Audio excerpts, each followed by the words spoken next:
Yeah, Nathan Edwards. Good morning to all, and we want to welcome you to the Park Hill playing field, where the second round of matches of the West Indies on the 19 championship, Rising Stars on the 19 championship. Gets on this way. Today we have Guyana. They're taking on the Leeward Islands here at the Park Hill playing field. We're on the windward side of the island, and with me this morning is Kenroy Martin, former Windward Islands cricketer, and St. Vincent Windies on the 19 coach. Good morning, Kenroy. Good morning, Raxel, and good morning to the viewers of this broadcast. Welcome back to St. Vincent and Grenadines. Welcome back to the Under-19 Islands and Guyana are battling here at Park Hill. We have bright. That one is left and nice carry on the pitches, Raxel. Well, I was lucky to be part and parcel of the Leewards game against Windward Islands. So as I was telling you before we started the commentary, I believe that once the surface gives some assistance, the Leewards will be happy to have won the toss and decide to bowl on it. Nathan Edwards, who has ball in hand, he was quite impressive in the first innings at least at Arnesvale. Picked up 5 for 36. 5 for 30 actually, and he comes in now to Ramnot, who takes the outer portion of the bat and comes to the man at gully. He bowls quite consistently on a good line and length, and he has an in-swinging Yorker that is seemed to be his hallmark. Had Pascal first ball in that game, and also had him in a lot of trouble first ball in the second innings as well. And I think we're in for a good game. The Guyana team, they defeated Trinidad and Tobago in their first game here at the Park Hill playing field, so I think the viewers are in for a treat.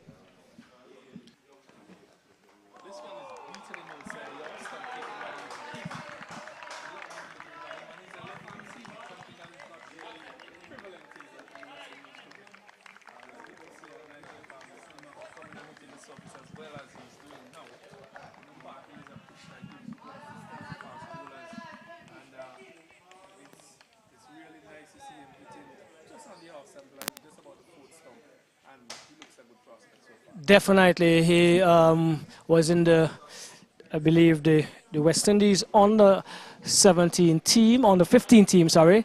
It was quite outstanding, and he comes up now to Caesar.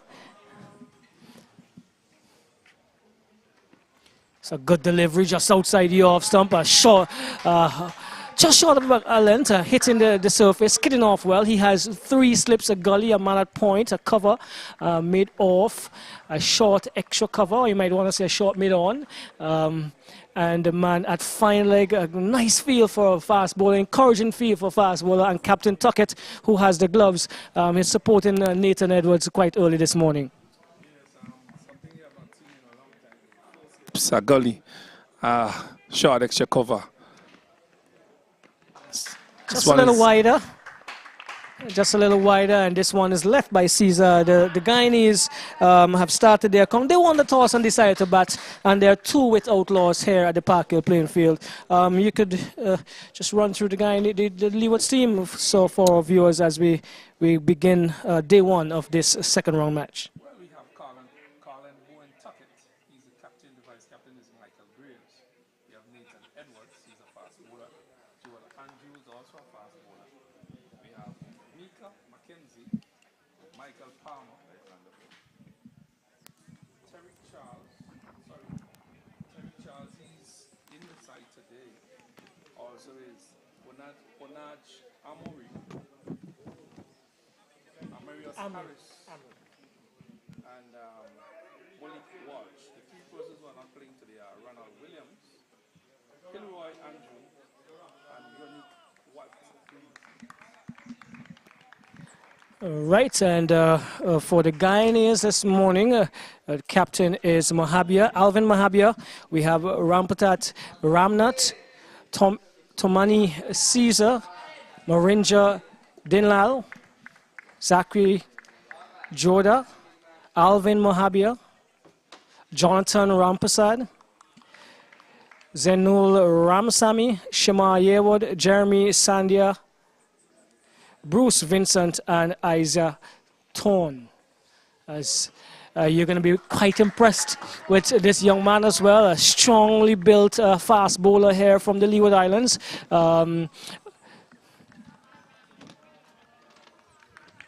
Lander fought, and he hits the surface very, very hard. As you can see, got some lift and bounce in that first delivery that went down the leg side. And he is coming up to Ramnot. Ramnot is with 49 on his back. Caesar turns at the road end. And he is going to pass umpire Christopher Wright. Good delivery. Pitched up and just outside the off stump, punch to the man at that backward of point position. Good signs from the fast bowlers, Kenroy. Well, what is very evident for him is that he's running in hard and he's standing tall. He's delivering from a very high action, and that says a lot for a fast bowler. And on a surface like this, he would be getting some assistance. Well, first game jitters out of the way, first innings jitters in the first game out of the way, so could run in hard today. That he does a good delivery, shortish and rising, getting behind it really nicely there is Ramnot. And he's getting the due support from his teammates in the dugout, if you want to call it that. A lot of rain around St. Vincent on the weekend. How was the Summerfest, Kenroy? I wouldn't know. I wouldn't know about that, Roxelle. Probably reports for the social media. You have to ask me how it was church. Well, we are in cricket church here as there's a long foot, getting the inside portion of the bat. French cut, is it going to go to the boundary? No, it's a little damp down on the boundary edge there, and coming around it looks like Edwards. Well, let's make sure we get that right. That is Mackenzie who does the fielding at the fine leg position, and a single in the dark. Did they get two? Yes, two. Two in the dark, so to speak, for Ramnot. Well, Guyana has moved on to 4. That one hitting the inner portion of the bat, that tells you that he's bowling a very good line, and the pace of the bowler as the ball is just rushing on to him, Ramnot. I love the approach of the fast bowler. It's very smooth, elegant. This one is driven nicely to the man, a short mid-off. That came off the bat sweetly as well. Sounded very nice from where we are here, Axel. Yes, we seem to be in for some really interesting cricket because the Leewards came off of a first innings win, so to speak, of the Windwards, and the Guyanese had a 40 runs win up here, I believe, against Trinidad and Tobago.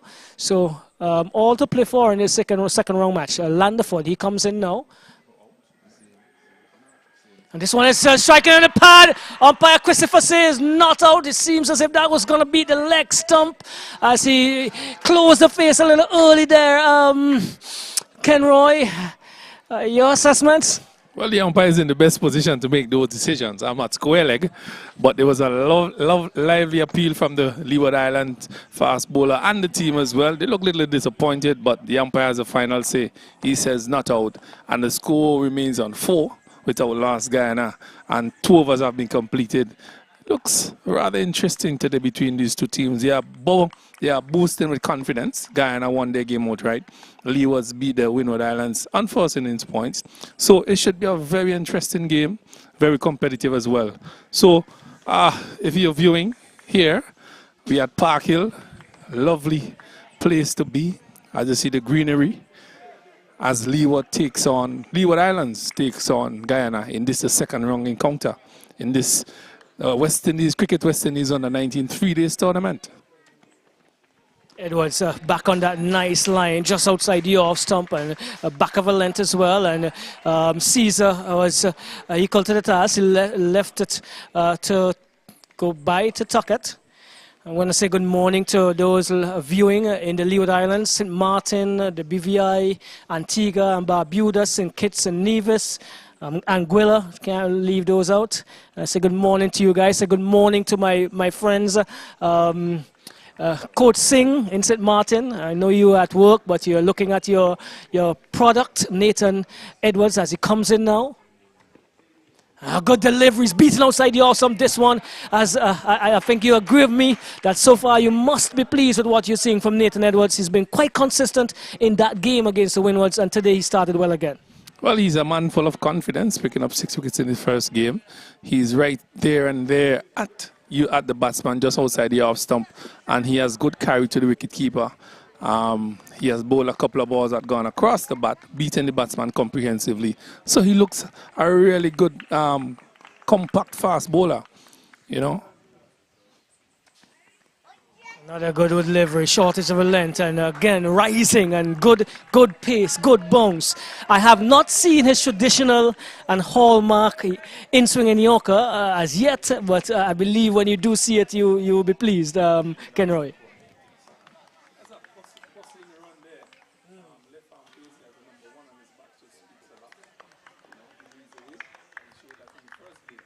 Positive body language, really positive.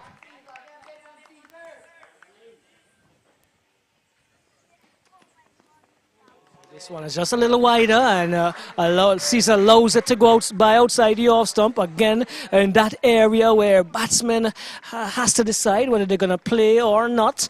And we say good morning to Vernon Springer and Point TV and Platinum FM up there in Antigua. We can't go further without saying good morning to the Guyanese. We're gonna big you guys up in a bit, but it's Nathan Edwards doing well so far for the Leeward Islands. Guyana 4 without loss. This one is beaten outside the off stump, but not a beauty. He's on the spot, he's on the money. It's Nathan Edwards, and this one you can see Caesar now searching for that one, and the slip corner was waiting for something there.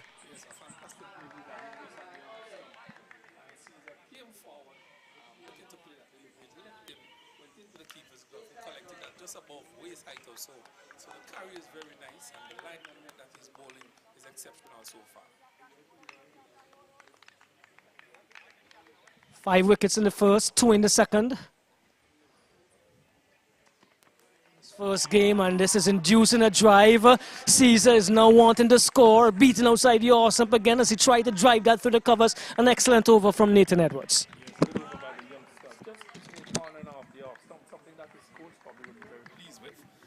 He's not been on the leg, he's not been far outside the off stump, just there and there in the uncertain area, just about 40 to 50 meters. So that's good bowling by him. It's a new ball as well, but what I've not seen from a fast bowler is a bumper.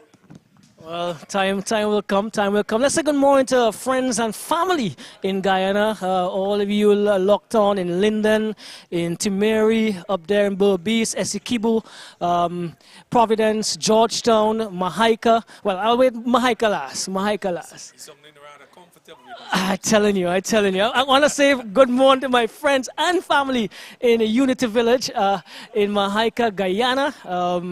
Family of Indomati, Gordial, and all those who may be close by.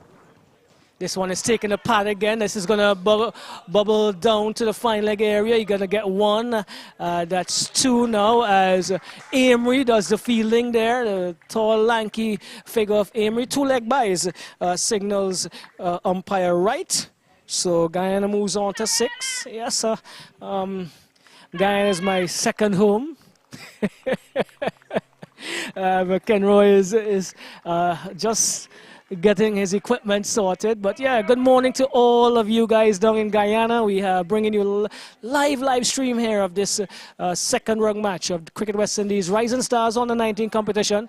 Your Guyanese team have taken up first blood, so to speak.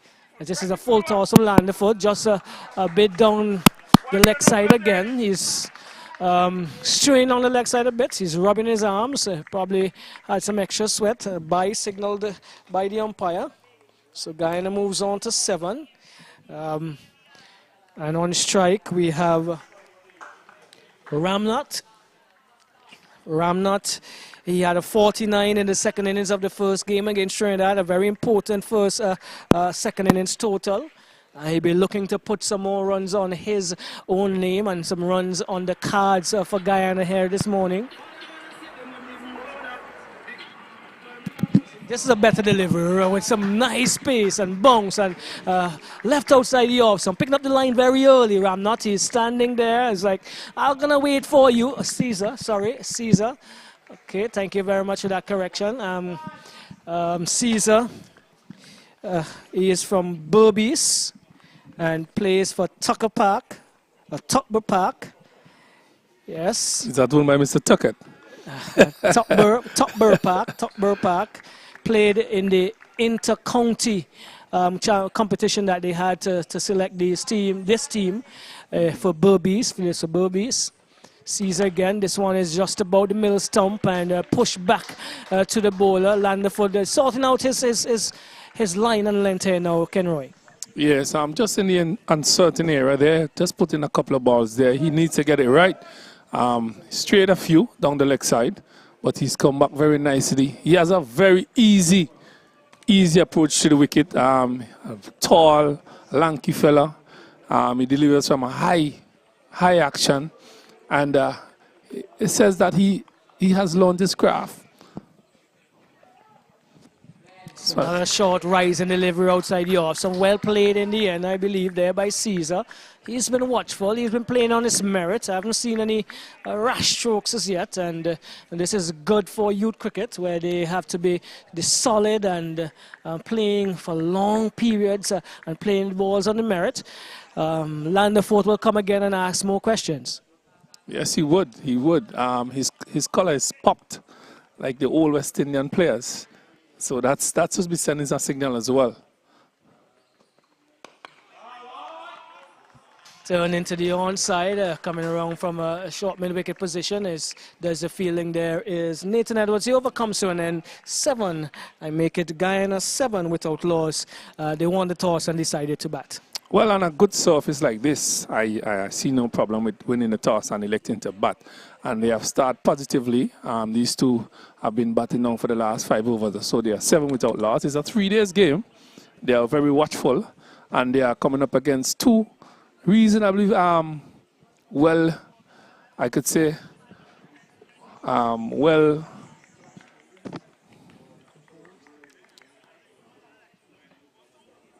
two youngsters who have been taught the art of fast bowling, and they have been doing a good job so far.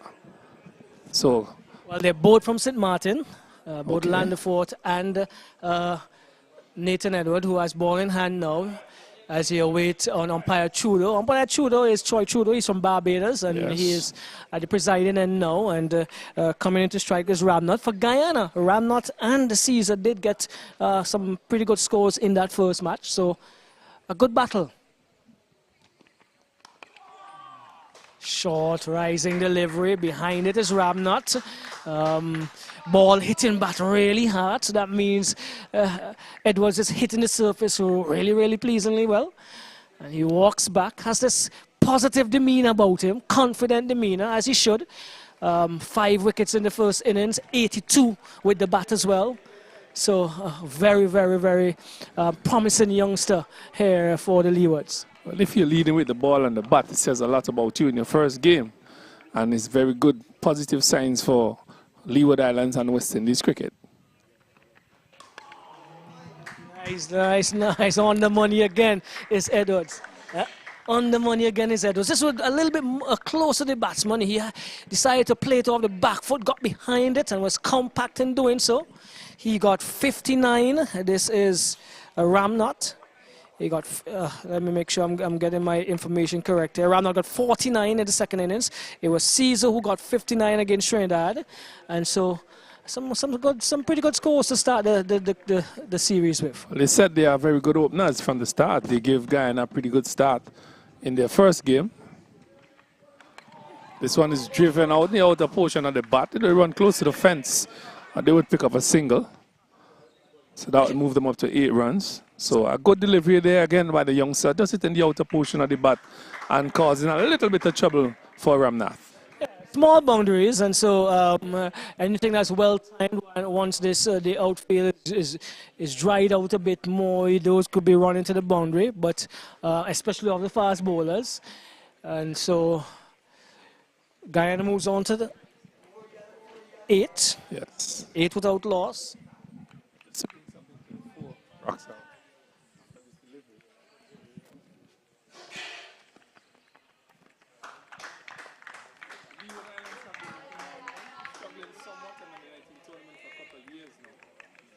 COVID-19 has taken a toll of our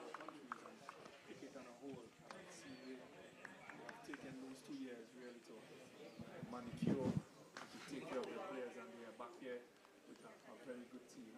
They have a positive start in the West Indies under 19 tournament so far, and they look a good team. They look a good team. So the 2 years probably have done Leeward Islands a great deal in combining their players and getting them players ready for this tournament. This one is the first time they have. So some good cricket here on behalf of both teams. Batsmen, doing what they are asked to do on the fast ball, making some very nice lengths. So a little cat and mouse game between both teams, and the patience of the batsman may way down, or the patience of the fast bowler, or the energy may leave them at some point in time. But some good cricket here by these two teams. Both players, home batters, had good scores in the first game. Fast bowlers had good returns, so they are confident in their approach and what they do. So it's a good battle here between these two batters and these two fast bowlers. This one is beating him. That's the first of his trademark ones. This one just missed. I believe it cut the batsman in half, and you could see the slip corner went up. I was just about to say we haven't seen that from him as yet, but he's going to bring that into the throw. Nathan Edwards again bowling quite well.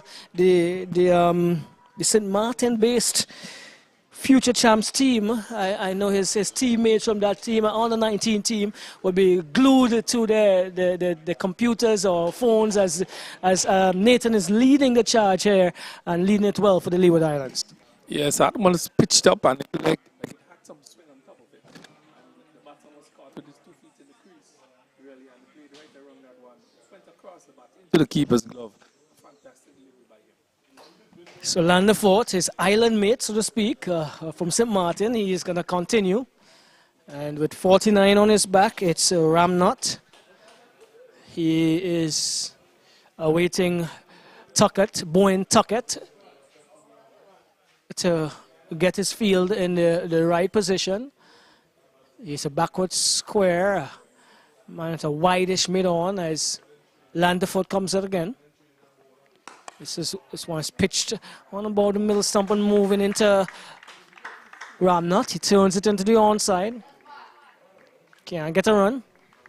Leeward Islands have been known for producing fast in West Indies cricket, and I'm happy to see that they have produced 2 good fast bowlers so far.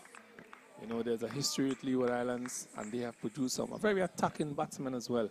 So it's left to be seen later on when their batters go to the crease as to how they shape and how they go about their duties. But these 2 fast bowlers look rather interesting as they approach and as they continue to do their work for the Leeward Islands. This one is angled on the leg side as well, and striking in the pad as he try to whip it away. Ramnot. Ramnot also played in the just concluded under-17 tournament for West Indies under-17 tournament. So a number of the under-17 players here in the under-19 tournament for these units, Kenroy. That is something I've seen. About 6 to 7 of the players are under 17. That speaks well for the West Indies. Oh, you asked for it and you got it. You asked for it and you got it. Off nice height and bounce their full bumper. Thank you, so that looks good. That one lifted and it went across the face of the back into the glove. The players went up, oh no, that looked very good as a fast bowler. But it was well handled by Ramuna. So good competition, fierce competition here between these two. A nice short delivery, but this time it's outside the off stump. Rehearsing a pull and then a cut. I'm not sure if he would have been in control, but with the small field might have gone all the way. I'm not too sure about that. I wasn't above shoulder height, and I know that balls above shoulder height, you're not in control of those. So well done to the batter, well left, well bowled to the youngster, and he keeps doing what he has thought to do as he approaches, smooth approach to the crease. This one is striking the pad. He's going to be given out. Umpire right says yes. Landerford picks up the first wicket for the Leeward Islands. Ramnot was playing quite straight and playing each of the balls merit. This one he decides to go across the line of touch and didn't make contact, and he was struck, according to umpire, right in front of the middle stump. The Guyanese have lost their first wicket and make it 8 for 1. Yes, sir. Good delivery by the youngster. Just pitching just on the off and middle stump, and he went across the line of delivery. He was struck in front of the stump, and the umpire had no hesitation in putting up that index finger. And Guyana have lost their first wicket here this morning against the Leeward Islands. So it's now 8 for 1. 8 for 1. Ravinat is walking back to the pavilion. And that brings the number 74. That's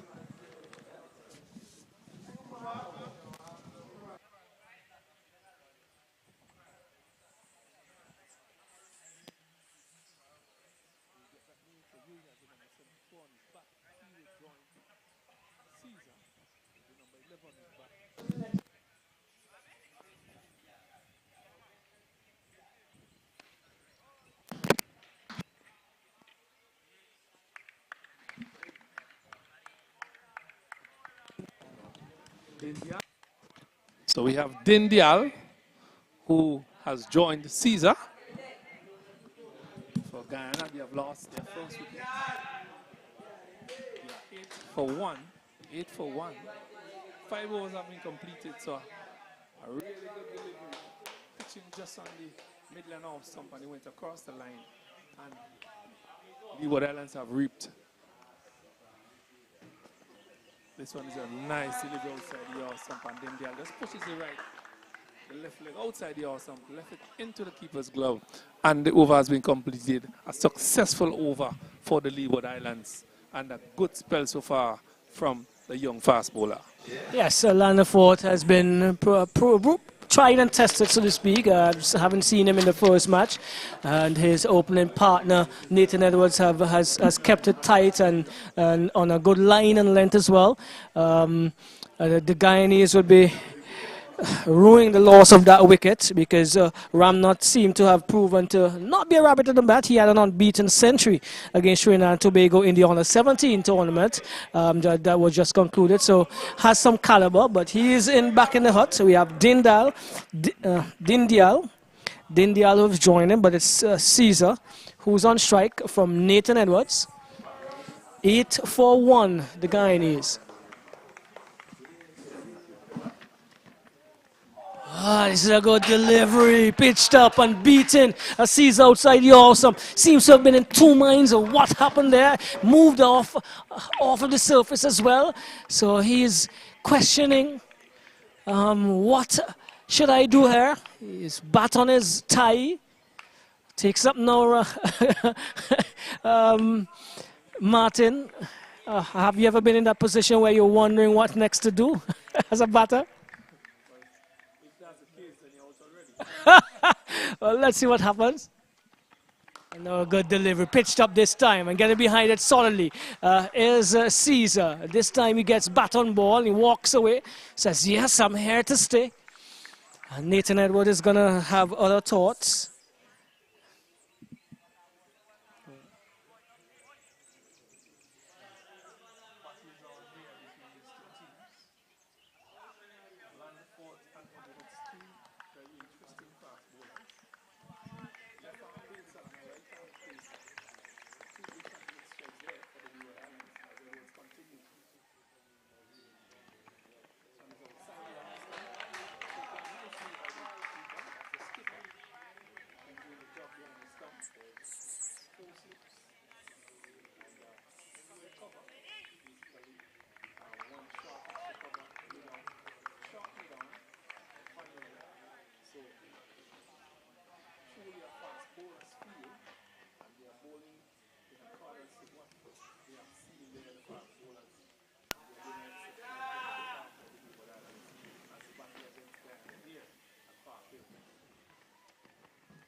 Beaten outside your stump again. This is what we've come to know from Nathan Edwards. Drivable length of it, but the movement is what's undoing the batsman. And once again, he is definitely showing the pedigree that's required for fast bowling at this level.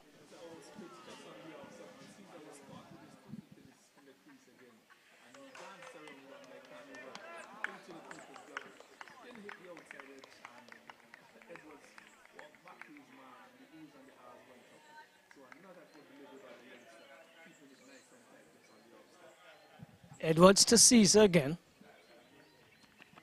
This one is short of a good length and coming back into him. He gets on top of it and goes down to the man coming around from the fourth slip position. Lanky. Make it. Looks like number 14 on his back. We'll get that name for you. But this is what you as a coach, Ken Roy, would be asking of your opening fast bowlers on a morning like this, having lost a toss and being asked to go into the field.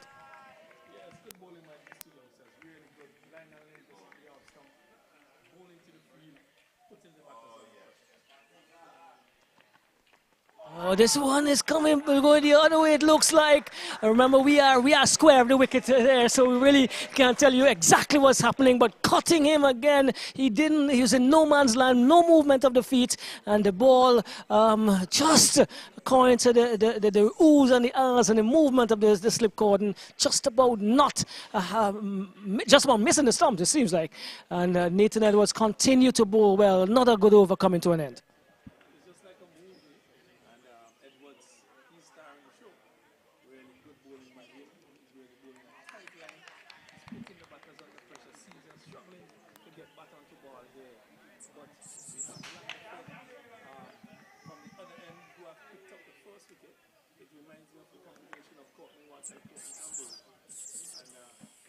One put the pressure on, the other one takes the wicket. So, good combination here by the Leeward Islands. And the Guyanese have lost their first wicket. So that's brought Windies to face his second delivery. There you go. A good delivery again, short of a good length and just moving away from the right-hander. He was equal to the task on this occasion, leaving it on length. Number 4 on his back, that's Dindial. And Dindial also played in that under 17 tournament just concluded, so would have had some cricket behind him. The preparation for Guyana would have been affected a bit by rain because they would have had some inter-county games. Beautiful. This one is pitched up a little bit more and rising and left again. I make it on length here, just possibly going over the off stump or just close to it. Shaping up to be a good batsman as well. Yes, his judgment is pretty good so far. He picked up the line of the delivery, pulled his arms out of it, and left the ball into the left the ball. It's a good judgment by India. And by Langford.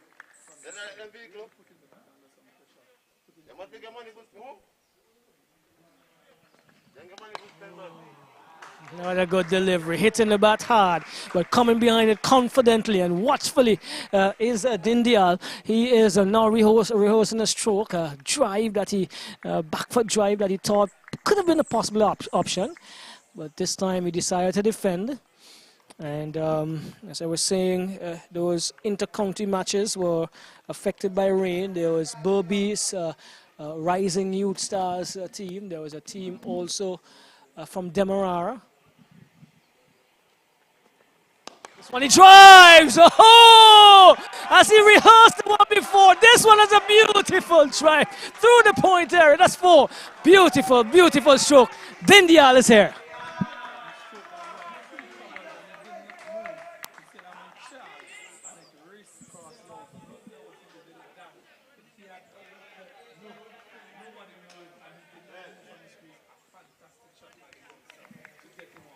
Yeah, tremendous stroke it was through the covers, easy, confidently, and he said, listen, this one is gonna go possibly the first of a few deliveries that was pitched up to the bat from Landerford.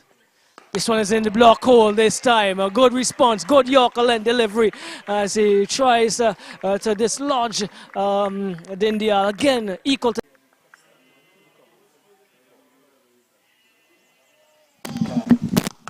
Not a good delivery, not a probing delivery into that area.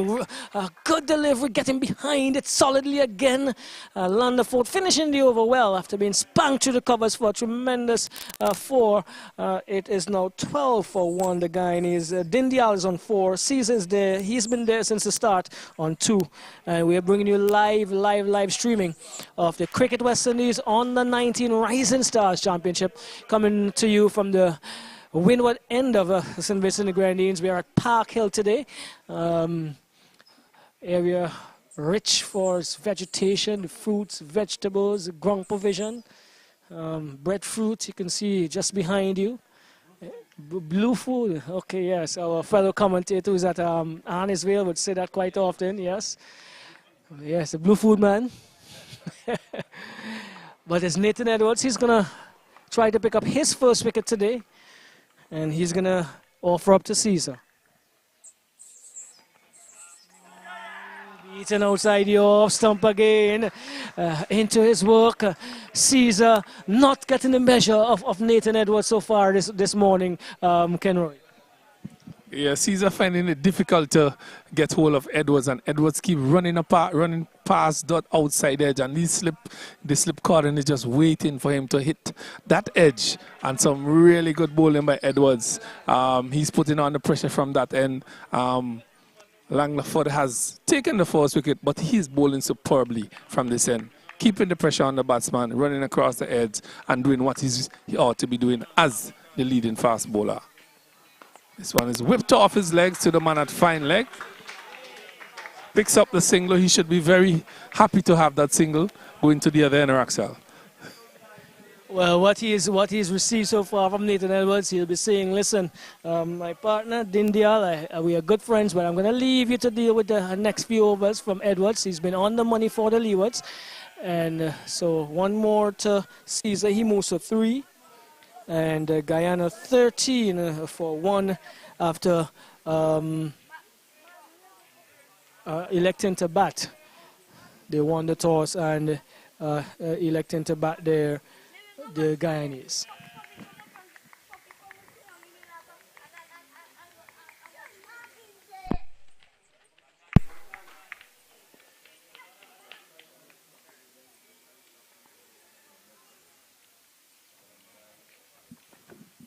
Oh, this is driven through the covers. This is a delivery up in the half. He gets 1. He is going to get 2. The outfield is a little heavy out there. Harris does the fielding, and he throws it back into Captain Tuckett. Drivable delivery. And in the half of Dindial, he moves on to 6. The Guyanese are on 15 for 1. And looking the part in terms of the driving skill here is Dindial. And he sets himself again. Let's see how Nathan Edwards is going to respond.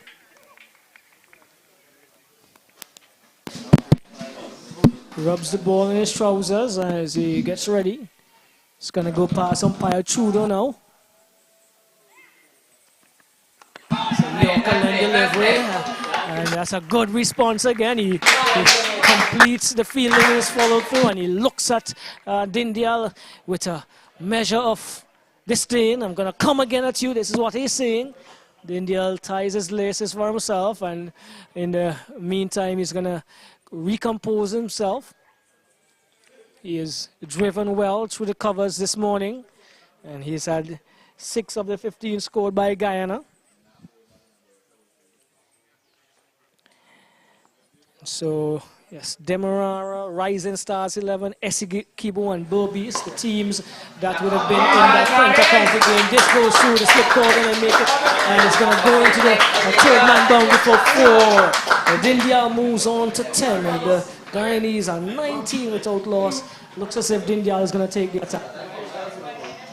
Well, that looks like that's a strong area, driving through the covers through the offside. So once the ball is in his half, he's going to have a go. He went for that one, hit the outer portion of the bat, running through the slip cordons into the fence before. They say fortune favor the brave.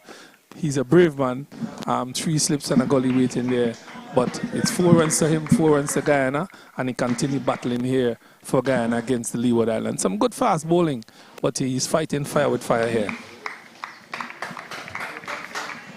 right. Edwards comes again. This one is back onto card and is looking to go. It goes down to the final area. Landerford does a fielding and they're gonna, well, leg by signals Trudeau, so they move on to 20. The Guyanese 21, and that's the end of the over. We're gonna get some bowling figures for you in a bit, but so far the pace bowlers have been far. I've done the job so far for the Leewards on this surface. A couple deliveries that was spanked away, but by and large have completed the job that the Captain Tuckett would have asked of them this morning. Some good fast bowling. They have picked up a wicket so far. They have kept the ball just on the off stump, just on the fourth stump, and they have reaped the reward of the wicket of Ramnath, who has gone LBW playing across the line. But Guyana continues to battle here. Park Hill there, 20 for 1. Landerford has picked up his wicket, the first wicket, and he has a partner, Edwards, from the other end. They are bowling well for the Leewards. But it's with Dial, who looks very attacking, who looks very good driving through the covers. Then Dial, he will be taking strike from Landerford here. This one is edge, he's out caught. He's out caught behind a ball that is pitched just on the off stump, and Dindial went for it and he was caught behind by Tuckett. A fantastic delivery by Landerford. So he is doing the job here for the Leeward Islands, Raxel. And as you said, they're working in tandem, they're working in pairs, keeping the pressure on Nathan Edwards. But this one, it rose on Dindial. He attempted to take the bat away, but he was a bit too late. Landerford on top here this morning for the Leeward Islands. And in a spot of bother at this stage after winning the toss and batting, Guyana 24-2. Yes, some really good bowling here by Landerford. Pitching the ball just on the off stump, and Dindial couldn't do anything else. He fidgeted at that one, taking the outer portion of the bat, hitting the edge into the keeper's glove. Tuckett, the skipper, who took an easy catch behind the wicket. And the Guyanese have lost their second wicket. They are 20 for 2.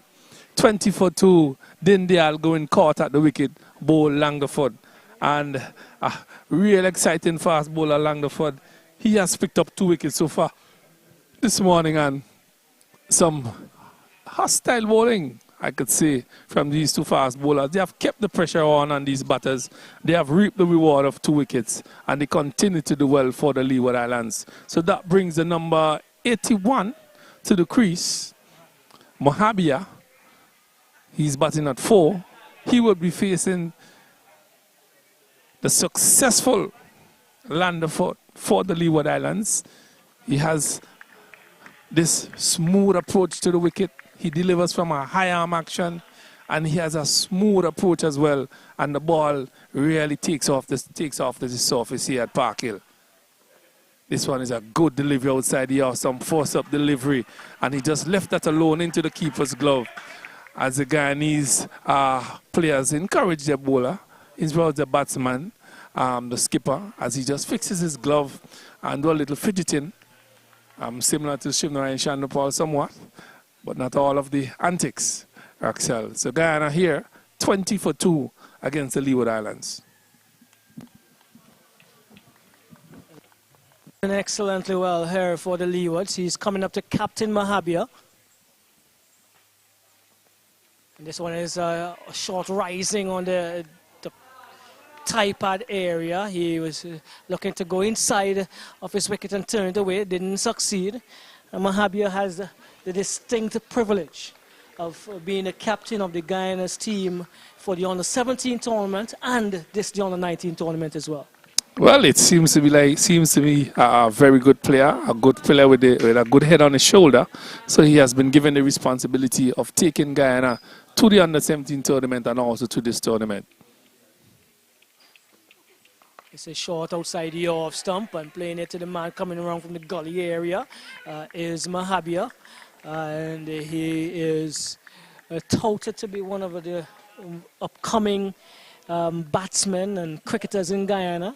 As well written about in the newspapers there in Guyana. So someone they will be sure who would be having a lot of responsibility on his shoulders. And from our report so far, has led well because they have taken full points against the Trinidad team.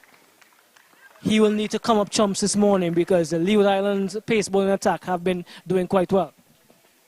Another bumper. This one is called wide by the square leg umpire Trudeau, but this is the aggression you want to see. This is the aggression, and umpire Trudeau also says that's a one-shot delivery for the over. But this is pleasing. This is the attacking type of cricket that we want to see from young fast bowlers in this tournament. Well, a good bumper there by the youngster. They're a little bit confused about that, and from the caller, from the umpire Tudor at square leg, really. A good delivery in my opinion, but the umpires have the final decision. A wide signal also, and a no ball, and the one over the shoulder. So it's good bowling, but it's an infringement as well, Roxel. Oh, this one is pitching and coming into the Mahabia, but the line was about middle and leg and going further down, and so no damage done. Tuckett comes all the way from behind the stumps. He's going to have a word. He transfers the word to Nathan Edwards. Edwards is going to try to give Landerford the information, but good bowling by Landerford. I won't be perturbed by the wide call because I want to see that aggression. I want to see that lively bowling. I want the batsman to think that I have another part of my armory, and that's for me, that's fine. I could concede a single to get the wicket in the next few deliveries. Well, a good delivery by the youngster. Unfortunately, had to be called wide, but the rules of the game are the rules of the game. But that was good hostile bowling by Landerford. This again. This one is on the body this time. Not getting out of the way is Mahabia, and it seems as if they know that on that body, on the chest area, we get off me area, so to speak, as we say here in St. Vincent. Mahabia is not in control, and he's getting a word from Vice Captain Graves. There's a little byplay as the over comes to an end. Another good over by Landerford. He's on top. Yes, Landerford. I was going to suggest that a short leg would be needed, but the over has come to an end. So some good hostile bowling here by Landerford for the Leeward Islands. He has picked up 2 wickets so far. Guyana, they are 21 for 2. Skipper Mohabia has joined. It's Caesar. He has been there from the start. 21 for 2. And some good hostile fast bowling here from these two youngsters, Landerford and Edwards, for the Leeward Islands. And Roxel, I want to go back to that short pitch delivery. In the old West Indies days, when we dominated cricket, we had some good fast bowlers, and those balls were their lethal weapons. I like what you said, when we dominated cricket, and in the old fast days, because there have been so many rule changes, including the short deliveries, the number of short deliveries in an over that has affected our West Indian game, and so we have to try and control that now. But yeah, those were part and parcel of our army. This one is well picked up on the left stump. He drives through the actual mid-wicket position. That's going to go close to the boundary. He gets 2. And 2 is all it's going to be. So 2 more to Caesar. Caesar moves on to 5. Caesar moves on to 5 from my estimation, and it's 23 for 2. And Guyana, Caesar's there on 5. Mahabia has had a torrid time so far, and he is yet to score. But figures, these are some of the figures that we have so far. Prior to this over, Nathan Edwards, 5 overs, 2 maidens, none for 10. And Landerford, 5 overs, 2 maidens, 2 for 7. This is the type of figures you would like to see of opening spell for fast bowlers. Yes, a good spell there by these two youngsters. The combination is pretty good for the Leeward Islands. It has worked for them. In the previous game, it was Edwards' turn to take the wickets. Now it's Landerford time to take the wickets. He's bowling very tight from the other end, and Landerford has been successful for them from the other end. So the combination is good between the two fast bowlers. And I'm going back to that fast bowling. I think it's an era for the West Indies cricket. For West Indies cricket, really, they have stranglehold us in respect of the rules when it comes to our cricket. This is short rising on the leg stump, and a no ball call by umpire Trudeau. Let's see, 2 runs to the total, 25. I guess that was bat onto pad. There was no other single. So that is Caesar moves on to 6. And the Guyanese 25 for 2. And you commented on the way they are working in tandem, Landon Fort and Harris. They actually play together in St. Martin for future champs, and they open the bowling for that club. So they know each other, they complement each other well, they know what each other bring to the table, and you can see that they're easily doing it here for the Leeward Islands this morning. Well, there's a change of feel. A change in the field. There's a short leg now been placed for Mahabia. Good call. You Yes. asked for it.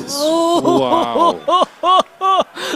This one from Nathan Edwards is pitching and moving, and Mahabia is in the finishing off the party, the Summerfest party, because he was dancing there a bit, Kenroy. Probably had some popcorn. But really on the money here. He's into his 6th over, and again limited to 6 overs maximum in a spell, fast bowlers. Kenroy, we'll have your thoughts of that when after the over is finished. But it's Nathan Edwards again to Mahabia.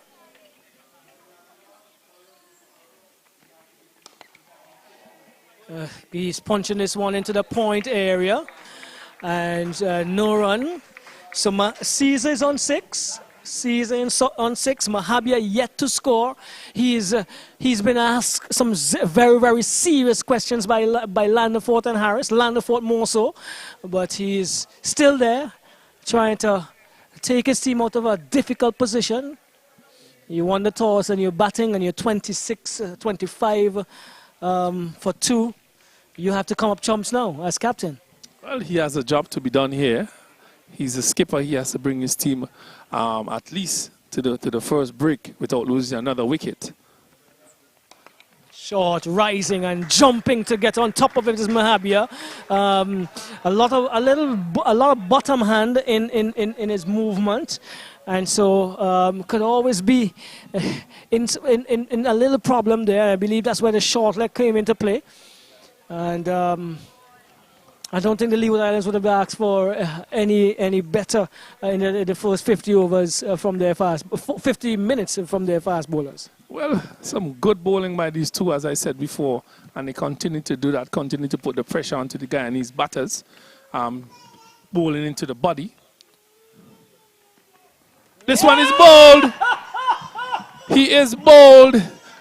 You spoke of that ball that he has that pitch up and straightens, and he has done the job. It was pitched up, and skipper Mahabia played right around that, and it hit the off stump, and they have lost their 3rd wicket. Guyana 24 for 3. Skipper Mahabia walks back to the pavilion with his stumps being racked back. Well, I told you I have not seen the trademark delivery from Mr. Nathan Edwards, and here we have it at a very important juncture, because he was about to come off the bowling based on the rules that we're going to talk about in a bit, and looking for shorter deliveries. Because he didn't move, that's Mahabia. He didn't move much, and this one was full pitch and swinging and moving, and stumps disturbed. Well, it's unfortunate he'd have to leave the scene. This is his last over or so. And I think those rules have worked, or have they not worked? Well, you're looking at the science of the sport now, the way the young men or young people eat these days, and the way they are built are different. So you have to understand the development of the body. Some of these young men are not even 17 yet, and to ask them to bowl 10, 8, 12 overs on a trot is not healthy for their individual development. A lot of them are not fully mature. You hear me chuckling, Raxel? I have different views, huh? If they were eating blue food, then it might have been different. Exactly. Okay, good.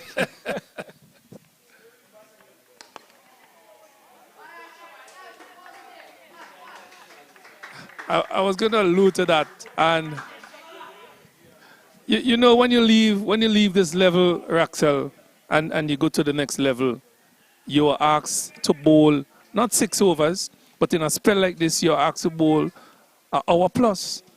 And then this is where the science has to come in, because our bodies are not trained to do this. As an old West Indian, when you have a spell like this, you bowl the first hour also with the 2 fast bowlers, and they would give you success. It affects the whole spirit of the team. It affects the game, how the game goes. And then, you know, the Guyana team could come back and really put some pressure on you, because the 2 batters coming in don't have fast bowlers to meet. Well, because they have been taken off. Well, they've been doing well. They've been both Nathan Edwards and Landford been doing well. I'm getting some information from Coach Singh in St. Martin. He's enjoying what the guys are doing right now, and he's also complimenting the commentary this morning. So congratulations there, Martin. But yeah, we enjoy what we do, and we enjoy seeing what is happening here. I have a question for you, Ken Roy.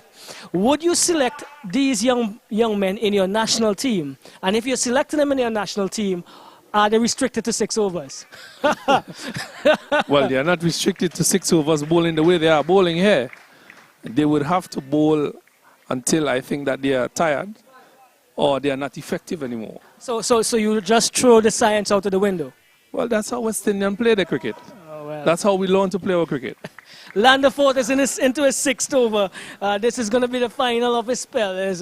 He is bowling to Caesar. He's been there. He's seen 3 batsmen come and gone. And he has a lot of responsibility on his shoulders. This one is pitched up outside the off stump, and he decides to go the attacking route, missed and beaten outside the off stump. Yes, so Coach Singh and the Leeward Islands contingent, the coaches, managers, and all responsible for what we're seeing here this morning. We are pleased, and I know they also had some preparations that are not normal, because they had 2 series. St. Kitts played Nevis, St. Martin played Antigua. And they selected the best, and then they had a core. So not what we would have had in the Windwards, where we had a tournament, a full-fledged tournament. And what we're seeing here from those series and from what was done to prepare them to get here, we're pleased.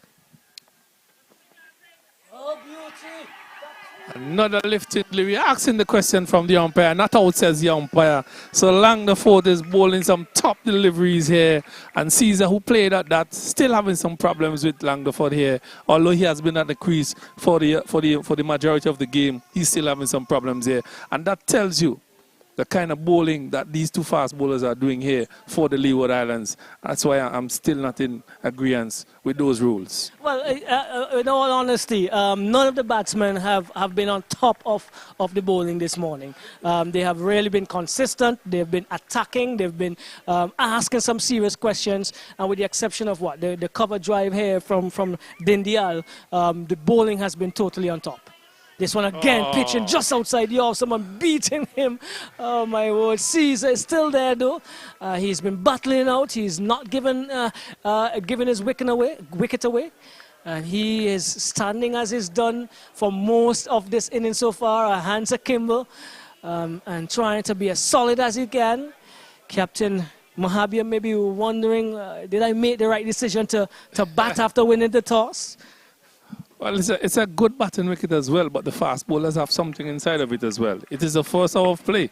He had some rain around during the weekend and so on, so there will be some moistures as well. Good delivery, asking for Caesar to make sure he's solid behind this one, all about the off stump and solidly behind it. It seems as if there's one more delivery to come. Landford must be pleased with his work this morning, and I'm also being told that Nathan Edwards, he has a brother who is in the under 15 camp, but he bowls leg spin.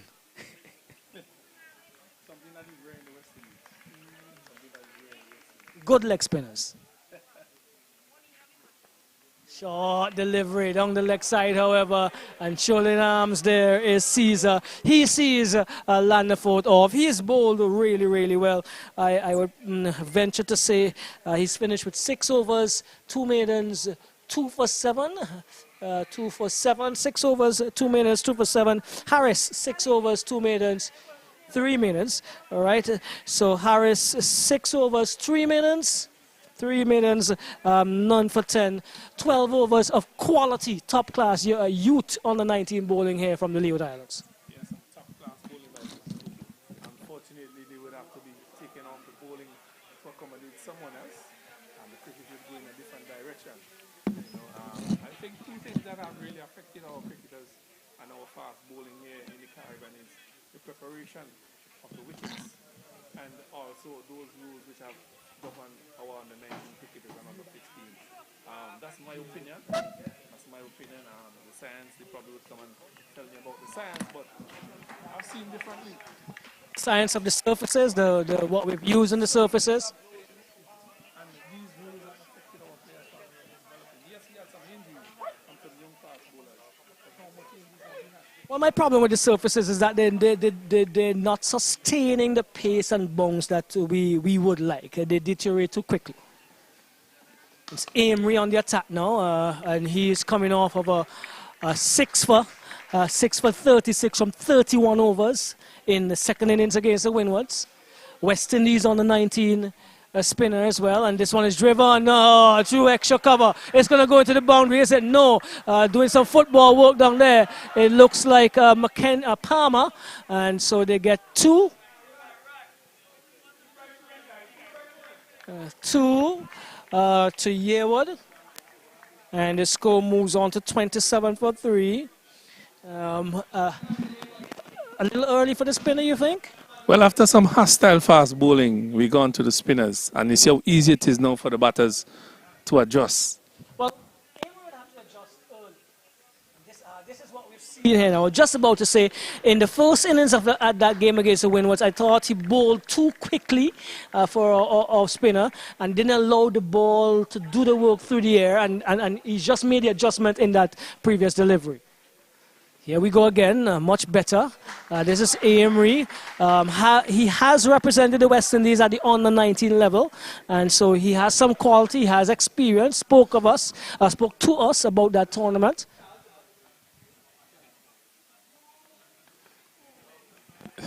And Amory is a rather big individual. He's actually bigger than the two fast bowlers who were operating just recently, just a few minutes ago. He's a big lad. Well built. Saw him before. He's in again. And this one is driven. He's dropping short of the man and short extra cover. A good effort by him there. What a good start by Amory. That one was in the air. Unfortunately, it fell short of that man and short extra cover. Guyana 27 for 3 at the end of play in the first hour. A really good hour for the Leeward Islands. They have taken 3 scalps. Definitely. So the first to go was Ramnot. He was LBW Langderfoot for 3. Langderfoot troubled him for most of his innings. Dindial came and he tried to play a counter-attacking role, so to speak. Had a really good cover drive and brought up a boundary. Had one off the edge as well, threw the slip for another boundary. But he was caught behind of a short rising delivery. Excellent delivery from Langderfoot, and he went for 10. He was in no man's land for this entire innings. Had some short deliveries that he didn't manage, and then cleaned them up was Nathan Edwards with his in-swinging full pitch delivery. Mahabia went without affecting the scorers. He did not score. He was bowled by Nathan Edwards. The 3 wickets to go, as you said. Guyana 27 for 3. Harris, well, Nathan. Let's get that right. Nathan Edwards, 6 overs, 3 minutes, none for 10. Landaford, Shamikiko, Landaford, 6 overs, 3 minutes, 2 for 10. And the 1 over from Amory, 1 over for 2 runs. The figure so far for the bowling. You would love to be in the Leewards space at this stage. Well, the Leeward Islands have played a very good hour of cricket so far. They have dominated the game, and really they deserve their 3 wickets. They really played out. They outplayed the Guyanese, and at the break they are 27 for 3. Well played to the Leewards. We'll take a break here and be back with you shortly.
All right, welcome back to the Park Hill playing field. We're into round 2 of the Cricket West Indies Under 19 Rising Stars Championship.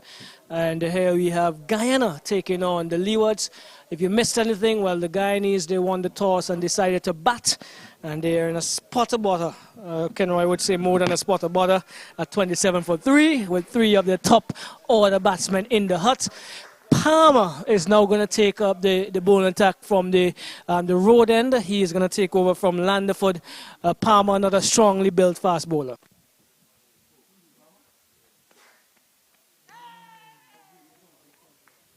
Palmer, down the leg side in that first delivery.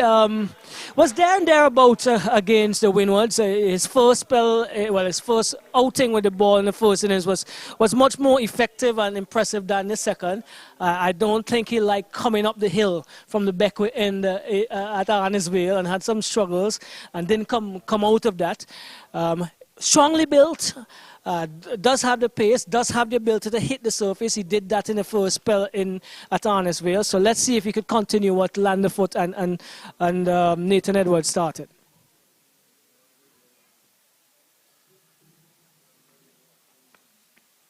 This one again on down the leg side, and Caesar is just watching it into the arms of Tuckett.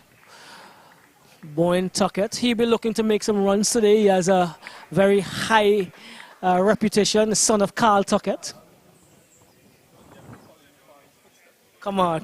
You put more pressure on the youngster. Of the that down. In the round.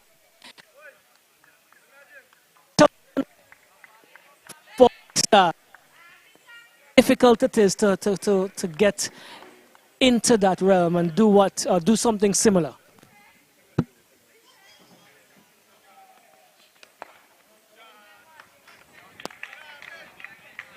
And this was a full pitch delivery on the stump. He was driven, but couldn't beat the man at covers. The genes, they're born with it, so they at least better than their fathers and those who have come before them. The technology, all the other things we didn't have. So this game should be a little easier for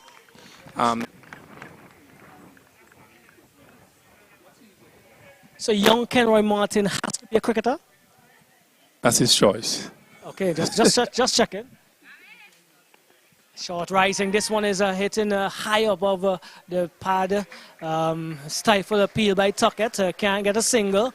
Guyana continues to have a difficult time in the bat this morning. They're still on 27 for 3.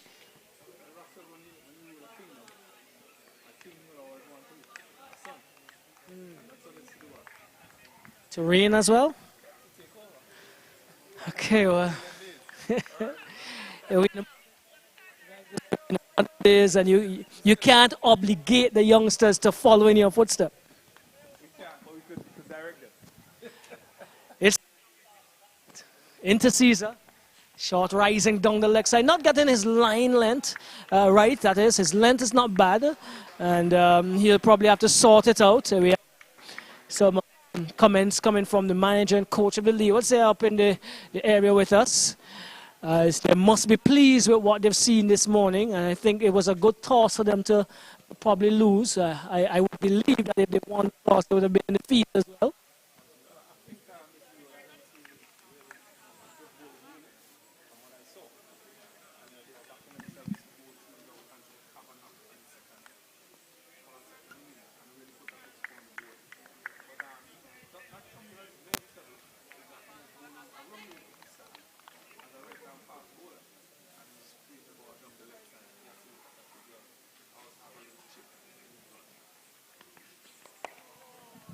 So again, on about the middle and leg, and they're pushed onto the onside. There's no run so far. The Leeward Islands, Nathan Edwards. Well, let's go back down.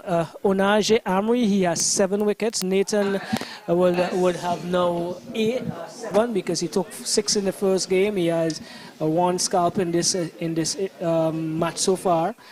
They are the leading wicket takers for the Leewards. As it relates to run scoring, Nathan Edwards again, he scored 82, didn't have a chance to bat in the second innings. Michael Graves, the vice captain of the team, at 66, and Malik Walsh, 44. And if we go to the Guyanese, from what we've seen so far. Yeah, Mahindra Dandial, he would have taken up 6 wickets in that first game. Jonathan Rampasad, 8. As it relates to the batting, Ramnath, who was dismissed earlier, he had 65. He had a total of 65 in the first game. After the first game, and Caesar 67. Amri continues to bowl. This one is a good delivery, just about the back of a length outside the off stump and left alone. On length there is Yearwood. Amri bowling from the tuck shop end. The resource center end. That was corrected. It was a better delivery by Amri. And again, leaving it quite well is Yearwood. He's on 2. He's preparing again to face from Amri. Well flighted outside the off stump, not troubling Yearwood. He had the gloves in the first game, Yearwood for Guyana. But I was told he's going to be in the field for this second round encounter.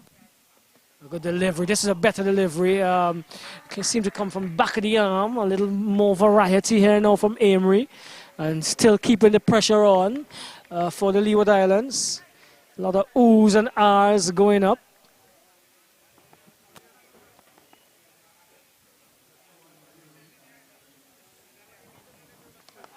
This one is a little bit more pitched up to the batsman. He comes up and comes forward and plays it back onto the surface. The end of another maiden over from Amri. And is 27 for 3. Yes, a quiet over. Batsman Caesar just to come on Yearwood to play. Amri is a big fella.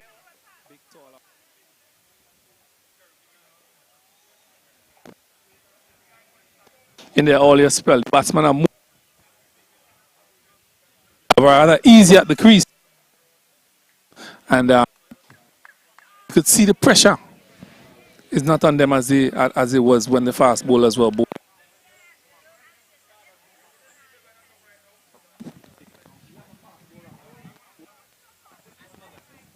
He's not as the other 2 fast bowlers were.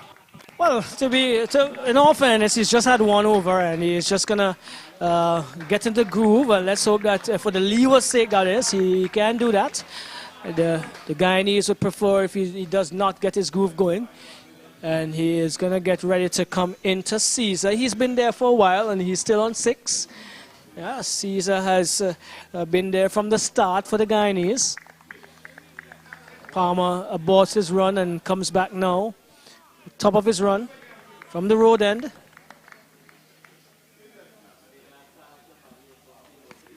This one is pitched up outside with the off stump and allowed to go through to the keeper Tuckett.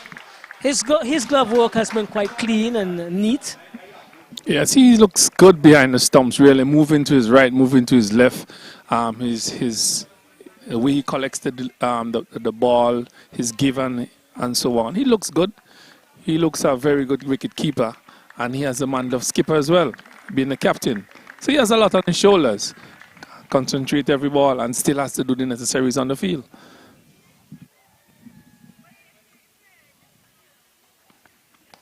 So again, pitched up on the off stump, driven in front of point, and he's going to get a single. Harris does the fielding, 1 bounce into the gloves of Tuckett. So Caesar moves on to 7, and Guyana pushes on to 28 for 3. So Not as much devils being offered up, so to speak, by Palmer, but still on about a good line and length. And he's going to come into Harewood, I believe, for the first time. Pretty calm time for the Guyanese batsman here after going through a storm. Well, there always has to be some calm after a storm, or some ray of light at the end of the tunnel. This may be the ray of light. He drives pleasantly, but can't beat the man at mid-off. This is Yearwood. A strongly built young man as well. And Yearwood is going to have to put up a good score. He played for Demerara in the inter-county tournament. And he's supposed to be producing with the bat, and this is what Guyana would like him to do here today.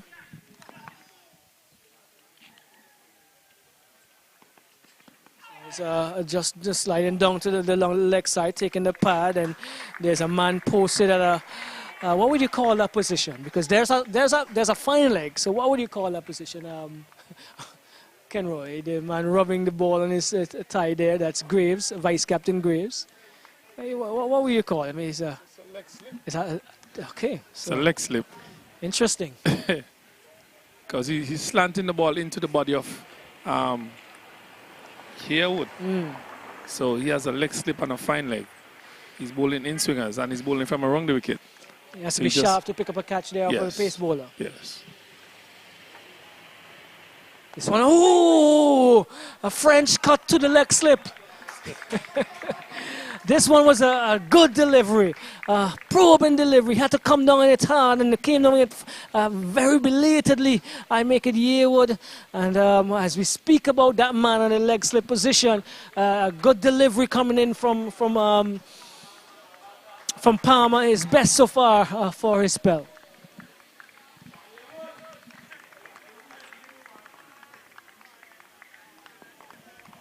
Palmer thinking about what he's going to offer. He's going to come up now to Yearwood.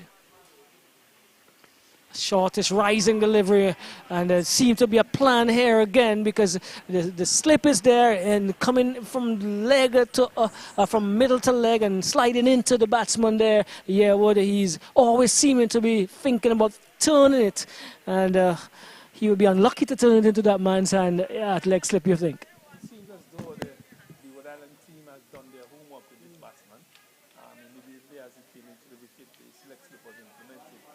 Palmer keep bowling into his body, and he looks very much uncomfortable with that sort of delivery. So they probably have done their homework. Well, a number of these guys would have played on the 17th tournament as well, so information would have been gathered recently as well on a number of these youngsters.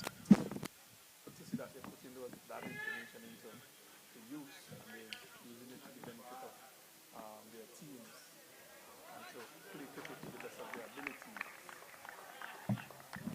Amory continues the attack for Leewards. This one's a Caesar, full pitch delivery, comes forward and drives onto the extra cover position. Umpire Trudeau from Barbados, he is the presiding, stands up tall as Amory comes again. This one is a good delivery once more on about the off stump. Tuckett in his normal fashion puts his glove behind his head as to say, how did you get down to keep that one out? Amory considers what he's going to do. Stands with the ball behind his back.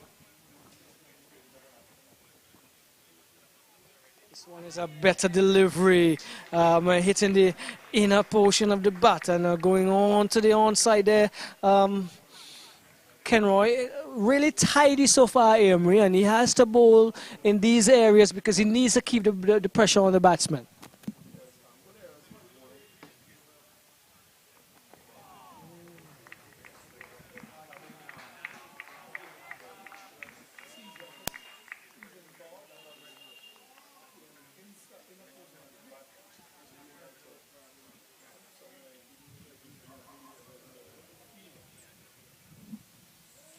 Amy, this one was a little bit more air, but sliding on the leg side. It tickles it down to the final leg area. It's going to get one. They're looking for a second.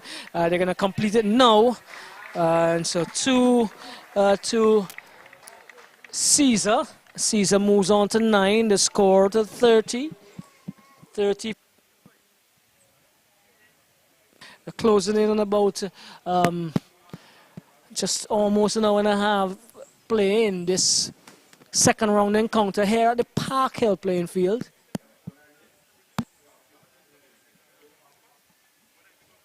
Well flighted this one into the half of Caesar, driven right back down to the ball. The over comes to an end, and 30 for 3. Some repair work being done here by the Guyanese. Calm in the storm. They are taking their time and rebuilding here, Guyana. They are 13 for 3. In the first hour, they lost in the first battle.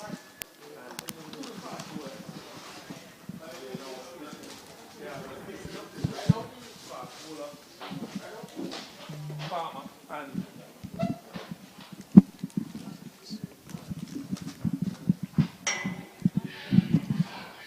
Palmer and the off spinner Yearwood.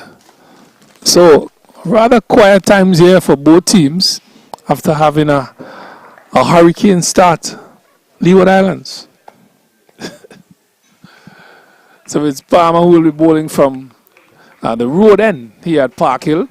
He has done reasonable job so far.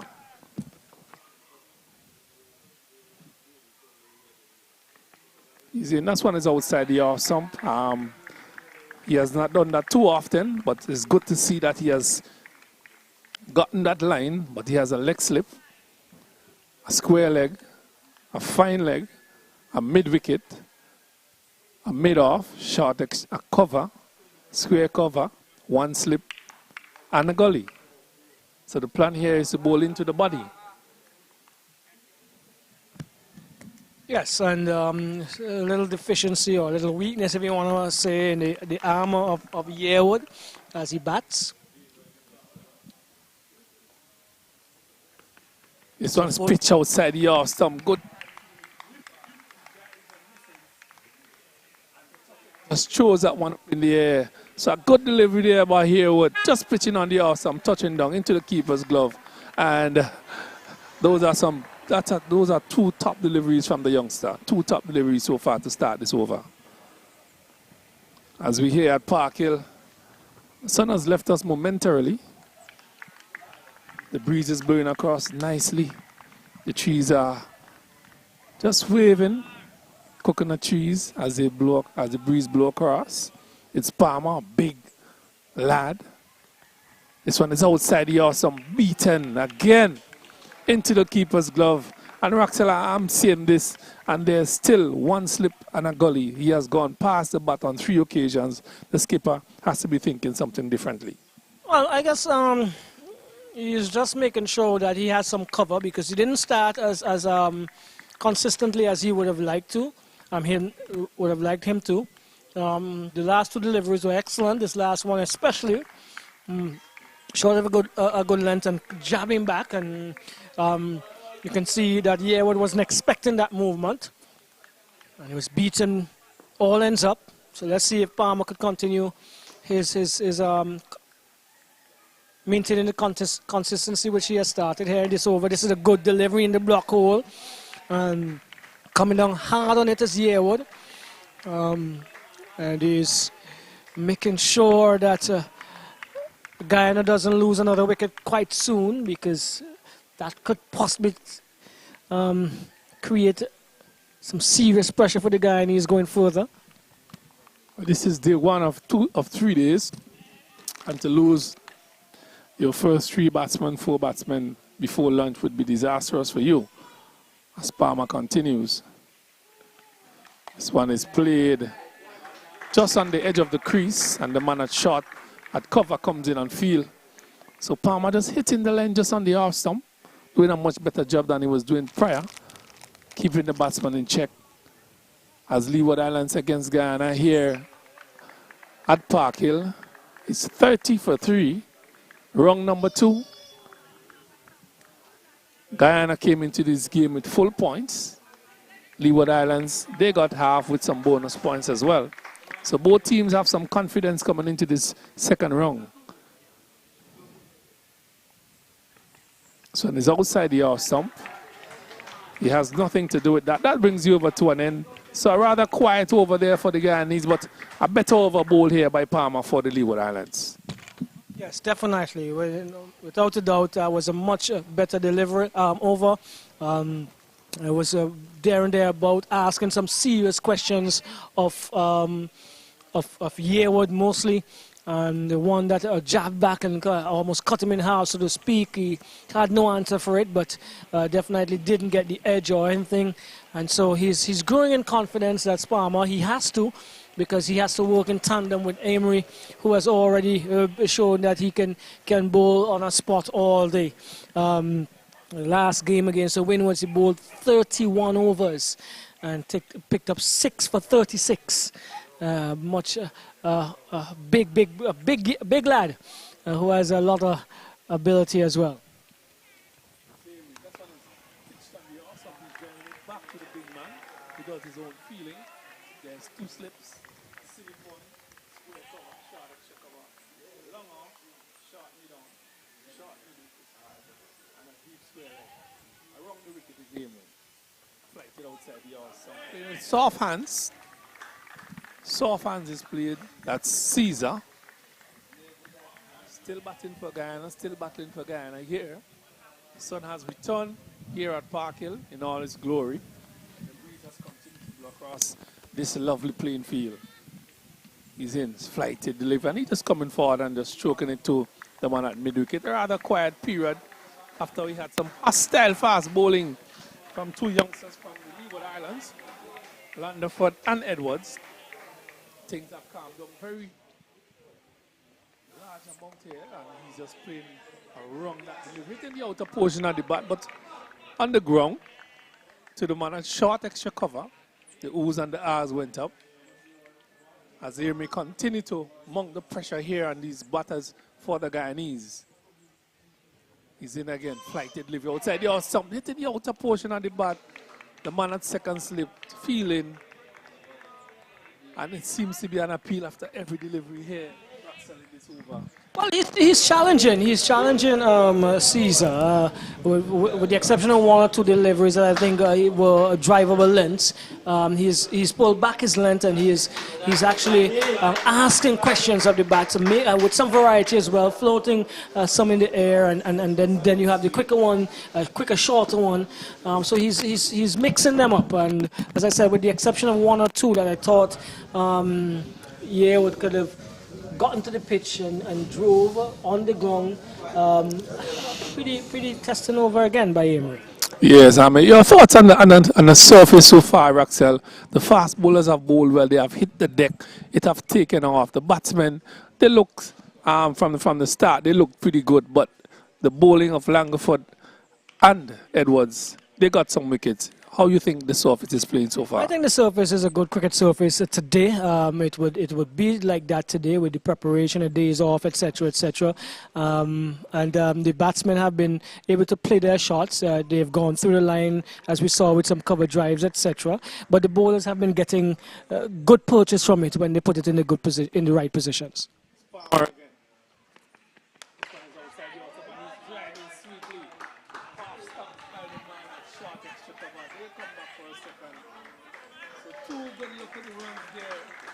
So Yearwood, some positivity coming from Yearwood there. We have not seen that for a long time from the batsmen.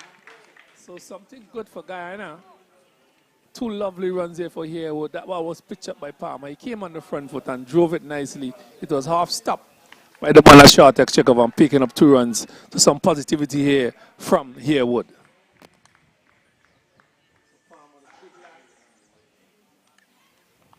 Reminds you of someone like Joel Garner. Not that big. Bustling around. Outside the awesome. That one is short into the body. That one had some pace on it. But well played there by Yearwood. Well, saw from Palmer.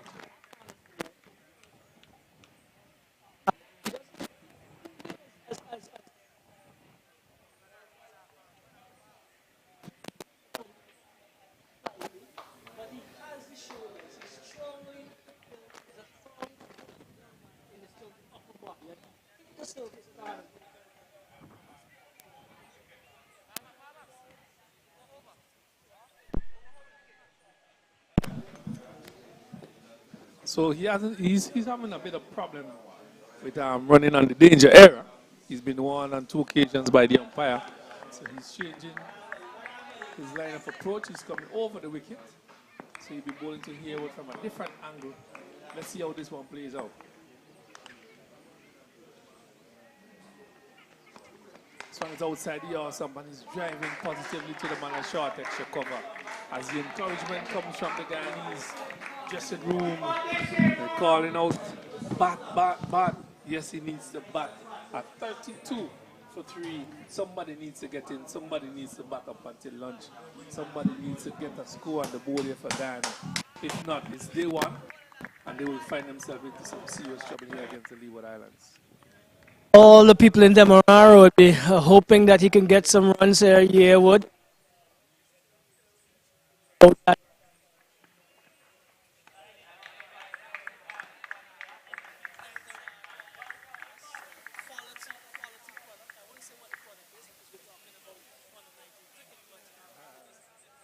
It's going to be my years on the 19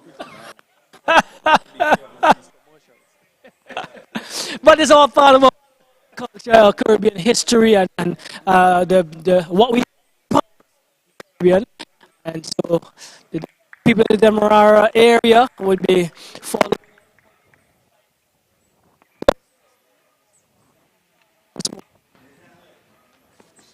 This one is a back of a length. He goes back and plays it out to the man coming in from backward of point. Looks as if it's Harris, subject to correction. And there's no run. 32 for Guyana. Just to remind the listeners and the viewers as well, we have a beautiful distillery in Georgetown as well. You understand? And we have where the sun sets. You know, Where the sun sets, it rises. You know, it's 100% of a proof. It's a lovely. It's lovely as well. Yes. Here in St. Vincent and Grenadines. Palmer to Yearwood. He drives again, and from the off the back foot to the man at point. He seems to be growing in confidence here, Yearwood. He's been getting some deliveries and getting behind it and driving and playing positively. But he overcomes to an end as we notch up an hour and a half play in this second round match. The Leeward Islands against Guyana. Earlier this morning, Guyana won the toss and they decided to bat, and they had a really difficult time at the hands of the opening pace bowlers from the Leewards. They lost Ramnot, LBW to Landerford for 3. Dindial, he was caught behind of Landerford for 10. Mahabia was bowled all ends up by Nathan Edwards without scoring. Thus far, Caesar, he has been there from the beginning. He's on 9. And we have Yearwood on 4. Guyana 32 for 3. Nathan Edwards has bowled 6 overs and 3 maidens, conceded 10 runs. Landerford 6 overs, 3 maidens, 2 for 7. And Amory and Palmer has taken the bowling since then. Amory's on the attack again. Kenroy. First delivery, just outside the off, so just slightly through, I think he just needs to take the pace off of the delivery just a little bit more and cause the batter to really come to him. And he would cause a little bit more trouble. He's in again. This is a slow. That one is in the outer portion of the bat. And the man at City Point does the feeling. Amory 2 slips. Square cover. City Point, short extra cover. Big lad. Seems to be like twice times the size of the umpire. It's 4 times my size. Because umpire Trudeau is also a big man.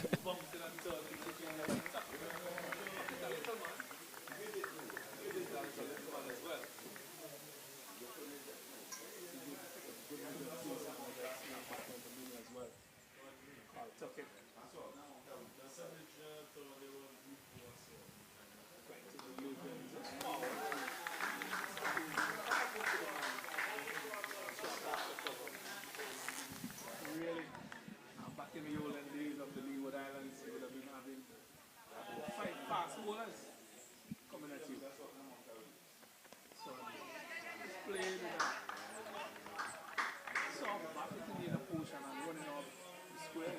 another single.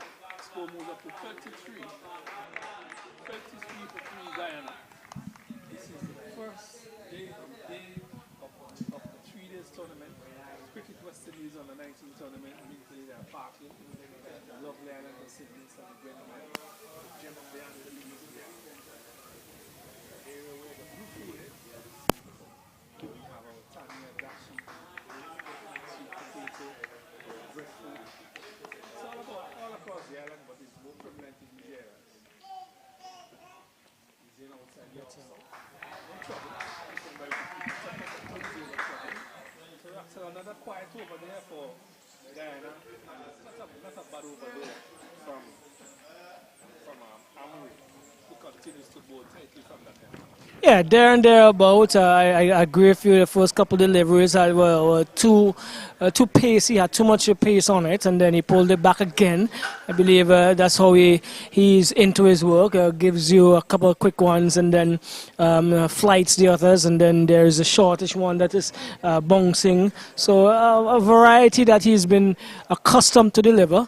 And the batsmen seem to be comfortable. I'm not sure if you would agree, but in some instances, these batsmen now need to just try to rotate the strike, pick up the singles, some of those deliveries that are not really threatening could be looked to be scored off. But they're in some trouble, and so they will want to repair with a proper foundation, Guyana. Well, they're trying to do that here at Parkhill. As Palmer continues, the big lad. This one is driven to the man a short extra. Doesn't feel properly, bounces in front of him, passes him, passes him. They pick up 2 more runs. As Caesar, who have been there from the beginning, just playing a nice drive to the man at short extra cover. It bounced under him. He picked up 2 runs. The score moves up now to 35. 35 for 3. Guyana won the toss and elected to bat. Here at Parkhill, the sun is out in all its glory. I'm telling you, it's really out. As Palmer continues, big lad. This one is short, lifting delivery. Jumped up on that one, taking his bottom hand off of the bat. Played it nicely to the man at short extra cover. And it's Palmer, a really strong fella in his shoulders. Big lad for the age of under 19. Bent his back in the on. Definitely dug deep and hit the surface really hard. That one came off nicely. There's a little bit of issue there for Caesar, but he played it well in the end. Played it well in the end.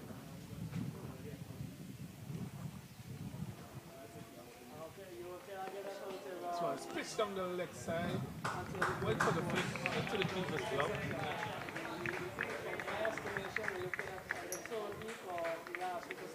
So the encouragement is coming from the Guyanese camp to be patient.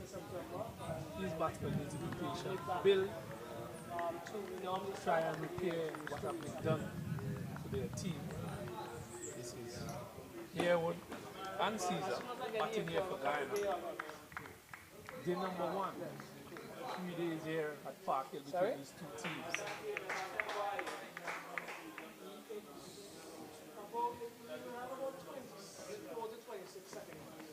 This one is being hit straight back to him. He dropped. Jump catch here by Palmer. Was a short delivery. And Caesar went into a push. Straight back to Palmer. Seems like it has caused him some damage. Yeah, it seems possibly could possibly damage the webbing. They're having a look at it, or just the outside portion of the hand, or closer to the small finger, as we would call it. But it came back to him. It came back to him very, very quickly as well, and he had to adjust because he was still into his follow through. He didn't complete it, and chance goes up begging, a difficult chance, albeit for the Leewards. Palmer would have been. Would have loved to have taken up that scalp. The Leewards would have been putting another nail in this coffin, but it's Palmer again. To Yearwood, this time is pitched up and he plays it into the mid-wicket area. That's Caesar. He moves to 13. And after having that reprieve, the Guyana total moves on to 36.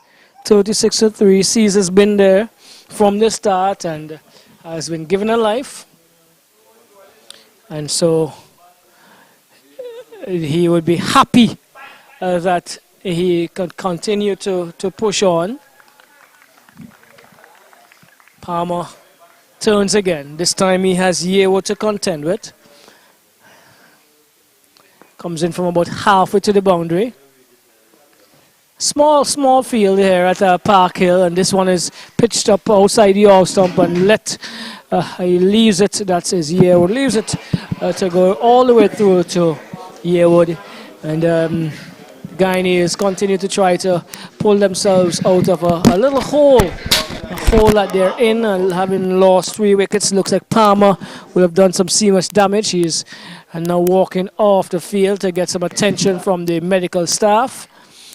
And so he comes off here now. Hope all goes well with him. And he's going to be seen by the physio and the medical people. Andrew, he is going to be the substitute fielder for the Leewards at this stage.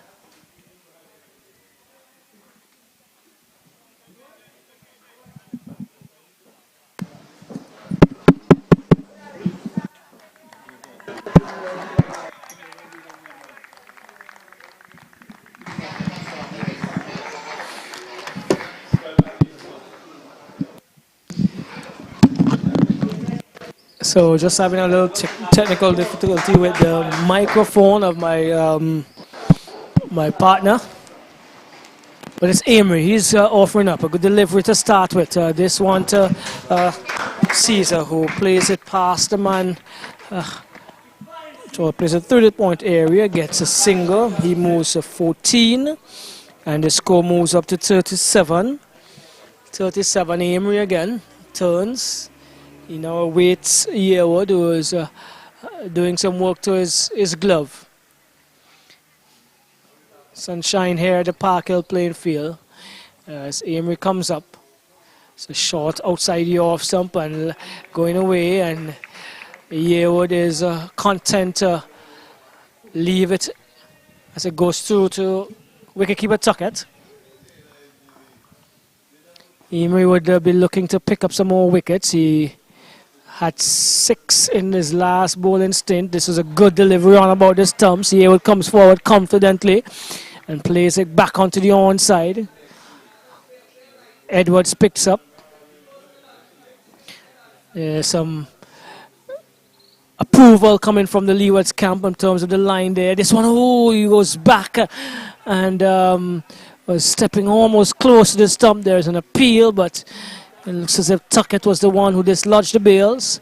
He was in a little difficulty there as he decided to go on the back foot for that one. Shortish, but too close to him. Amory again. This one is short again, and he punches it past the man at a squarish cover. Down to the man coming off of the long off boundary. Gets a single Yearwood. He moves on to 5. And the score 38. 38 for 3. Better delivery. This one is asking questions of Caesar. Dislodging the bails there is Tuckett a little belatedly. And umpire Wright is going to come up. The Jamaican standing here in this game. And the over comes to an end. Another good over from Amory, but not as attacking as he would like to be. He's not really making anything happen. His variety is quite okay, but I think he needs to be making the batsman play a little bit more often, Amory. Well, he's just putting the ball on the length and hoping that something would happen. After these 2 fast bowlers have given you such a good spell, you need someone coming in who would be attacking the batters and putting them under pressure and causing them to play a false stroke or the bowler to go through their defense. This is not happening for me for the Leeward Islands. Unfortunately, these 2 bowlers have not bowled as well as they ought to, after that lovely spell from the two fast bowlers. And these batsmen from Guyana are just taking advantage of that and settling themselves in here at Park Hill. They are now 38 for 3. 38 for 3. And there's another change of bowling. Yes, it's Harris. Yes, Harris. Yep.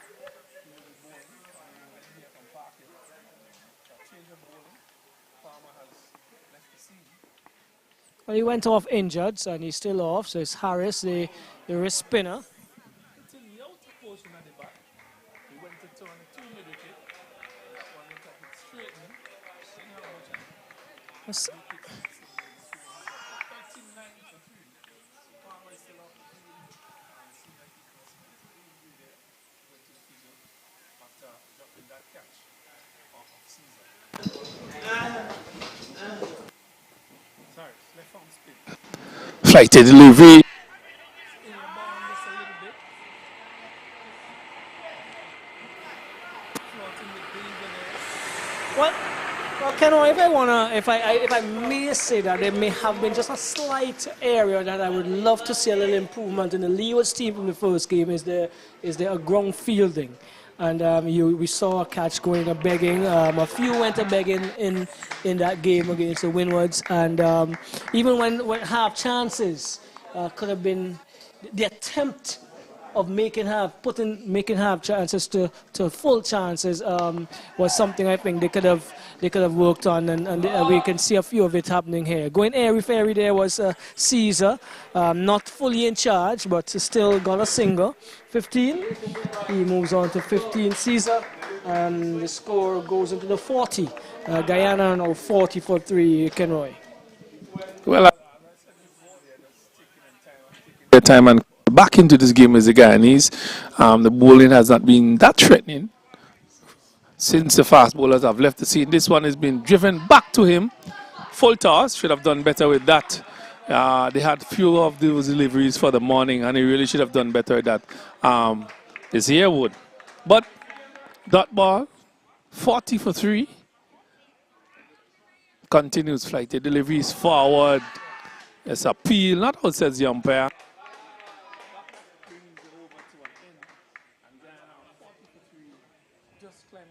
Into this game somewhat. Yes, and that was a better end to the over, a better delivery to end the over there by Harris, and not some flight, but not too close to the batsman. He had to make a decision, and he came forward, and there was a stifled appeal. And so again, as they start, a little inconsistent in terms of their length and line, but they have proven that they will improve as they go along. Amory continues his long spell. And this time he is going to offer up to Caesar. Just about 10 minutes shy of the luncheon interval. This one is a full pitch on the off stump. Again, coming forward is Yearwood. Yearwood is trying to make sure that Guyana does not lose another wicket before the end of this first period. Short outside the off stump and moving away. He allows it to go into the gloves of Tuckett. Some variation here, but equal to the task of the Guyanese batsmen. This one is well flighted. Oh, through the hands or over the hands of Harris into the long off boundary area, and he's going to get 2 as Mackenzie does the cleaning up. So Caesar, it is my correction. Caesar moves on to 17. Caesar moves on to 17, and Guyana moves to 42. And so it's been asked to bat as long as he can. Amory again, flighted, just past the man at the seal mid-off position. I think he came up a little too quickly. As yes. As Amy would have loved for that one to stick. Those don't really, you don't catch them, they stick, correct? This one again is on the stumps and coming solidly forward. It's Caesar. He has to be the senior statesman, as I take that comment from my fellow commentator Casnell. For the he has to be the senior statesman for Guyana now, because he's been there from the start. He's seen batsmen come, he's seen them go, and he's been able to weather the storm so far, and he's getting good support from his dugout here. Well, they are supporting each other. I'm shouting the encouragement to the batsmen, but are really changing in the game and the appearance of the game after these two fast bowlers have been taken off. Really, it becomes very easy for the Guyanese batsmen to bat. And really, Raxel, I think that is a really injustice to the cricket that we have seen earlier. It has just come to a silent sort of proceedings here, where the ball has just been bowling a particular, and how effective a spinner could be with a new ball and such a good batting surface. This one now is hit. Through the hands of Harris. He could not hold on to it. It goes into the boundary, straight back past the bowler. Through his hands, Harris is looking at the batsman Yearwood now. He's wondering what is he batting with. And as I said, that the Guyanese are saying he's batting with a door. I don't know what that means. Probably a big, large piece of willow. So Yearwood moves to 10 and Guyana to 46. They're starting to open up. Yearwood seems to be liking what he's seeing from Harris. Harris comes up now, passes umpire right. And this one is a better delivery, shortish, and coming back into him. Gets on top of it finally. But Kenroy, if you as a coach, you're gonna be picking 4 or 5 bowlers that are penetrative for sure. And so after your first 2, this is hitting the back pad, he's gone! This is beating the bat and hitting the back pad. Let's get that right. And Harris decides that you can beat me for 4 in the first delivery, but the next 2 have been there and thereabout, and the third one was excellent, beating, spinning past the bat and hitting the back portion of the pad. Umpire right agreed with the appeal, and at a crucial point, just before lunch, Guyana loses their first wicket. Well, I think umpire right got that right. It was a quicker delivery from Harris, pitching just on the middle stump. And Yearwood missing it completely, playing on the wrong line. It crashed into his back pad. And Guyana have lost their 4th wicket to the bowling of Harris. And they are further into trouble here at Park Hill. Day number 1, just before lunch, they have lost their 4 top order batsmen.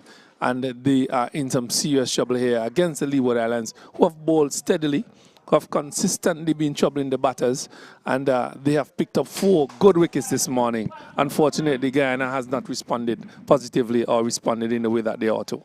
Right, well, after the outburst from Landerfoot and Harris, the other bowlers have been consistent. They have not really been very loose. They've been there and thereabout, and they've been probing and asking questions. And you would expect this. You would expect the batsmen to try to negate what comes. They don't want to take any chances. They want to make sure they dig deep and build a foundation and try to get their team out of it. That's what they were trying to do. And you could have seen they had started to grow in confidence, but at a very crucial point, Guyana have lost their 4th wicket. Well, Leeward Islands continue to probe, continue to fight here as they take the upper hand. Early in the game they have started and they continue to press home the advantage. Guyana 46 for 4. Harris continues, flighty delivery. This one is driven. First delivery from him straight up. Joda stroking that ball confidently to mid-off. Getting off the mark immediately. Caesar is still there. He's still fighting for Guyana. As you said, he's a senior statesman. I don't know who has appointed him. Well, he has appointed himself because he's been there. He has seen 6 of his partners. 4 have gone, and he has to keep the fight going for Guyana. He gets a flight to delivery, comes forward and plays it on the onside and runs with the shot. Andrew Fields, but he could not effect the run out. So 18 Caesar moves on to, and 48 for 4 Guyana. Jua. Jorda, Jorda. Jorda comes into strike. He also represented Guyana in the under-17 tournament, so coming off of some cricket as well.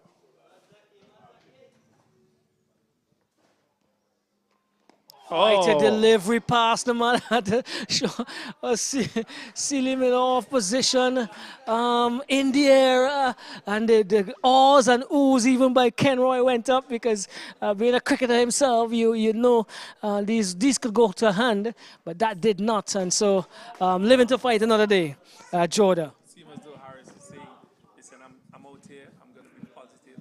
The ball is in my half, I'm going to play positive cricket shot. And he went to drive that one, Jordan, and it passed somewhere close to the man at Silly Point and evaded him.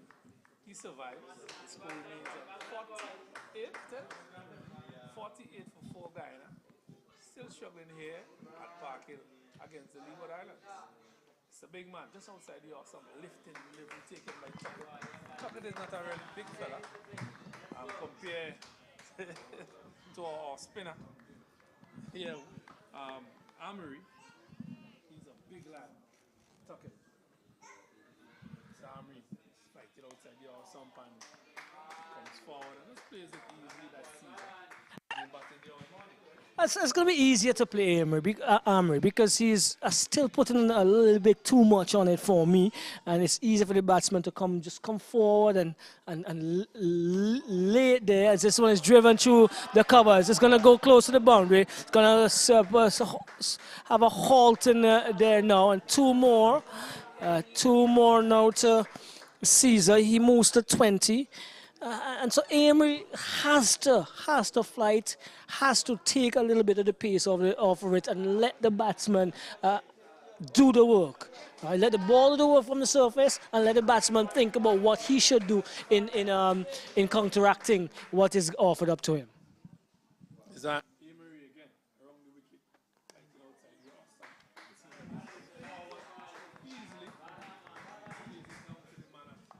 Backward point to comes in and field. There's 2 slips of backward point, a silly point, short extra cover, long on, mid on, short wicket, and a man at deep square leg.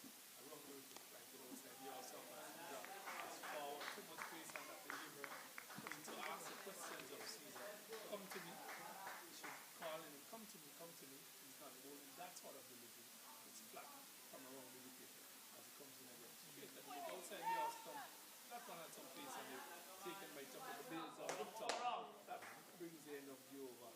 It's 50 for 4 Guyana here this morning at Park Hill, just close to the luncheon period. And Guyana has been outplayed here by the Leewards for the first 2 hours who wraps up. Definitely struggling. Definitely Leewards on top. They have had the better of the morning. They came out positively with the ball and had the Guyanese batsmen in a lot of trouble. Nathan Edwards and Landford had tremendous spells, and since then even the spinners and Palmer have kept it tight. They have bowled good lines and lengths, and they have contributed to the downfall of a 4th wicket for the Guyanese. So with possibly this being possibly the last over before the luncheon break, the Guyanese would definitely want to keep their wickets intact. This one is a shortish and coming into the batsman Joda, and he managed to keep it out. Harris again to Joda. So it's well flighted outside the off stump, comes off of Tuckett's glove. Joda does not make contact. He's getting some advice from Caesar as it ways he's supposed to be playing. Harris would be buoyed by that. This one is well pitched up outside the off stump. He drives in the conventional manner. To Andrews in the cover, short cover actually. And again, no addition to the score. Harris looking positive today with the ball. His body movement is quite impressive as he bowls this one, however, short outside the off stump. Punched again into the cover area. The man with the gold tips of his plats, Harris, flicks them now as he 3-4 times as he gets ready again. Coach is asking for the flipper. But this one is a pitched up delivery outside the off stump and driven into the covers again.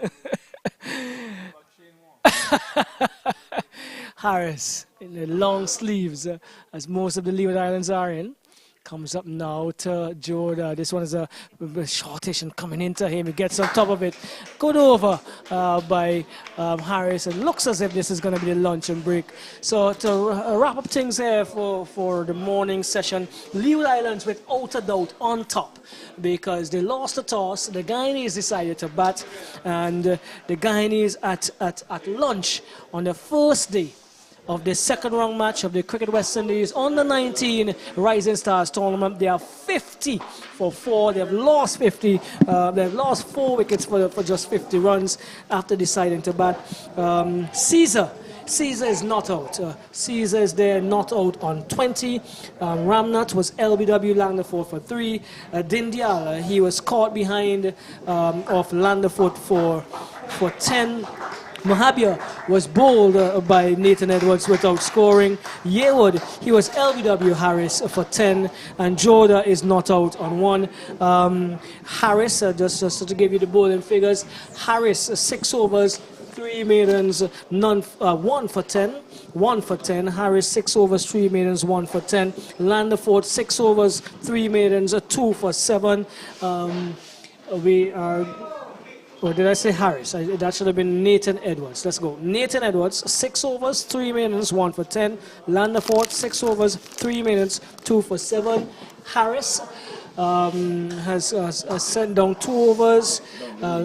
Amory has set down about 6 overs. And then Palmer had to come off because of injury to his hand, a return catch that he couldn't pull in. But this morning, we have seen youth cricket in the West Indies, promising youth cricket, and more so for sure, the opening fast bowlers from the Leeward Islands. Yeah, very impressed with the opening fast bowlers from the Leeward Islands. They bowl impressively. That of Landerford and Edwards, they bowl impressively, picked up 3 wickets between them. And they really give Leeward Islands a wonderful start in this game. And they have really took the top half of the Guyanese batting. They are 50 for 4 at lunch. And here at Park Hill, we have another 2.5 days to go. The first session, actually, in this game went to Leeward Islands. The Guyanese batters at the crease are Jordash and Caesar, who have been there from the start. So we'll be taking a break here at lunch. They are 50 for 4. We'll be back at 12:40, where we will continue commentary here at Park Hill. We will see you then.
All right, welcome back to the Park Hill playing field where we're just about started the post-lunch session of this second round match. Cricket West Indies on the 19 Rising Stars Championship. Herons and Vincent and the Grenadines. Leeward Islands taking on the Guyanese.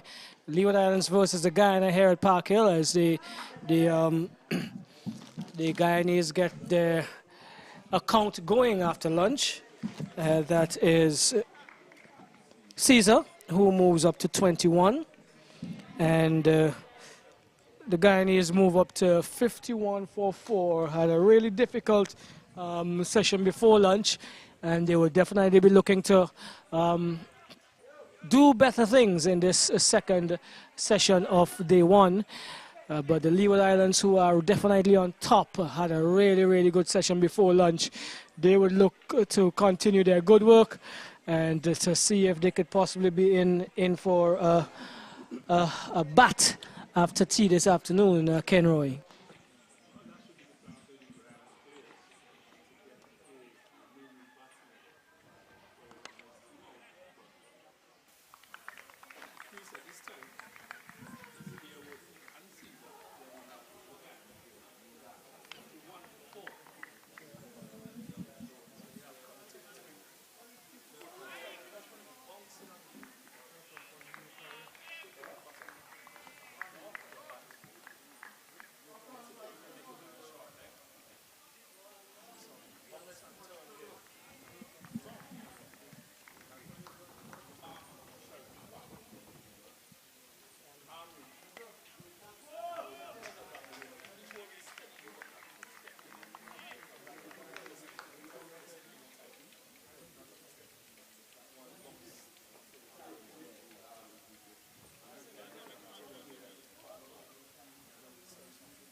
Yes, here we go. So Guyanese will definitely would be looking to pile on some runs. They would definitely want to give their bowlers something to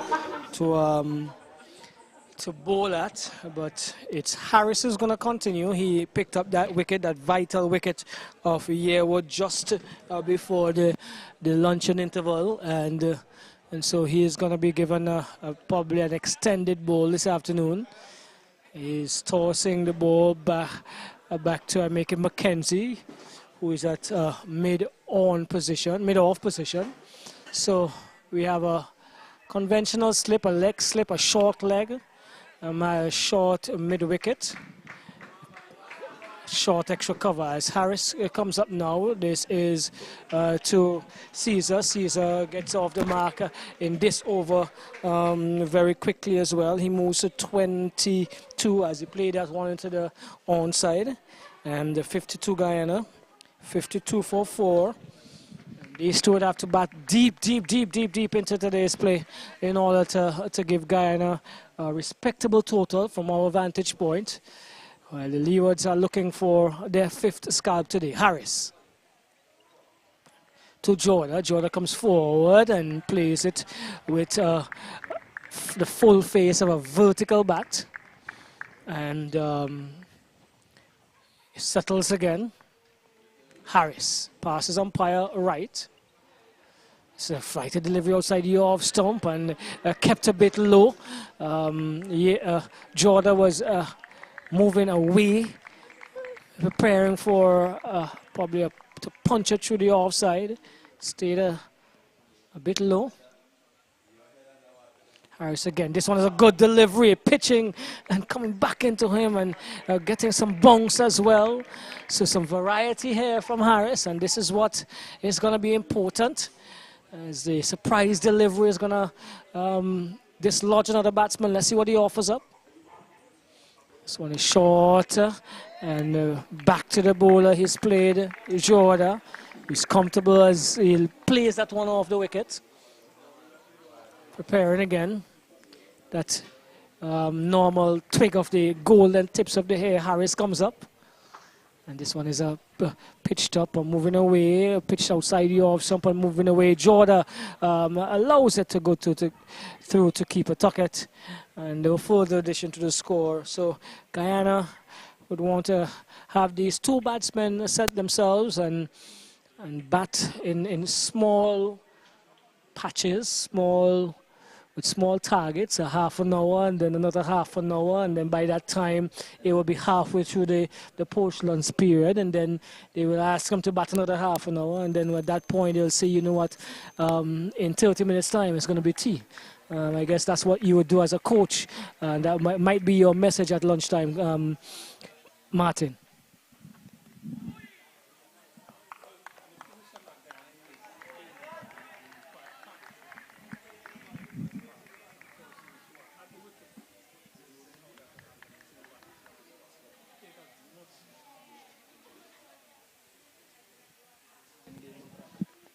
All right, so still having a little difficulty with the mic. So you were saying, Martin? Well, Guyana needs to have a partnership here between these two. They haven't had much of that in this innings, but Armory keep bowling tightly. That one was played just on the outer portion of the bat, hitting the man at silly point on his legs. Those have to stick really, but Leeward Islands have played some really good cricket from this morning up until now. They continue to press. They continue to pressure the batsmen. As there's two slips, a silly point, a backward point. Armory. This one is driven up to the man, a short extra cover. The score remains on 52. 52. So partnership is required here. Partnership is required here from these batsmen for Guyana. And they need to bat as long and as deep as possible into the innings. This one is taking the outer portion of the pad. There was a stifled appeal as Armory continues to work, but there is no signal from umpire Trudeau, so that means that one would have been bat onto pad. Caesar moves to 23, the score to 53 for 4. And taking a new guard there is Jordan. By no means a rabbit with the bat from what we've learned in terms of their prowess in cricket before. It's Armory, however, trying to dislodge one more, going back onto his thumbs and playing it in front of him onto the onside. Another over comes to an end from Armory. Just about thereabout on the spot, asking the batsman to play or not, and he would probably want to be a little bit more penetrative, Armory, as Harris is going to continue. So of the two spinners on the show that you've seen so far, Kenroy, what's your impressions? Yeah, bowling steady lines. I think Harris have just found his line to really start slowing up the delivery, making and allowing the ball to do as much as possible off the wicket, and the wicket is responding. So he has to continue in that vein. Armory continues to bowl flat and fast, just outside the arse and keeping things rather tightly. So to get a breakthrough here, they have to do something a little different. It's just a little bit too tame for me. They need to work on the batsmen, work on the variation. It is too easy for these batters, and they keep doing the same things over and over again. They have to learn the cricket, understand what is required of them, and do what is also required of them.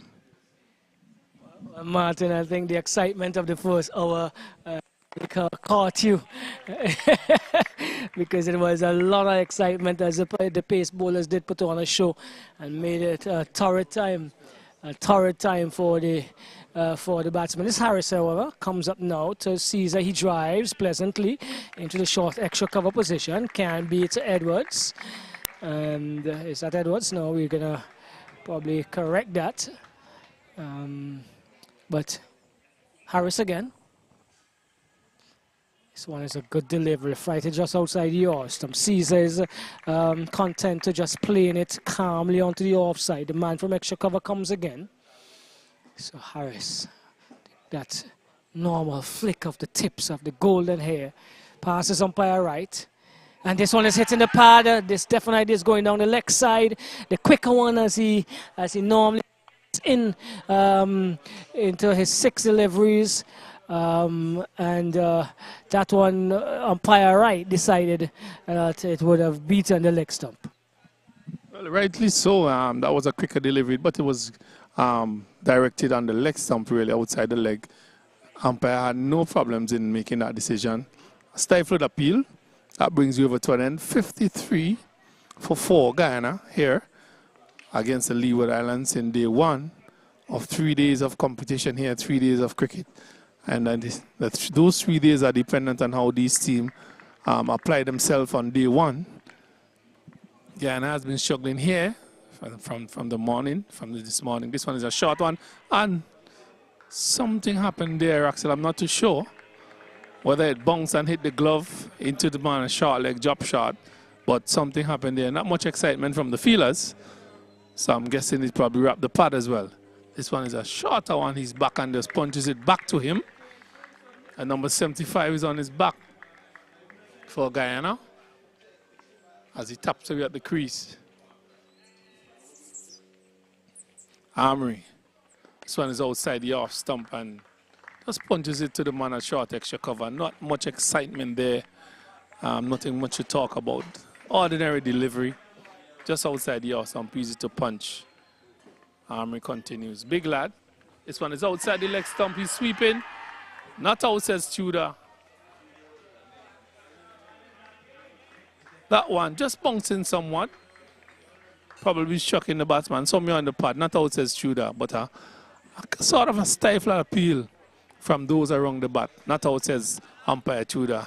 He continues to battle here for Guyana.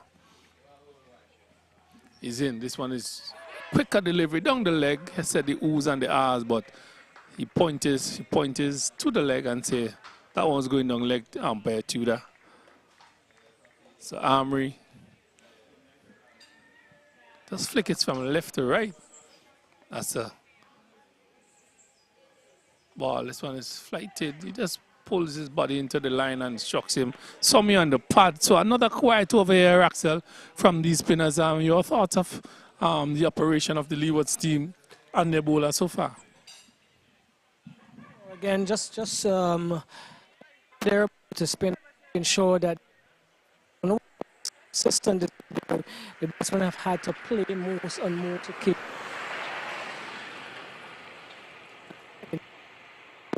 as well, which is what you would want to see, some level of consistency with some variety as it relates to lengths. It looks better than he did in to correct it.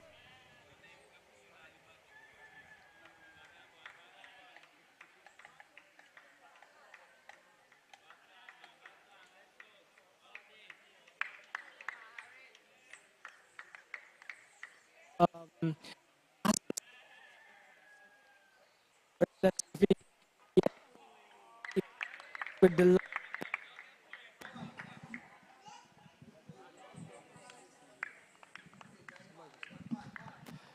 so Harris, that was one on the stump, just about outside the out stump, played back to him. This one is flighted, just about middle and leg, and turned into the onside. Can't beat Palmer. Palmer is back on the field, so he would have had some medical work, some medical attention. Harris again.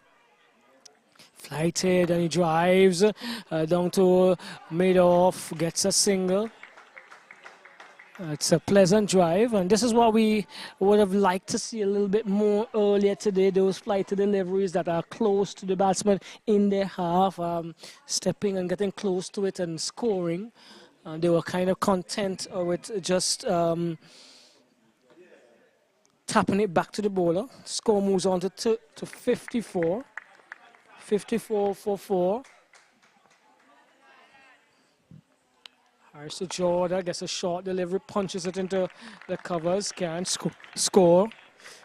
Caesar's there, he's been there since 10 a.m. this morning, and he's on 24. Jordan is still on 1.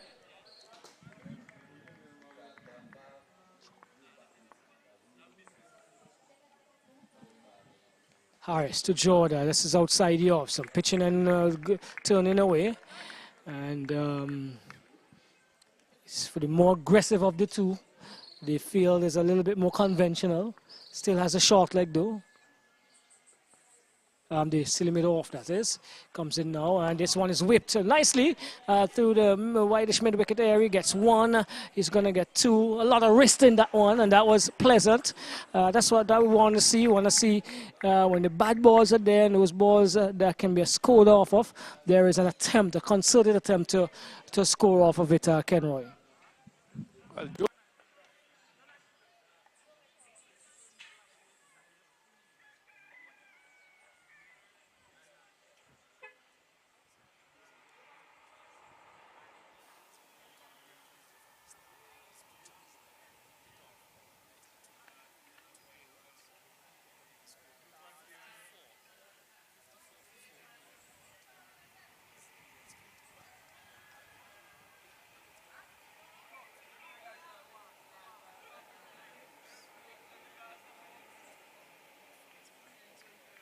from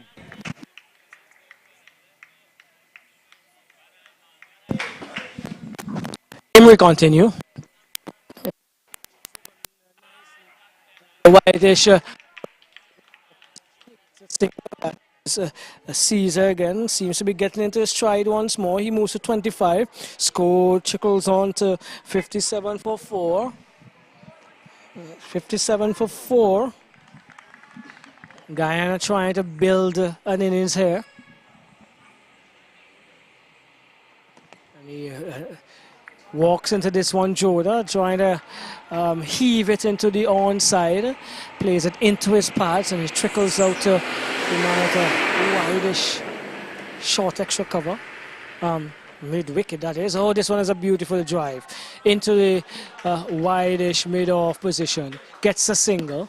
Jordan looks business-like here after lunch, Kenroy. yes, he looks at the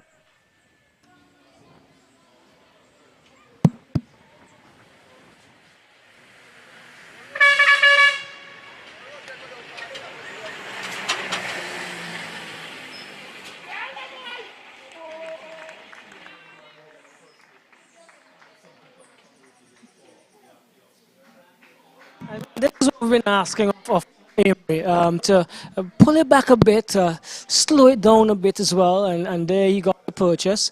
And Clark cleaned up. This one is a temporary single. Walsh comes in and denies Clark of a single. Walsh was a little slow off the mark, but the ball was traveling a little too quickly for that, and I think Jordan made the right decision. Clark settles again. Good delivery, just outside your off stump again. The toy with the idea of a single. These batsmen would not want to be, any of them would not want to be dismissed by the run out route. As Emery comes to the end of another over, probing, still probing, but yet not to pick up in this today's proceedings.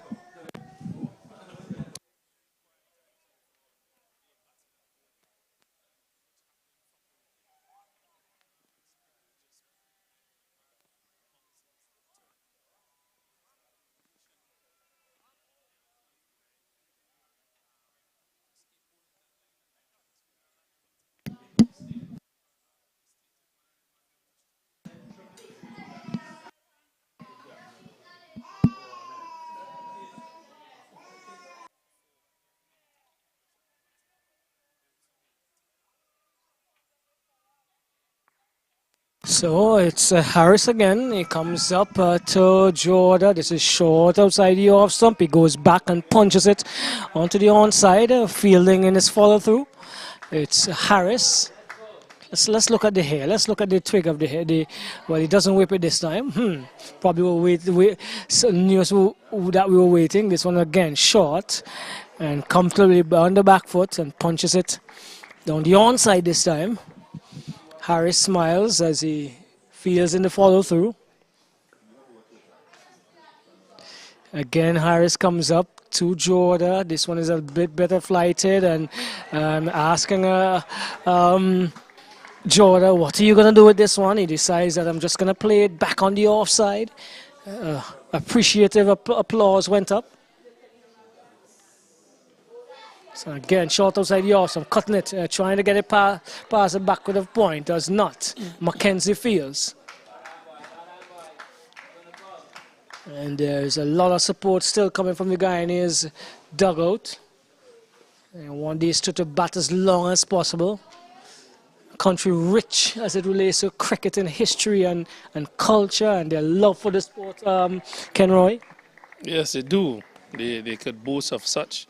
They have produced some wonderful cricketers from Guyana over the years. The latest Himaraj Chandapal. Meyer in the West Indies team as the toy for us with the idea of a single here. Palmer on all fours finally picks up as the over comes to an end. Another good over from Harris. He's gotten into his groove. He is definitely on the spot and he is looking to add another wicket to his name.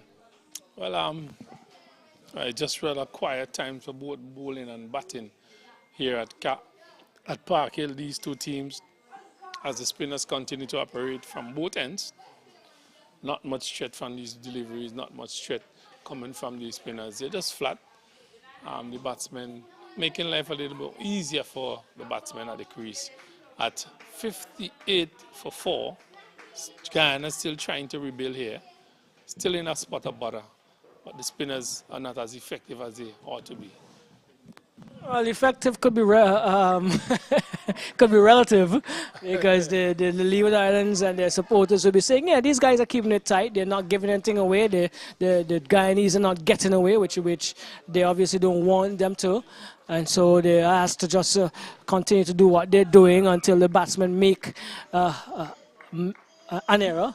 And this is what this is what you tell your bowlers, won't you? This is a stage where you have to force the batsman to make an error. He's under pressure. So you have to push this batsman to make the error. Amri trying to have Caesar making an error here. He did make an error this time, and that one was well flighted. That one was the one of those that we want to see a bit more of. He went for the drive, but could not make contact. It's Amri again, getting Amri. Well, you have to have something in his armory to get a wicket here. His aim has to be good as well. All right, so here he comes back on Amri as he turns, waits on Caesar. So he's over flighted and going down the leg side, playing around it again is Caesar. That was an opportunity that he probably missed out on scoring. Nice, lovely sunshine here at the Park Hill playing field. Amri comes up. Amri, that is. And they're looking for a single. That was a very, very, very close one. But Harris was slow off the mark, Kenroy. Yes, he just dropped it short in front of the man at backward point. He was a little bit late on picking that up, and they took a tricky single there.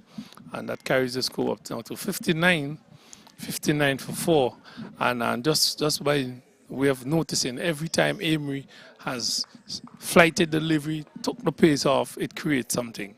And that's what he should be doing. He comes up now to Jordan. This one is well pitched up to Jordan. He punches it into the covers, and that's the end of the over from Amri. He is continuing to be tidy and to bowl on about the stumps, and the Guyanese trying to weather the storm here. They are probably seeing some silver lining, but they will have to have these two batting a long time.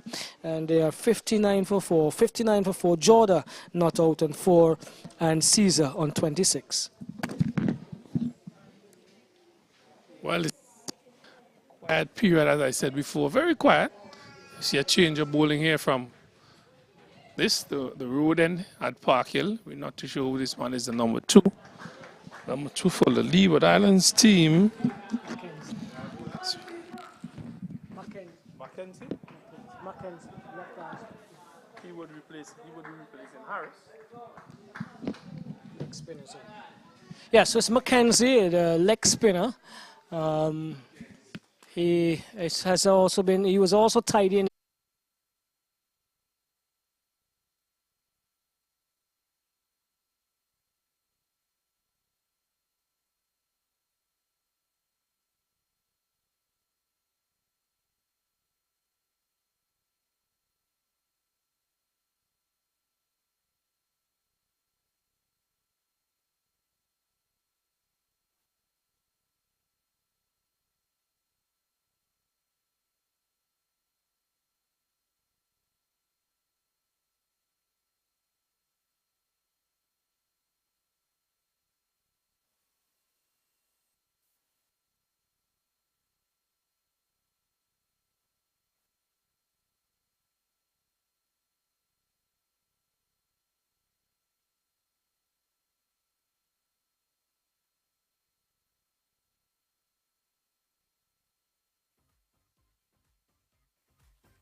Well, welcome back. Welcome back to the Parkhill playing field. We want to apologize to our viewers. We had a disruption in the electricity, and so our feed was disrupted.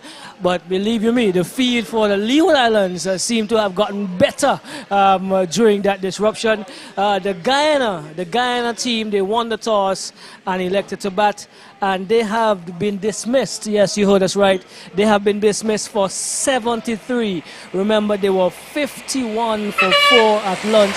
And so they have lost, 6 wickets for about 22 runs, Martin. Let's go through the bowling, the batting here. We had Caesar. He was bowled Micah McKenzie for 26. Ramnut, he was LBW Landerfoot for 3. Dindial, he was caught wicketkeeper Bowen Tuckett off of Landerfoot for 10. Mahabia bowled Nathan Edwards without scoring. Shamar Yearwood, he was LBW Harris for 10. Jorda, he was stumped. He was stumped. Tuckett off of Amri for 6. Ram Sami bowled Micah McKenzie for 5. Rampasad, he was stumped.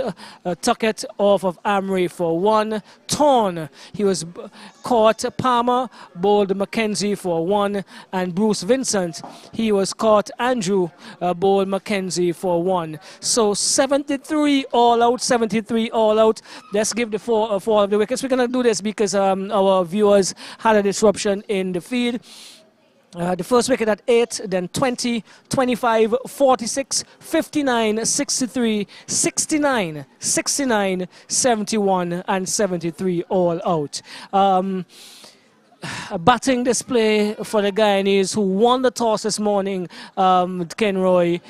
This is not at all what they would have been hoping to have happened at this stage in the day. Well, I agree with you there, Raxel. The Guyanese team had the opportunity to bat. It was a good placid wicket. Some good fast bowling this morning. Despite that, they had some ordinary spin bowling to deal with. And unfortunately, they were bowled out by a change of bowling, Mackenzie. If he could just run through the stats for Mackenzie, from the time he was brought on, within his fourth delivery, he picked up a wicket. And from that, the wicket started tumbling after lunch. So they got bowled out for 74, 73 all out. And they don't have anyone else to blame but themselves.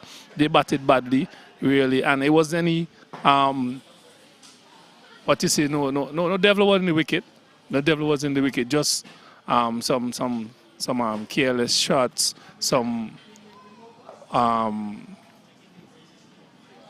It's hard to describe as to what we saw, you know. Especially after lunch. Yeah, it was no thought into the cricket, really. Right. You were in a situation and the batters really didn't come and apply themselves. They just went about doing their own thing. And I know the coaches will be disappointed with that. But it's all done and dusted.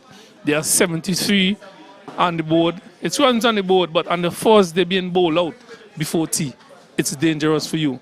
And it puts you in a position where you could lose this game within the 3 days or within the time allotted to you in respect of the game and so on. Well, once the Leeward Islands bat properly, they would put themselves in a strong position and cause the Guyanese to be coming from behind. Well, you said there were no devils in the wicket, but there were definitely some terrible attacking bowling early up with the pace bowlers, who I think broke the back of the Guyanese early this morning. Nathan Edwards and Landerfoot were tremendous with the ball. They used the pace and the new ball quite well, and that is where the damage was done, and it was left for the other bowlers to come in and clean up shop, so to speak. Nathan Edwards, 6 overs, 2 maidens, 1 for 14. Landerfoot, 6 overs, 3 maidens, 2 for 7. They were excellent. They were superb with the ball, and the Leewards could not have asked for anything better from their opening fast bowlers. Yeah, some real fantastic bowling by these two.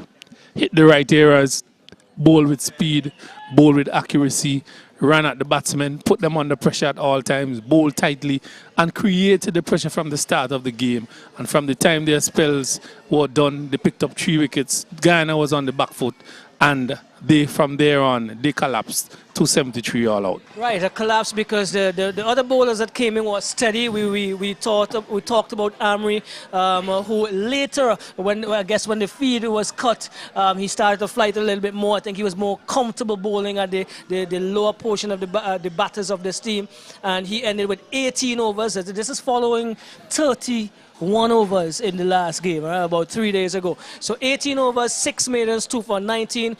Michael Palmer, 5 overs, 2 maidens, none for 6. Amirius Harris, 7 overs, 3 maidens, 1 for 12. And Michael McClenzie, who cleaned up the lower order for the Guyanese lower order, 6 overs, 2 maidens, 4 wickets for 9 runs. Right, the leg spinner Mackenzie really did the job that was asked of him. He was introduced after lunch, and he came in, and in the 4th delivery picked up a wicket, and from there on in he just kept bowling. Then Amory from the other end kept it tight, and the pressure came from Mackenzie, who picked up 4 wickets, 4 easy wickets really, and then Guyana was bowled out for 73. So 73 on the board, a poetry score really from Guyana, and day number 1, a placid batting wicket. A placid batting wicket. If you're a good bowler, you may get some assistance as the fast bowler did, but if you can bat, you would be able to score runs on this wicket, Raxel. Well, the Leewards would be looking to overhaul his total and get into the lead by the end of today's day 1. The guys in the Leewards must be happy.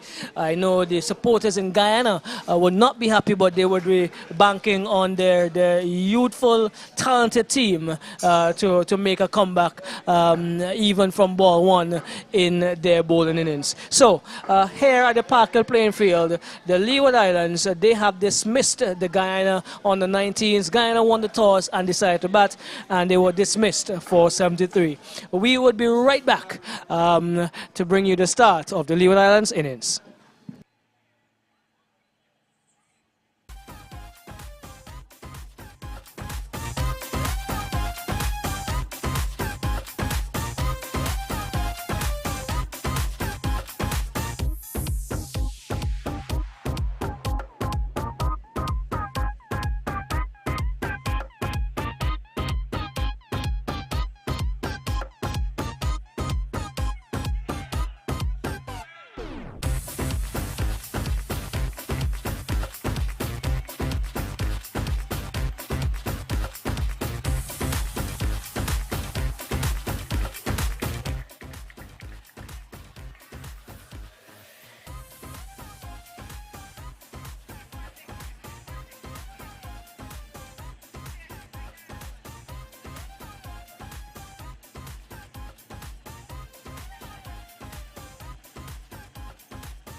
Back, the Leeward Islands would need 74 for first innings.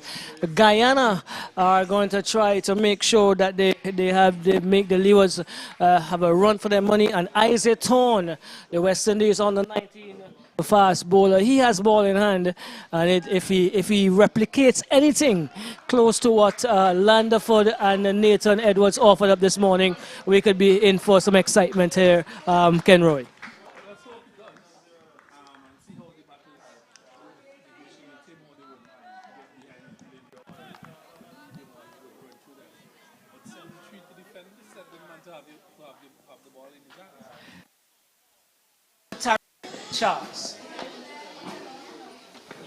Just a no ball, some pace down the leg side. I think from this first delivery, he looks quicker than the two paces that we saw this morning. So on line and on length, we could be.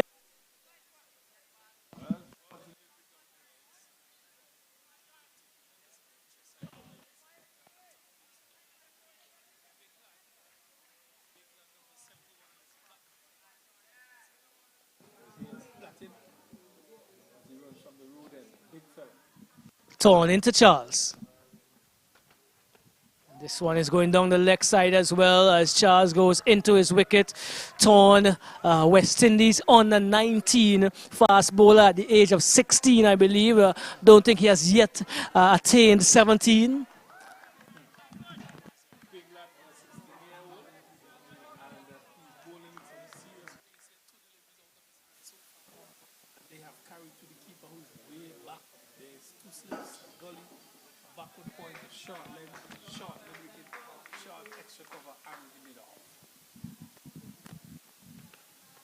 This one, is getting down there belatedly.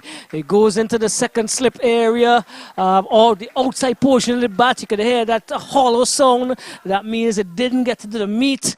And Torn has one up because he defeated him there for most of that delivery.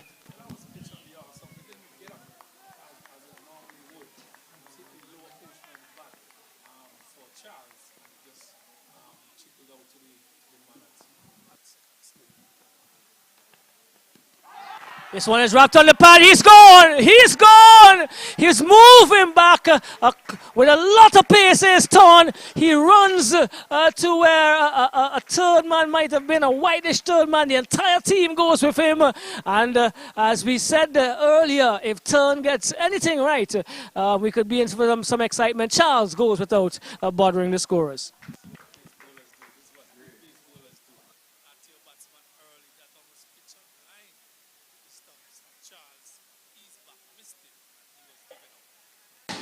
Well, the Leeward Islands in their match against the Windies, the batters were very, very solid. They were composed, they were compact. They got in, they took their time, they got in, and then they flourished. But they did not meet anything like what we're seeing here because Torn, from what I have seen from four teams, well, three teams because the Leewards were in Arnisvale, I have not seen anyone as fast as him. And if he gets things right, he is definitely going to be a handful to deal with here at the Parker playing field.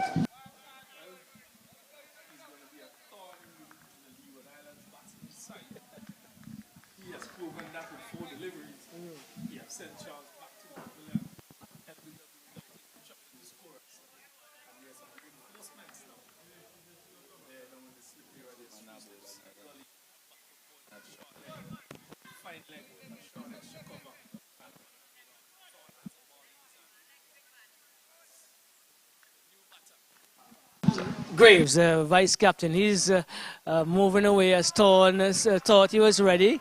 A little byplay. The Guyanese are very vocal. I think they're very, very confident in their bowling attack. On or in? Torn in your side or on your side? And he's on the Guyanese side. He would have such forces to go. Three slips, a gully waiting as Torn comes up to Graves. Graves drives, back pass on. He's going to get a single. They both stood up in the middle of the wicket, and before they decided to take the single, Graves gets one. The Leeward Islands move on to 2-4-1. 2-4-1. Graves, he got a 60 odd in their first innings. Is very solid. Started slowly, but then on the second day, the morning of the second day, flourished and blossomed, and to use a term that my friend Alanson used, mushroomed into a beautiful batsman. And so a lot will be on his shoulders. Walsh also looked compact. But he didn't stay as long as he would have liked. So the Leewards would hope that they can see off these pace bowlers. This is short, and he goes back, and he goes into the third man boundary for 4 through the slips, and not in control at all. But by any means necessary, said Malcolm X. Any means necessary with this sort of pace.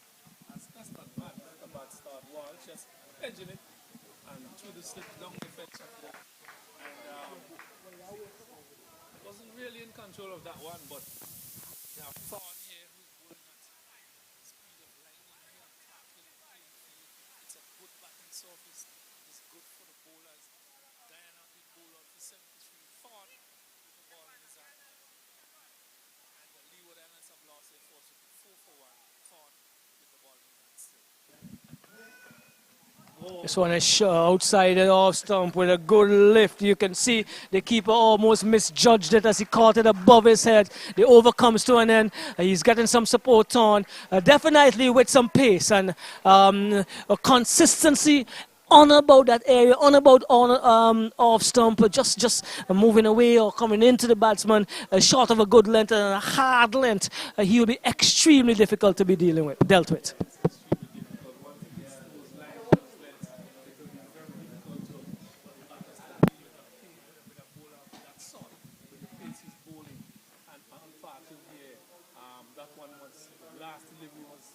Taken above the keeper's head. He stretched and took it above his head, and really this young man is bowling some serious pace here. At 16 years old, generating that sort of pace. He's one to look forward to. But Raxel, what is important as well?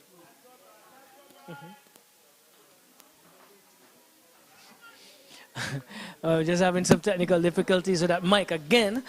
So to complete the idea from Martin, Bruce Vincent, I was not privy of seeing him before, but I was also told that he has some quality, and so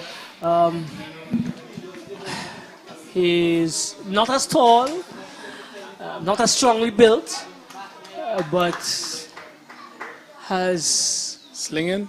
a slinging action, it looks like. So let's see what's going to happen. He is going to offer up to Graves.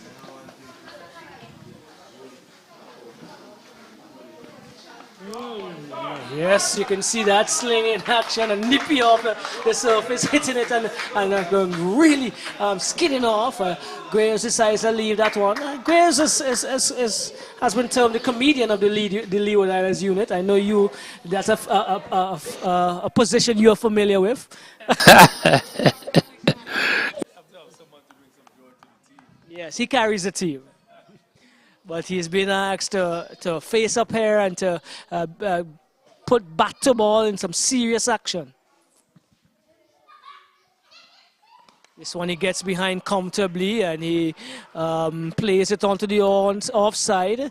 He rehearses a stroke now, looking at where that might have pitched, and he walks away. He said that there was a little movement according to his action, and he's looking to replicate the movement of the arm, trying to understand what's happening. Kenroy, at this stage, as an opening bat, with this pace coming to you with a lot of movement as well, what be going through your mind? I know you had these opportunities. We'll hear your thoughts after this ball.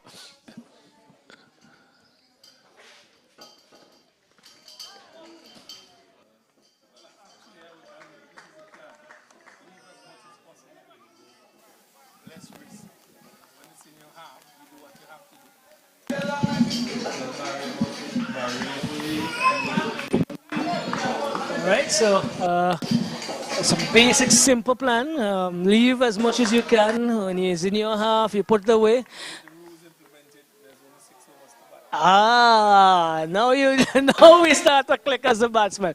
But here we go. It's Vincent. Swan is just outside your stump and he gets behind it and plays it to the man who came in from the gully position. No addition to the total. Guyana 6-4-1. 6-4-1, and we have Malik Walsh on 4, Michael Graves on 1. Graves will be hoping that he can push his team by getting another half century. The Guyanese will definitely have other thoughts. 77 on his back. Bruce Vincent comes up now to Graves. Good line outside the off some, but trust in the judgment. Here is Graves. He comes down and he decides to do some gardening. Probably saying to the bowler, Vincent, that's where you got the movement from. There's a little dirt that was dislodged, Kenroy. That's this byplay that you batsmen give us.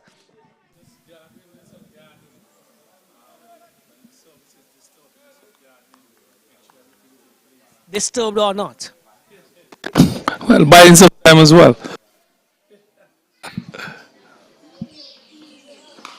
Solid. Vincent on the money again, but behind it solidly is Graves. Had some conversation with Graves, and he seems to be a well-organized individual, well-educated young man as well. Knows what he's about and understands the game. I believe that he's one of those on the field who does commentary. I remember I heard him having some conversation with umpire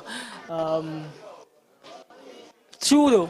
And Trudeau was saying to him he was enjoying the commentary during the last game. So, some of you guys do live commentary on the field.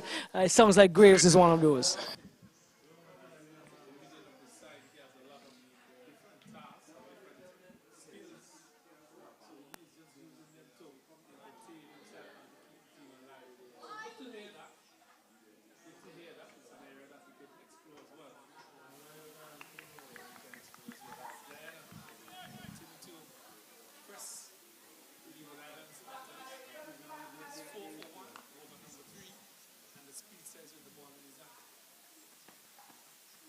Again, just offline, and he'll be better served to make the batsman play that Sutton. A lot of pace and definitely getting the assistance from the surface and the new ball. But Walsh was happy to just look at that one go by down the leg side. Thorn walks back Martin.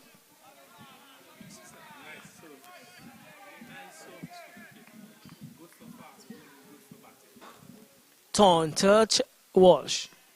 This one is on the stumps and he gets behind it and he plays it to the man coming in from gully. Some good bounce here.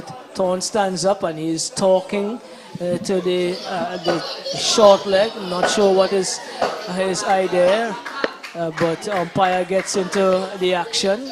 Umpire right. So they're having some discussion.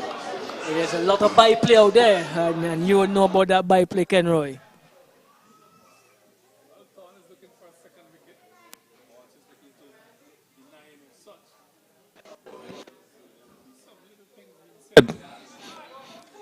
To each other. Thorn again to Walsh. It's a short rising. He jumps in defense as he gets behind it and steps back almost to his stumps, and he's solid behind it. This is Hayden Walsh's brother. Hayden Walsh's brother, and so there's obviously some quality in the genes and in the bloodline here, Kenroy.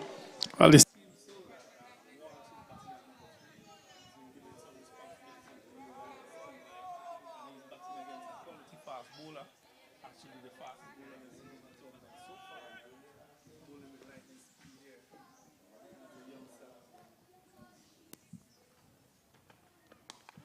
This one is turned. It's going to go close to the backward square boundary. Gets one, gets two. That's Walsh. A little pitched up, but on the leg stump. And Walsh moves on to 6. The Leewards are 8 for 1. And this is over number 3. I remember earlier, for those of you who missed it, we had a little disruption with the feed because of some electricity outages. But during that period, the Leeward Islands team were ignited and dismissed Guyana for 73. We'll have some comments from one of the Leeward Islands players in a bit. But it's torn again, looking for a second wicket, Kenroy.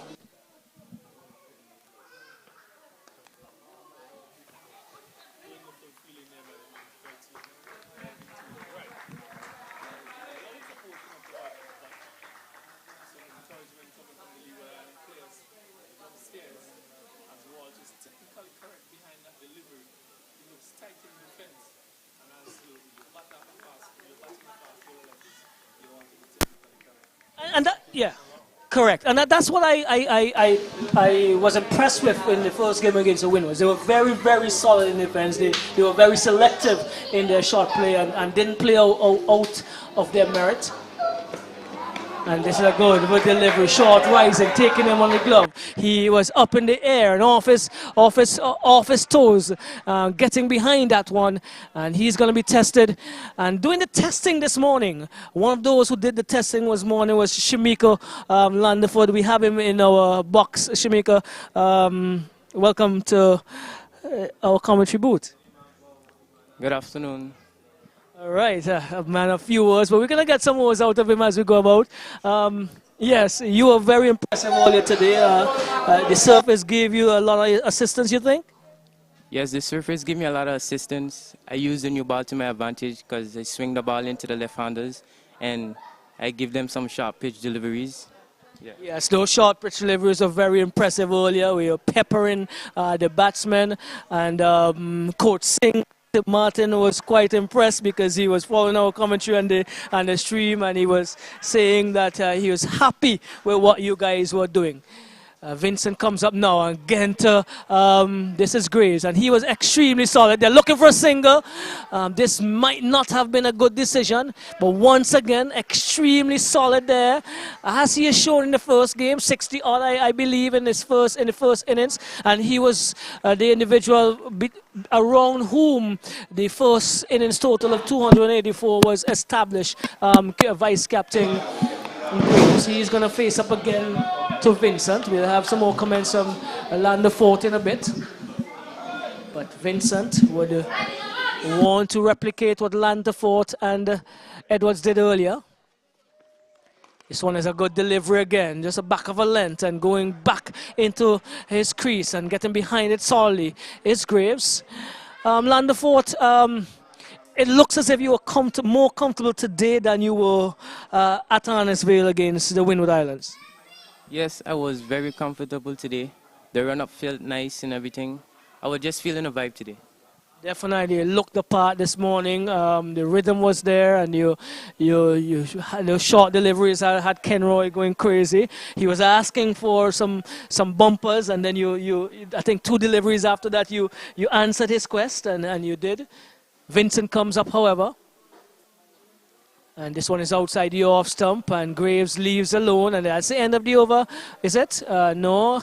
I was put off there a bit by umpire Trudeau's movement. Graves does the same. He moves away. And he's doing what he did in the last game, trying to keep his focus as much as possible. And so far, the defense looks solid for these two players, Kenroy. Yes, indeed. They are playing the ball on its merit. They are not too hurry, and they are playing each ball as it comes. They have to be technically sound against these two fast bowlers. If they are not, they will get themselves into trouble, and they are doing a very good job so far. This one is pitched up, Yorker length, and Graves just came down on top of it and just played it back to the man at mid-off. Really nice and easy. Graves looked very nice in his stance, very well organized, very compact as a batsman, and he would want to bat as long as possible and as deep as possible into this innings. There's a target of 73 to get. Somebody needs to get in, and somebody needs to weigh down these fast bowlers. If they don't do that, they may find themselves in trouble, as Guyana was in trouble from the start. Vincent continues. That's the first one. Short delivery is going to be called wide. That was through him very quickly. And umpire Wright says that's a wide delivery, the one for the over. It was way above. It was way above Graves' head, but showing that he has equal pace and talent as it relates to bringing these bumpers is Vincent, and he is not going to be outdone. But one more to the total. I make it 9-4-1 Leeward Islands, as they try to get first innings and push further. Vincent to Charles, to Graves again. He drives, and this is one of the better aspects of his game, but he didn't time that one well. And the man at short cover comes in, does the fielding.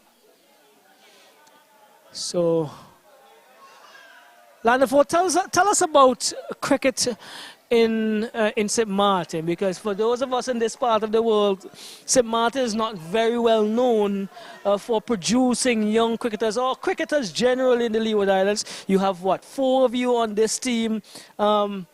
It seemed to be a developing product out of St. Martin, the cricketers. Well, the cricket in St. Martin is coming along very good. I find that everybody now is like stepping up the level.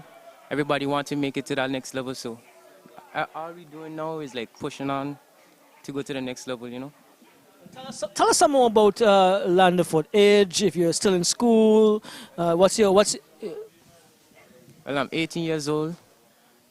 I'm going to college right now. As I go back home, I'll be starting college in September, so yeah. All right, always good to have the academic,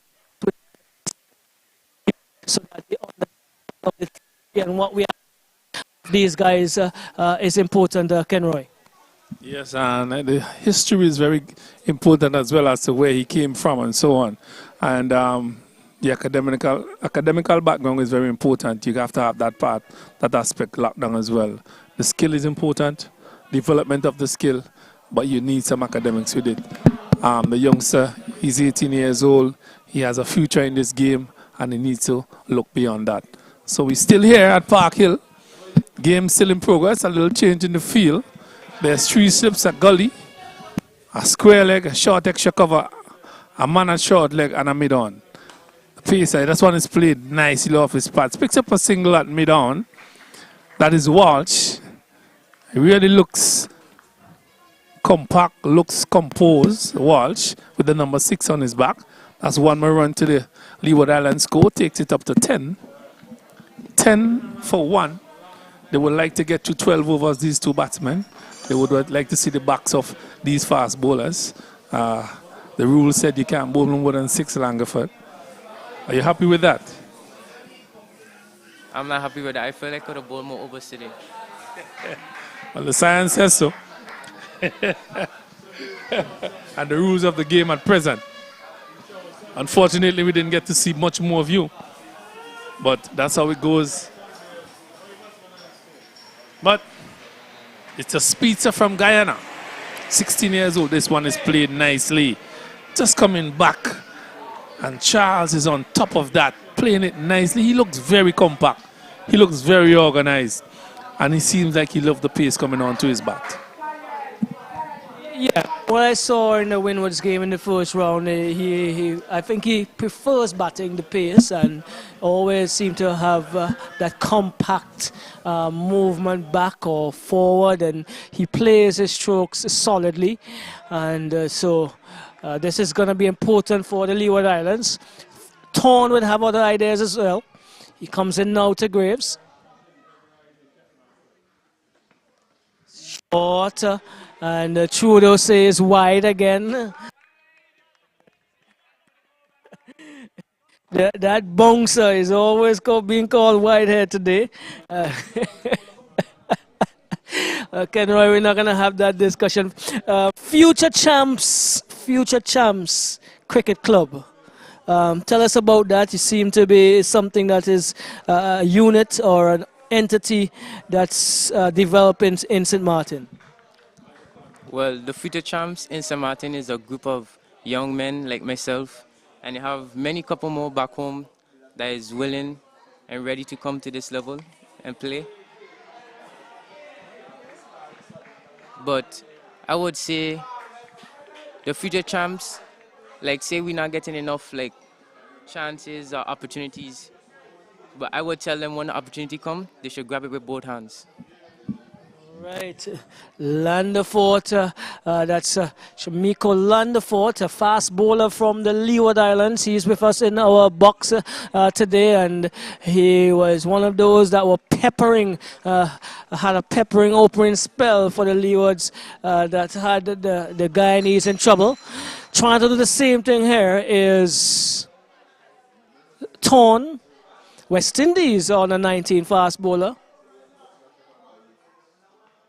This one is taking the bat and into pad. Graves is looking for one and they're looking for a second. They would be advised not to because the ground is a pretty small one. And so Graves moves on to 2. Graves moves on to 2. The score moves on to 12. Score moves on to 12. And so the Leeward Islands trying to weather this early difficult periods. 2 fast bowlers doing well here, as did their fast bowlers did this morning. But the Leeward Islands with the upper hand at this stage. They have dismissed Guyana for 73, and they're 12 for 1. Your first time in St. Vincent? Yes, this is my first time in St. Vincent, also my first time playing for Leeward Islands. Okay. Full toss, driven. Malik would have wanted to do better with that one, but plays it into the man at a deepish, well, let's say a short extra cover. Short mid-wicket in this case. He's a right-hander, so let's get that right. You enjoying St. Vincent? What's your impressions of this beautiful? You know, this is a place to be. You know, if you didn't come St. Vincent and you never came St. Vincent, half your life would have been gone. This is very green, have a lot of trees, a lot of fruits. I love it here. Okay, well, I don't think you had a choice about saying anything else, Ken Roy. I wouldn't have you. I wouldn't have you. Lovely place to be. So that's bring the end of the over there. And Leeward Islands in reply to Guyana 73. They are 12 for 1. 12 for 1. 5 overs completed. So just the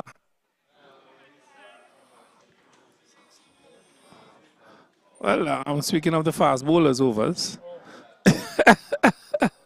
To be bowled, but they're handling the pace rather well. Here, these 2 batsmen, Walsh and Graves, they look good, they look compact. And if they get in, I think that they would give Leeward Islands a healthy score here. And the first target would be that 73 runs. But these bowlers from Guyana have something different to talk about. This one is pitched up full, and he digs that one out. Is Graves. That was a full delivery. Just getting his bat down on that in time and squeezing it out and feel it there by the fast bowler. From where? Where is he? Vincent is from where? Where in Guyana?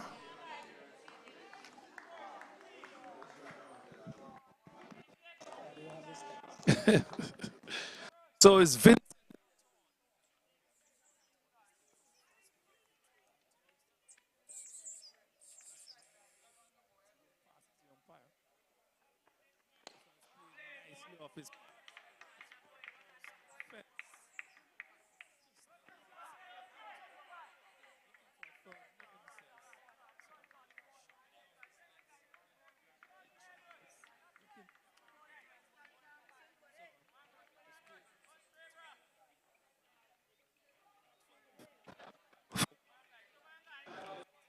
Sorry.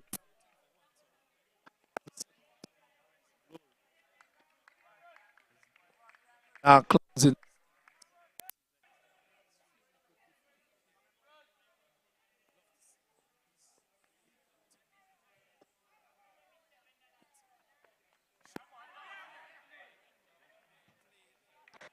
Well,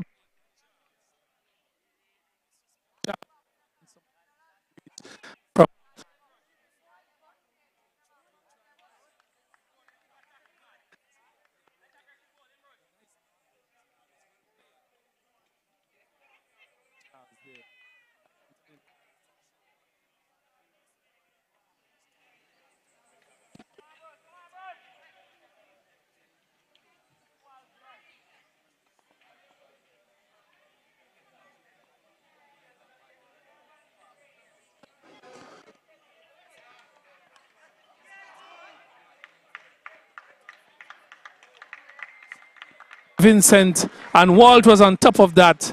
Not the Walt that we're accustomed to see. This is the number 3 from the Leeward Islands. He jumped up on that and punched it to a backward point into the fence for 4. And he has pushed on the Leeward Islands score now to 17 for 1.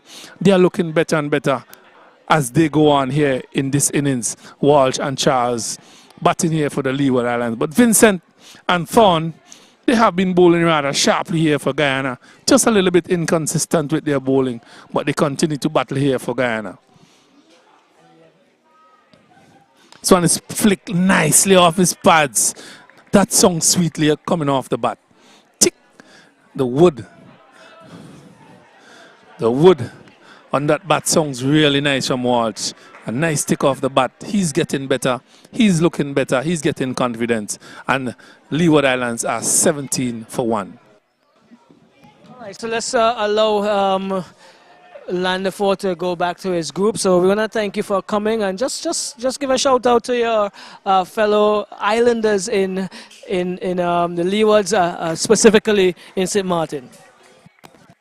Shout out to my coach, Richie Singh, my mother, my biggest supporter. And shout out to all my teammates that have been supporting me. Thanks.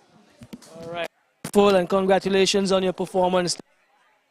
And the Leewards are definitely on top at this stage as bowling Guyana out for 73, and they are 19 without loss. And we saw a little bit more aggression from Vincent, that short rise and delivery that had Graves and Walsh uncomfortable. This is where I think they would need to go, because again, from what I saw of these batsmen, at least the first 6-7 batsmen from the Leewards, and they do bat deep. They're very compact when you're in and about the area that is normal. You need to make something happen. I think the short rise and deliveries are required here. Well, that's an area that they could traverse, these fast bowlers. The wicket is playing nicely. It is giving the assistance to do so. But and Vincent, who have just completed his 3rd over, Thorne is coming to his 4th. Yes, his 4th over. Charles would be on strike. As this ding-dong battle here between Guyana and the Leeward Islands continue. This is round number 2 in Cricket West Indies on the 19 3-days tournament. Thorne, this one is just having him in an uncomfortable position. There is Charles. Graves. Charles got out rather earlier. The number 7. There's a short leg being implemented here. As Thorne continues to bowl at a steady pace at Park Hill. The sun is out in all its glory. The wicket is hard. You have a hard new ball in your hands. Thorne. Sun is outside the off, carrying nicely to the wicket keeper. Taken above waist height. Good pace being generated here by Thorne.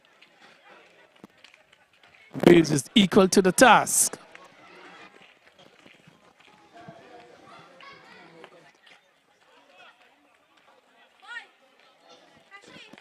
Thorne, a big lad. He's 16 years old from Guyana.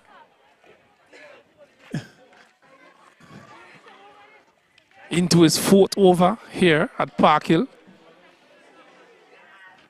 Graves. This one is played nicely off his pads. He's called for 1. He's looking for a 2nd. No, said Walsh. So things are getting much easier here for these 2 batters. as they continue to battle here for the Leeward Islands, looking for a total of 73 to snatch Forcenins points from the Guyanese, who were bowled out for that score that was mentioned just a while ago for 73. They're looking to do that. They are now 20 for 1 as Walt is in strike, is on strike. He's facing up.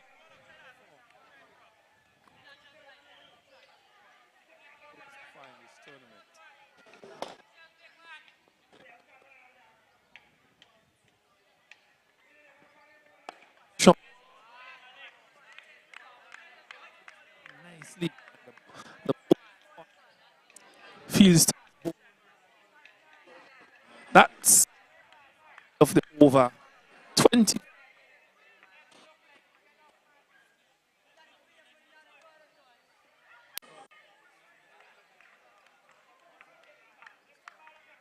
To it's over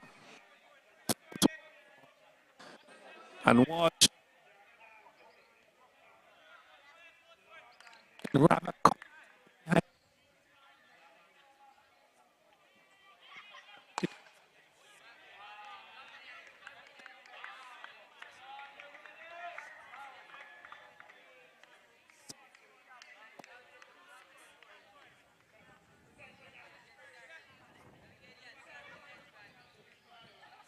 3. They are 20.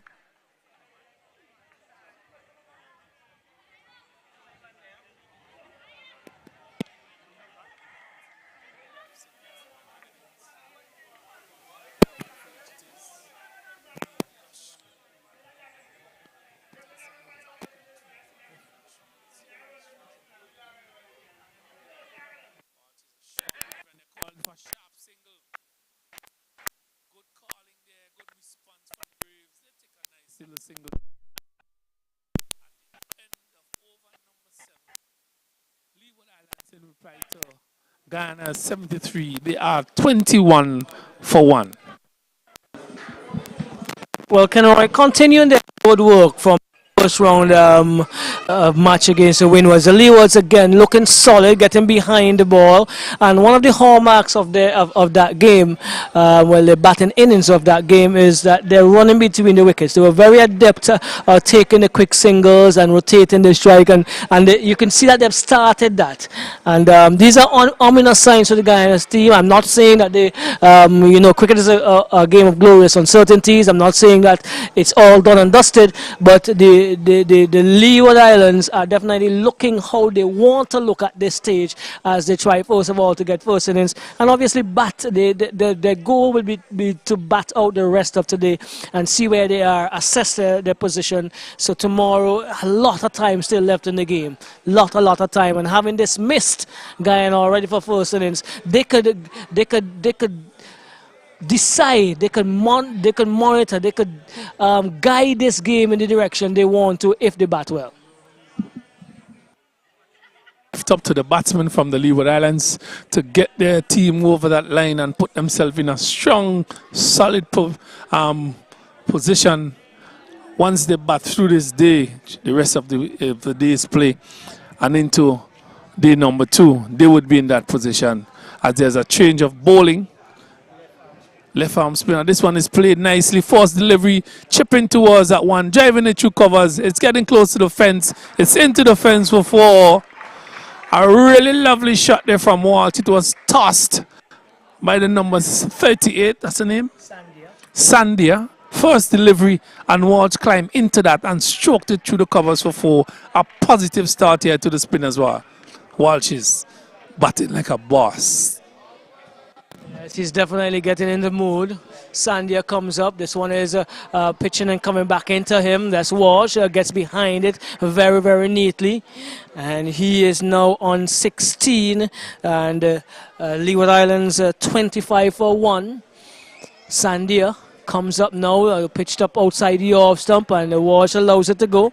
So Sandia, left arm spinner, and played for the Berbice unit in the under 19s Inter-County Championship. He is Coming up now again to Walsh. Walsh drives back to the bowler. Was probably in two minds in terms of what he wanted it to do there, but took the route of being defensive. Sandia looks around and he comes up now, passes umpire Trudeau. And Walsh goes back confidently and solidly behind that one, compact in defense, and plays it onto the onside. Sandia tosses the ball a few times. And he comes into Walsh, who is behind this one solidly again. And excellent bowling. And that's the T. That's the T interval, is it? Or is it the... yes, that's the T interval. That's the T interval. Guyana having been dismissed for 73. The Leewards have progressed to 25 for 1 at T. Malik Walsh is there. He looks very solid on 16. Michael Graves has also looked the part and he is on 5. And ominous signs for Guyana if they do not come back after T and effect some breakthroughs that they so desperately need at this stage. Well, Guyana has been bowled out for 73, and the Leeward Islands have replied solidly at 25 for 1. The Guyana team had 2 good fast bowlers, that of Thorne and Vincent, 1 wicket between both of them, and they have introduced a second bowler already into the whole play, as Sandia. He has bowled 1 over before tea. So just before tea, here, well, at the tea break, they are 25 for 1. Leeward Islands replying to the Guyanese 73. We are taking a break here at Park Hill, and we'll be right back in the next 15 to 20 minutes to bring you more commentary from this lovely playing field in the windward side, on the windward side of St. Vincent and the Grenadines.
So welcome back to the Park Hill playing field. This is the post-tea interval session on day one of round 2 of the Cricket West Indies Rising Stars on the 19 tournament here in St. Vincent and the Grenadines. And we're just getting ready to start back the session. Guyana 73 all out. And the Leeward Islands are 23. Leeward Islands, let's get that right. The Leeward Islands are 25 for 1. 25 for 1. The not-out batsman and T. Malik Walsh on 16 and Michael Graves on 5.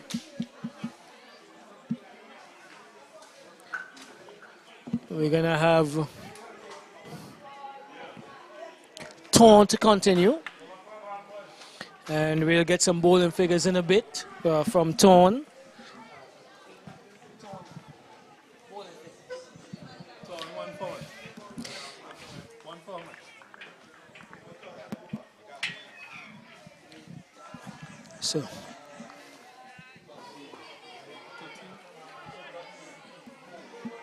So 4 overs, no maidens. 1 for 13 is Torn. His return so far. He comes up now to Graves, and this one is down the leg side. There's a loud appeal as Caesar goes up. He asks his fellows slip cord to go up as well, but umpire Wright did not agree. He did not go up in the affirmative with that finger. And so an important session on day one, Kenroy. The last session for the day, it has been dominated really by the Leeward Islands so far.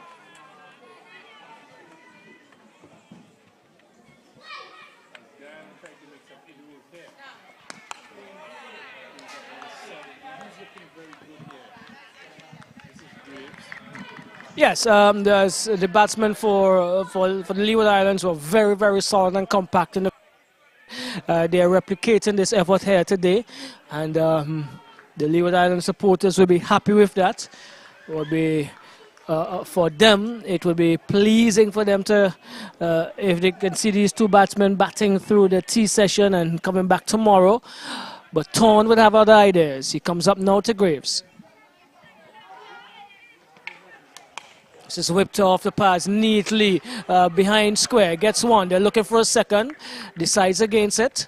And the stroke play has been solid as well. There's been neat all along the ground, the shots that have been played.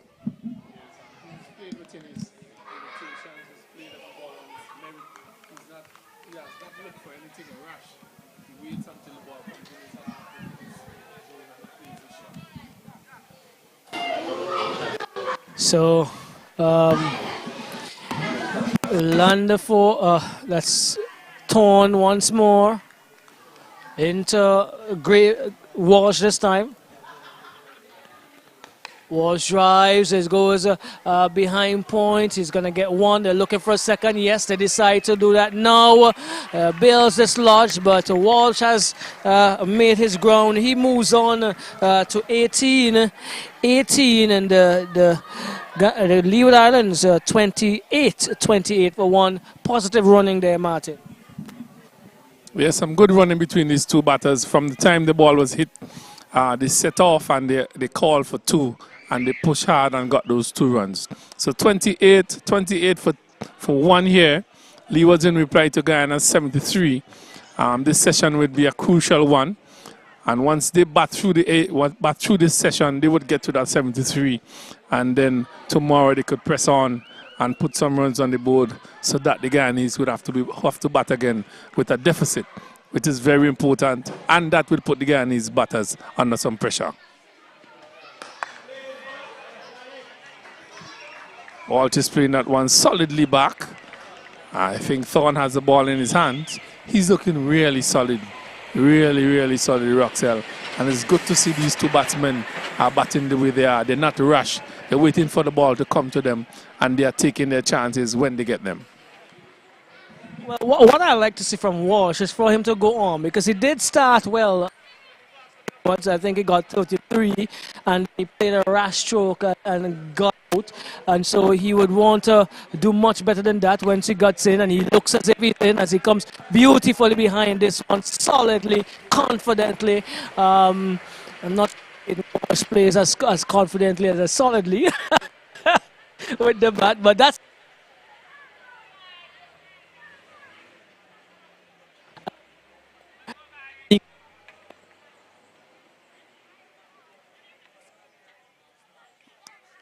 on definitely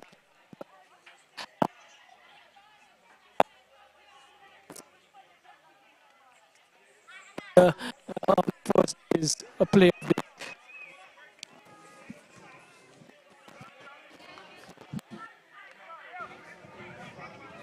Well, it seems to be a change of bowling number 22 for Guyana. That's Rampasad.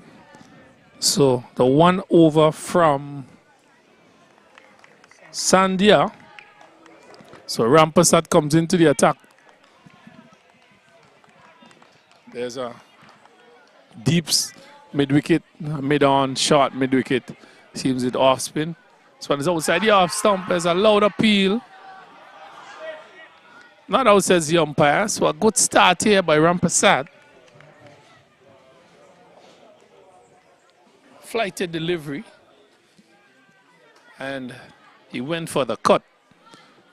No connection into the keeper's glove. There was a song, but umpire says not out. This one is short and his backhand punches it through backward to the covers area. Look for one, calls for a second. It's very slow on the other side there. They pick up 2 more runs. The score moves up now to 28, 30, 30 for 1. Leeward Islands going positively, going strongly here in reply to the Guyanese 73. They are 30 for 1. 30 for 1. These two batting solidly, Walsh and Graves. Walsh have been the chief scorer so far. As Rampasad. Outside the awesome back, a lovely shot by him. There should be 2 more runs. Not afraid to play his shots is Graves. Picks up another 2 runs. The score goes up by 2 more to 32. 32 for 1. And Graves looking more confident as his innings goes on. Quite pleasing, quite pleasing, and 2 confident strokes there by Graves. And again, it's a start would try to dislodge him. This one he plays in a similar weights on it and plays it late behind point and.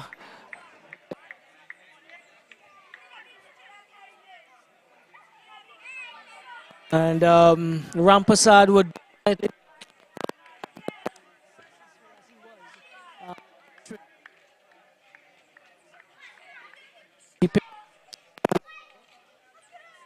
he's the vice captain, and he is definitely going to be hoping that he continues his good performance with the ball. This one is left outside the off stump.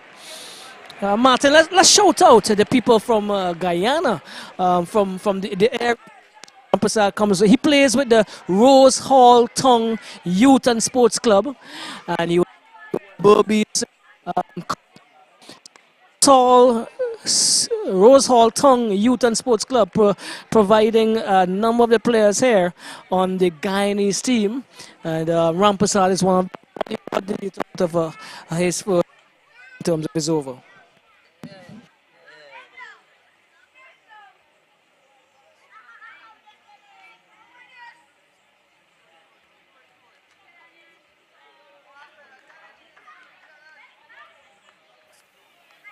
2 runs each. He came back and really hit his line just outside the house. Some bowl 2-dot deliveries, and there's a lot in his surface. Once you take the pace off the ball, he should be more effective on this wicket. But a good start for him and Guyana.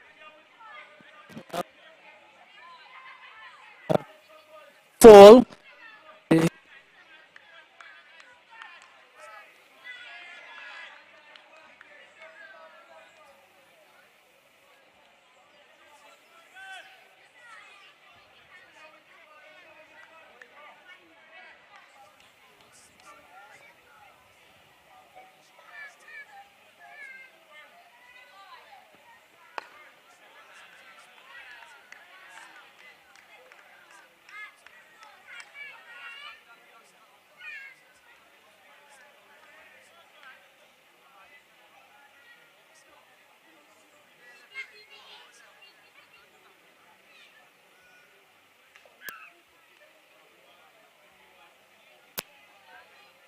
with a very good delivery and got the first wicket of Tariq.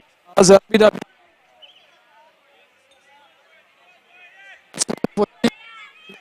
solid.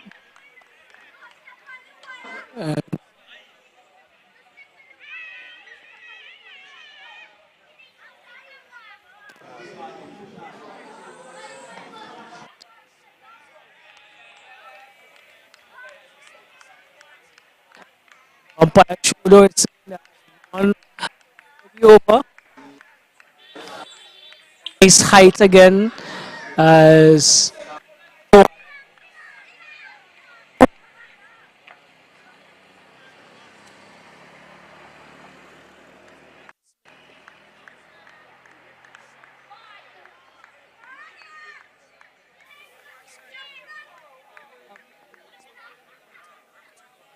from Thorn. Let's see what he. This is it. This is all.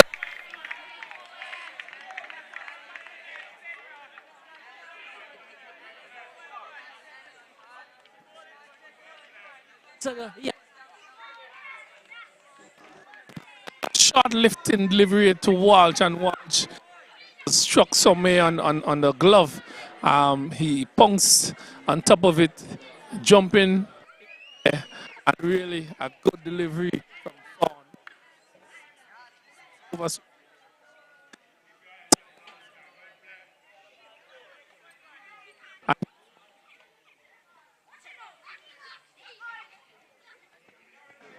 Oh, that one is left outside the off stump. Had some pace. Walsh had nothing to do with it.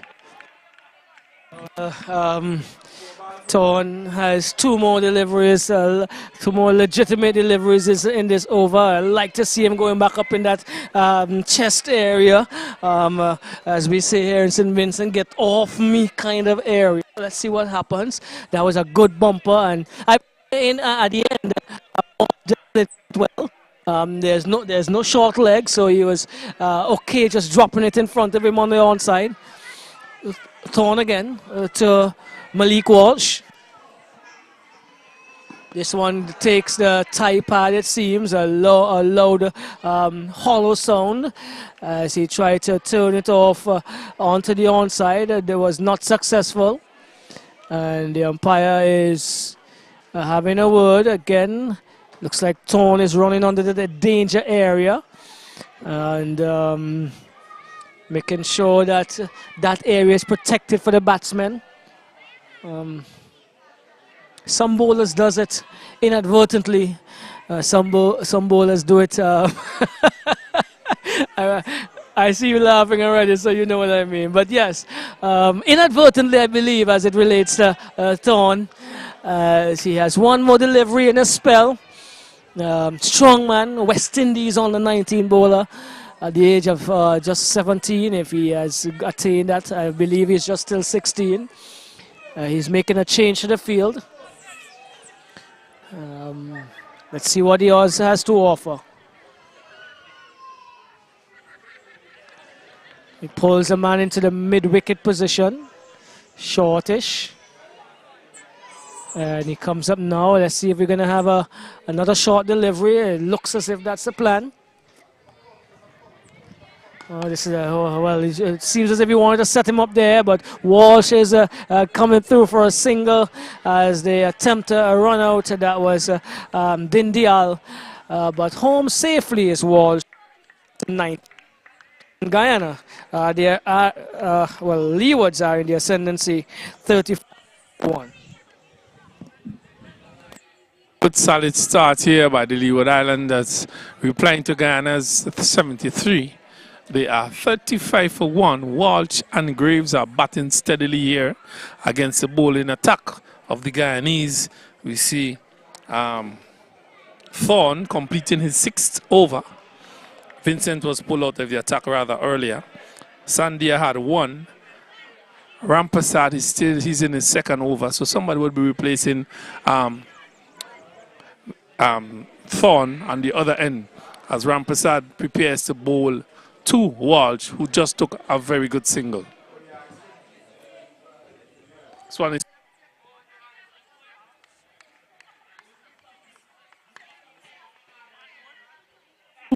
Square leg, where Thorne is doing the feeling. Picked up another single.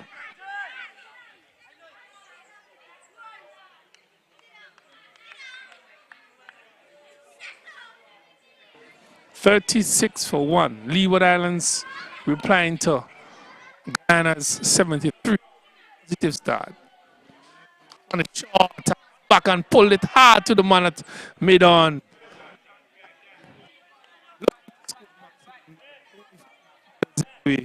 And that was a positive shot here by him, but again, him nothing really.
Seven for 1. These batters are looking very positive.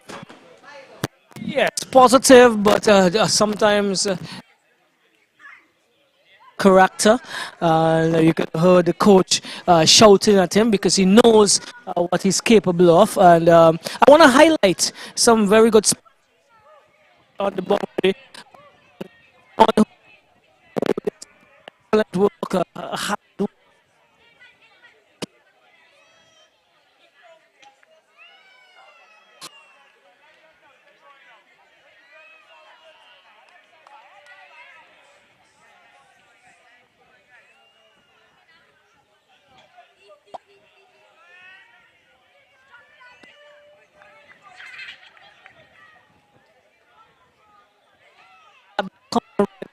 Of the field, and even as the game go. Yes, that's good to see because at the end of this tournament, a West Indies team would be picked, and all these top performers would be.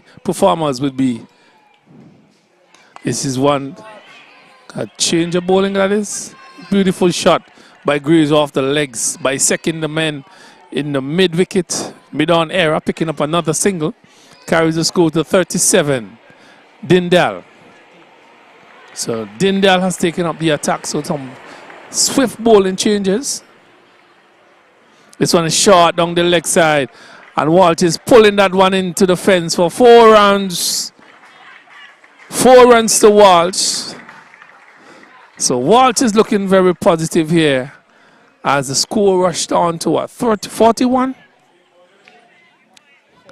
42 without loss in reply to Guyana's 73.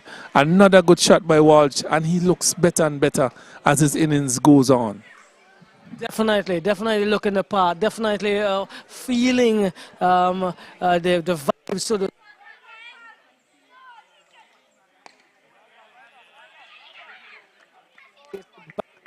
Din Din Dindial is coming up again.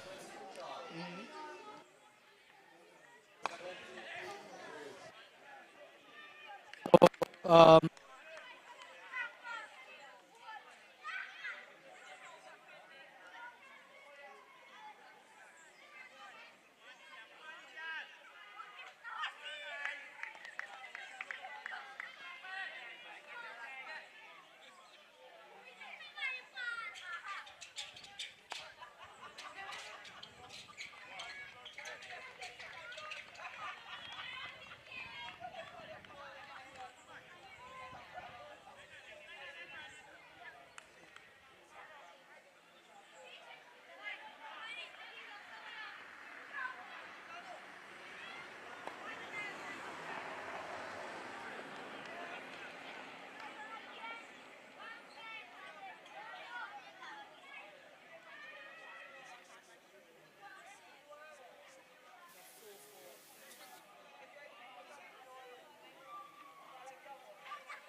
wicket. And batters, Walsh and Graves, are really doing well for them. This one is driven nicely to the man at cover, fielded nicely as well. And this could spell some problems for the Guyanese batters coming into day number 2. We're in the final session for the day. Ramprasad is bowling. This one is short. He's back and finding the field.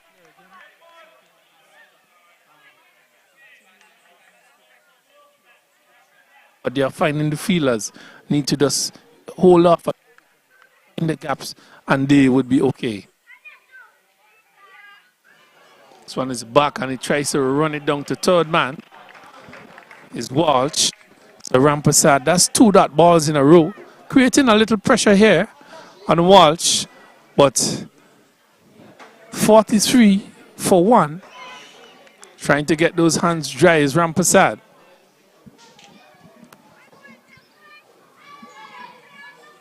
Short and Walsh is back, out, he's out caught. I just mentioned it, short delivery.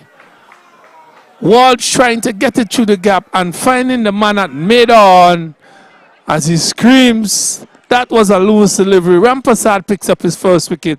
Guyana has picked up their second wicket. Leeward Islands have lost their second wicket. 42 for 3. Walsh walks back to the pavilion after a well-played 25. Fortunate for him, but he found the fielder. Well, you used 2 terms there. Well played.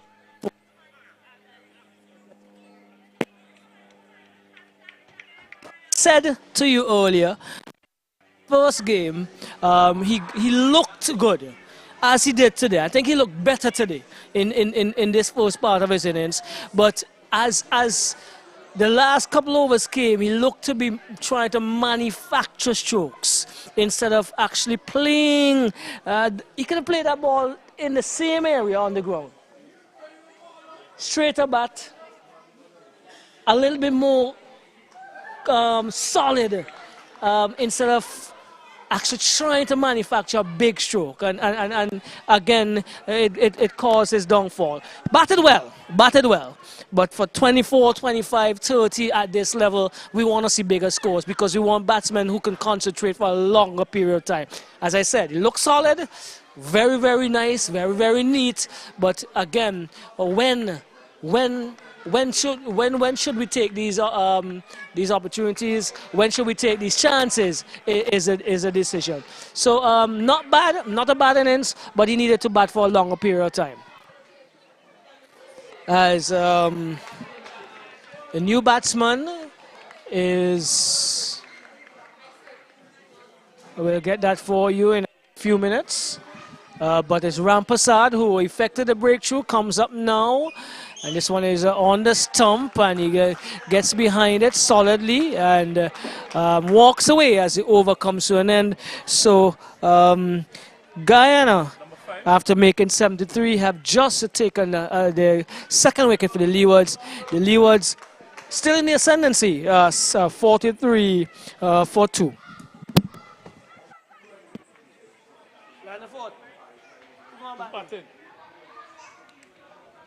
Andrew? Jewel Andrew.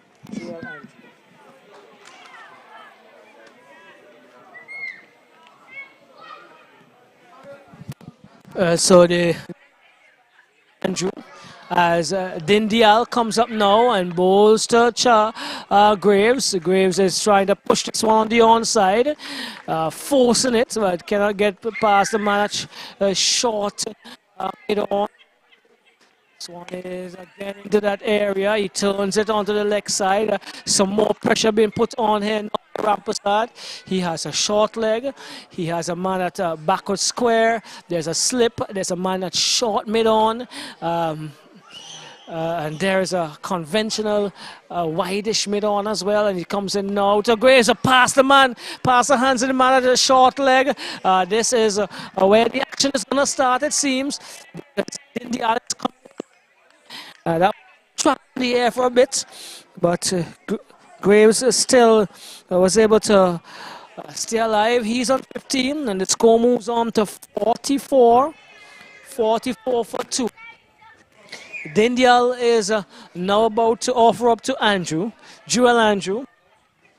Also touted to be one of the upcoming youngsters, batting stars, and he drives neatly, gets a full pitch delivery and drives to Dindial. He's now pushing.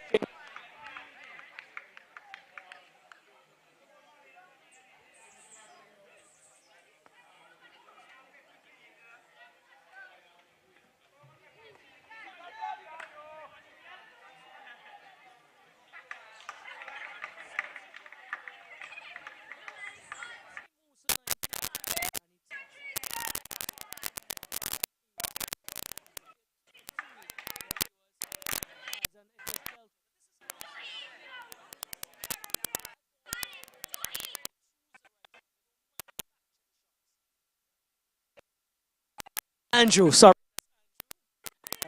Moves to 4, and Graves still is on 15.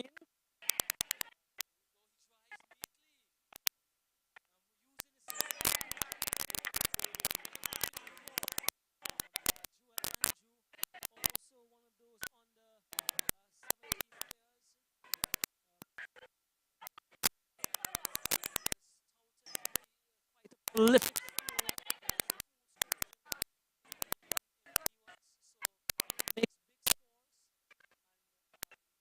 Positive in a few deliveries.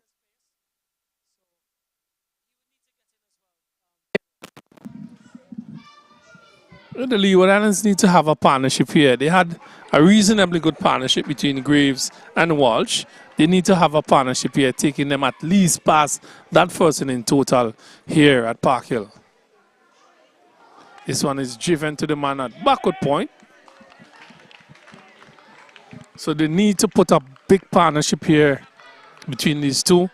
Andrews and Graves, who's still at the crease. He has 15, sorry.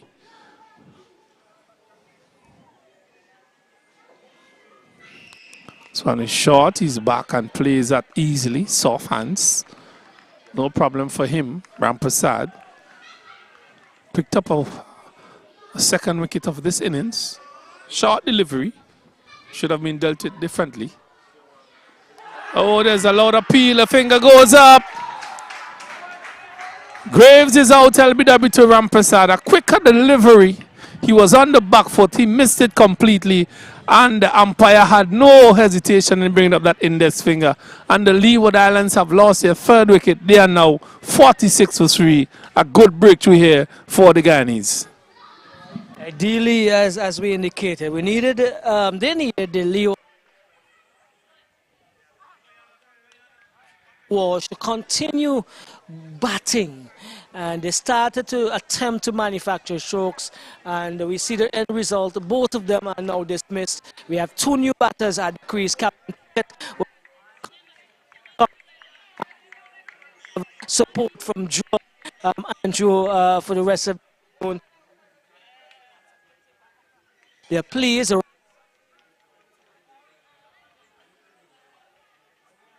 Encounter, so living and doing what he's accustomed to do. Ramprasad from the front, and Guyana has pulled back things here somewhat. Leewards 48 for 3. Well, the Guyanese have kept themselves in the hunt. That's what we normally say, cricket terminology. Picking up 3 quick wickets for 46 runs. That brings the captain Tuckett into. This one is short and his back, positive start. Punches it to the backward point. He dives to the right. Cuts off the ball. 1 run. Tuckett is off the mark immediately. The score now moves up to 47.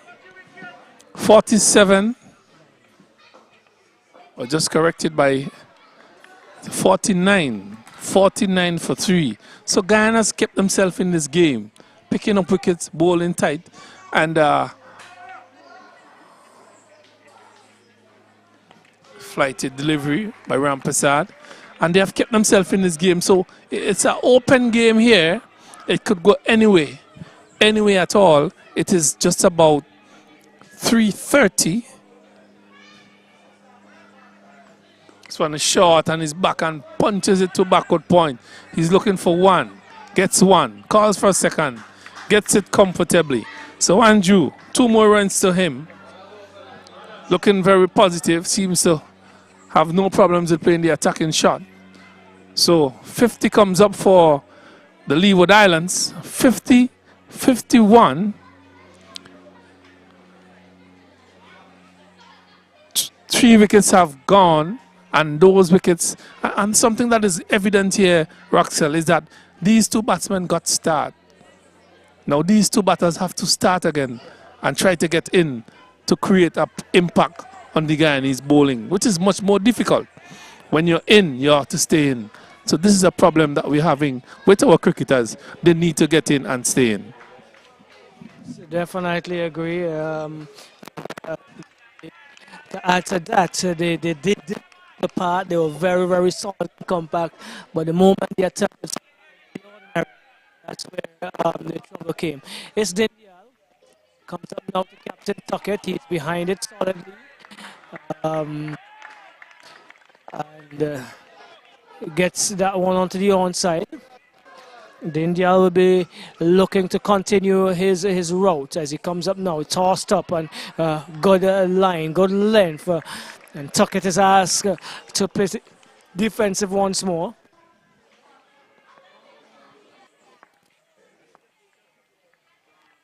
On his pitch to, as the leg spinner comes into.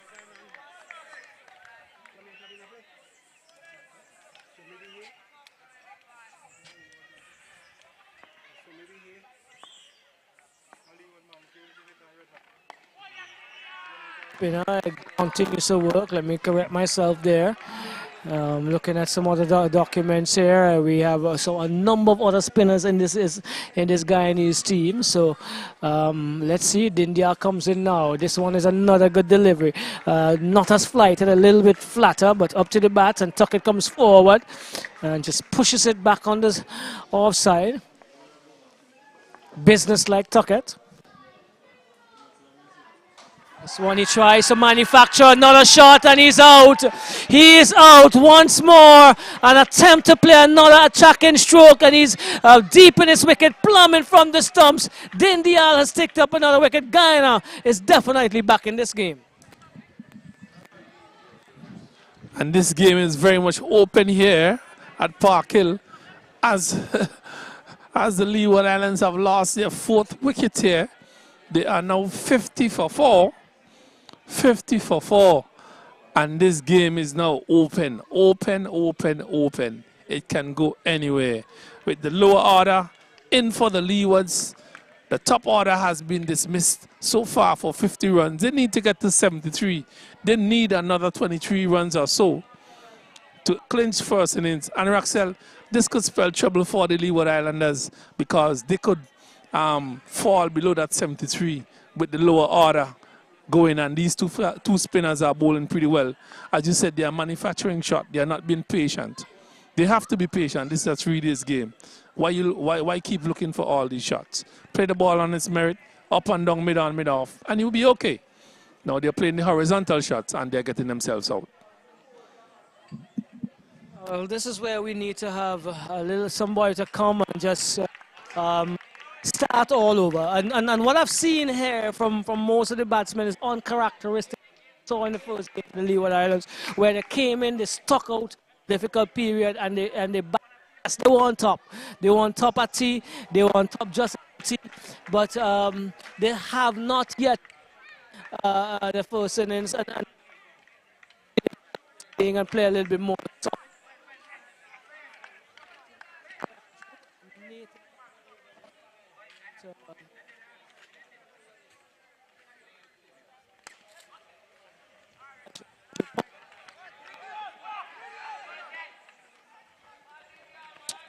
He's looked good. He is again, Andrew, he moves to 8, and the score is 53. 53 for 4.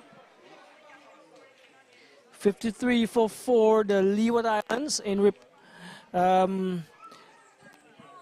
the Leeward Islands in pursuit of at least 74 for first innings, and then see how many more they can add.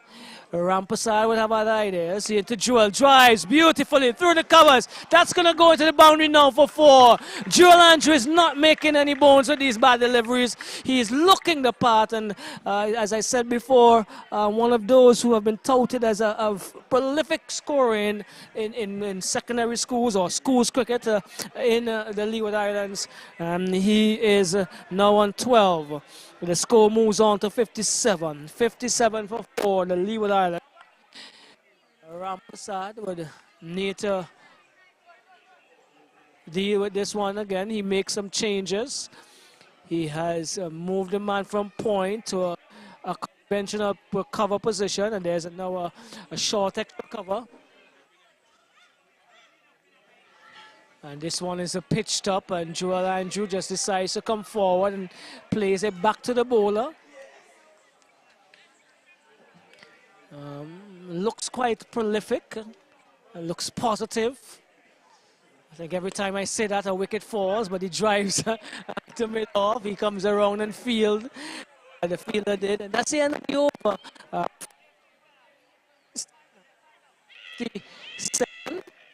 7 for 4. We'll just clarify that. 7 for 4. Andrew is on 12. Nathan Edwards yet to face. Guyana has kept themselves in this game. They have kept themselves in the hunt. And Leeward Islanders have to be very careful.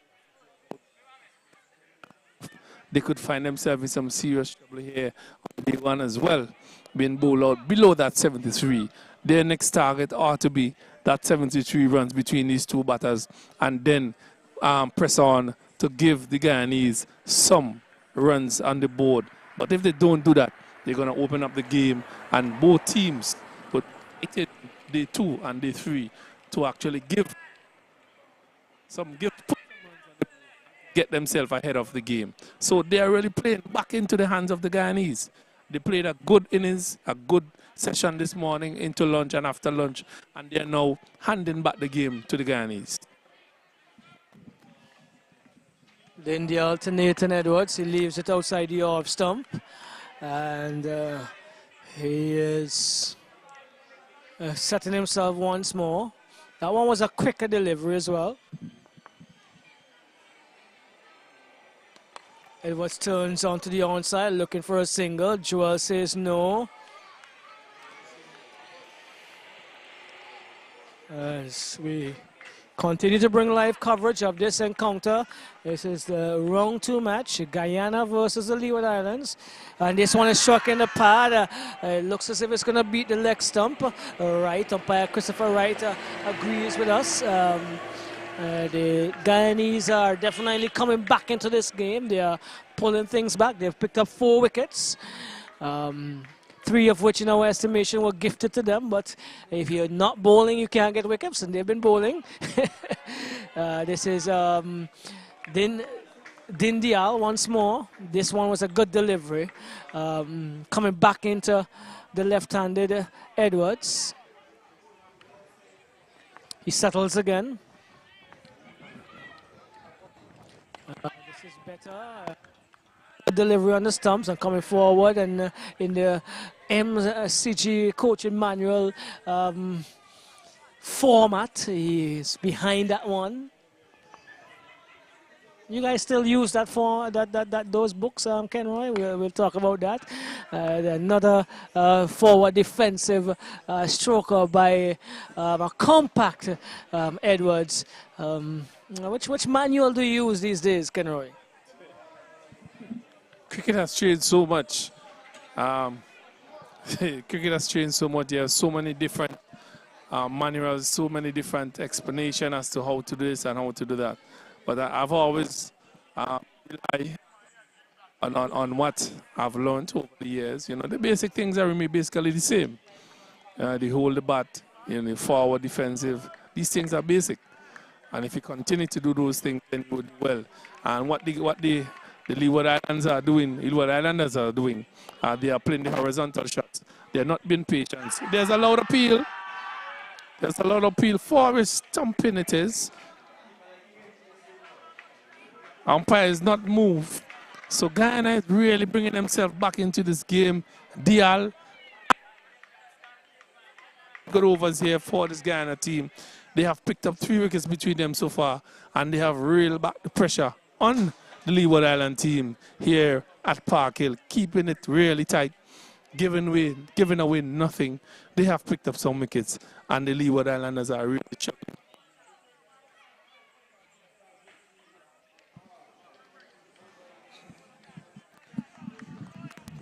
So that was a good delivery, excellent delivery from Rampasad, and Joel Andrew all ends up outside the off stump, and there's a little difficulty in getting the stumps sorted. So here we go. Caesar is still asking of umpire Wright. Was his foot lifted? Did I get it in time? But it's Rampasad again. Andrew cautious this one. At a true point, but coming around from cover. Does the fielding, there's a fielder. So Andrew moves up to 13 and is 58. 58 for 4. The Leeward Islands in response to the Guyanese 79. Nathan Edwards comes in for his first deliveries from Rampasad.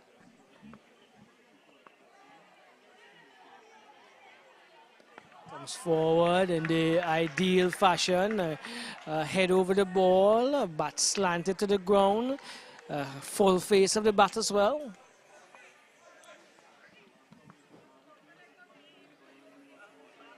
Drives this time on the onside and all the way down to the man coming in from mid-on. No addition to the total. So far, I'll give you the wickets to fall in a bit as Rampasad comes in again. This one was short. He gets behind it and punches it to the cover point area. Doesn't get a single. That was neatly played, solidly played as well. Rampasad working away here.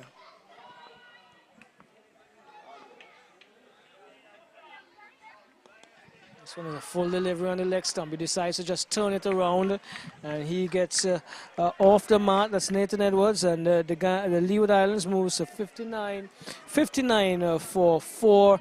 The batsman to have been dismissed. Tariq Charles, whose LBW torn without scoring. We have Malik Walsh. Malik Walsh was caught off Rampasad for 25. Captain Tuckett. Captain Tuckett was LBW Dindial for 1. And we also have Michael Graves. Michael Graves was LBW Rampasad for 14. For 15, that is, 15. So, Leewards have lost the plot a bit. The Guyanese have come back into the game. A full pitch delivery, Yorker and delivery here now. I make it on Dindial. Up in the block hole, iron ball we call it. Comes into Nathan Edwards. He's coming forward conventionally again and plays it neatly onto the onside. Trying to weather the storm and create a partnership with his with Andrew. This one he goes over the bowler's head. That's going to go into the boundary now for 4. That's a good stroke in his half and had no hesitation in driving and going over the head of Dindial. A good stroke there by Nathan Edwards. Yes, a good positive shot there by Edwards. That ball was flighted in his half. The mid-on is up, the mid-off is up. So he went over both fielders. Couple of bounces into the fence for 4. So a good positive shot by him there. That takes the score up to 59? 69? 63 it is. As he continues. This one is outside the off stump. The bails are whipped off by the wicket keeper. So Guyana getting to 73. The Leeward Islanders are now 62 for 4. 63 for 4. This one is outside the off stump. Well bowled by Dindal into the keeper's glove. Good wicket keeping here by him. He has been really smart. But the Leeward Islands have to play some smart cricket here. They're almost there to the first innings.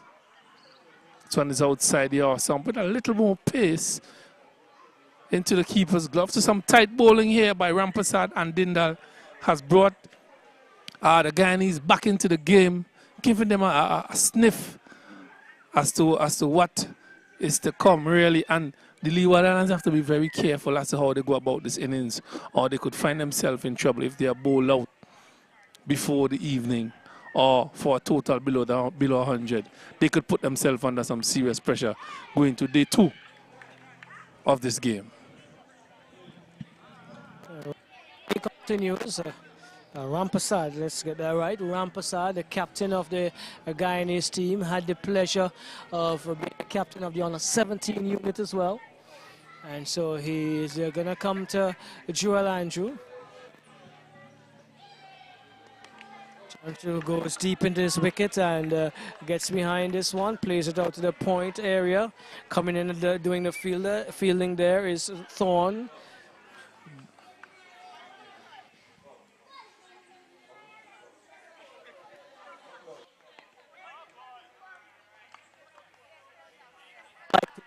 And it comes off the top portion of the bat, falls just in front of the square leg.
Affected some dismissals that brought Guyana right back in. Well, he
as I said, has been touted to be a very aggressive batsman and one of those who has a lot of promise. And plays always seem to be sure that when the ball is in the right position to be hit, he hits it. And that one he dispatched up in that tree where I would have gotten a few breadfruit my last trip up here. Um, so I'm not sure if he's looking to have a breadfruit as part of it. Would be a nice thing for him. He settled the Leewards on 70.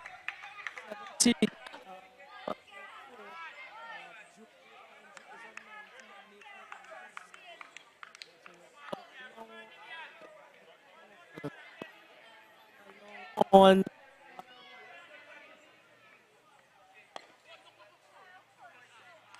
the over comes to an end. So at the end of that over, Rampasad 7 overs, 2 maidens, 2 for 19, and Dindal 6 overs, 2 maidens, 1 for 23. They actually pulled things back for the Guyanese, but the Leewards are definitely close to their first innings lead. Well, they're looking to eclipse that first innings of 73 at 70 for 4. They're looking to get to that 73 without losing another wicket and batting the rest of the afternoon and piling up that score to put the Guyanese under some serious pressure coming into day 2. And if they continue to do what they're doing here, as positive as they're doing it, they would get through the day and they're having a lead of somewhat of 40, 50 runs or so. And really, that would be good for them at day 1. This one is played nicely, again in the approved manner. Rampasad does the feeling. He has a number 22 on his back. So if you're just joining us, played quicker delivery. We are here at Park Hill in this game. Cricket West Indies under 19 tournament, 3 days tournament. For our defensive players. Wrong number 2, Leeward Islands versus Guyana. Guyana won the toss and elected to bat this morning. Forward again, well, in no hurry. No hurry he is, and that is very good batting by him, sensible. They were bowled out for 73. 73. And at the crease, the Leeward Islands are now 70. 70 for 4. This one is short and he's punching it to covers. He's looking for 1. He's calling for 2nd. Would he come for it? No, he says. Picks up another single. 71. 71 for 4. Leeward Islands in reply to the Guyanese 73. They are 71 for 4. Just 2 runs away to inch past that first innings and continue batting on for day 1. Day 1 has been a pretty exciting one so far. Not what we really expected from the Guyanese, but the Leeward Islanders were pretty happy to be bowling out the Guyanese for 73. Rampasad. This one is short. Just played it with soft hands. That brings you over to an end. 71 for 4. We're into the last hour or so of play here at Park Hill as you see the shadows lengthening.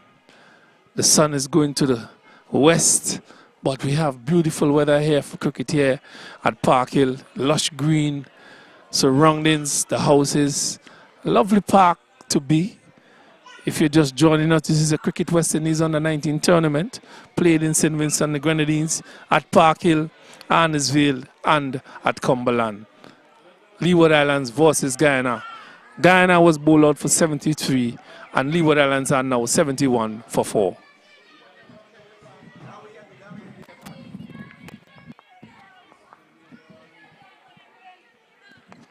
All right, so this is Dindial continuing his bowling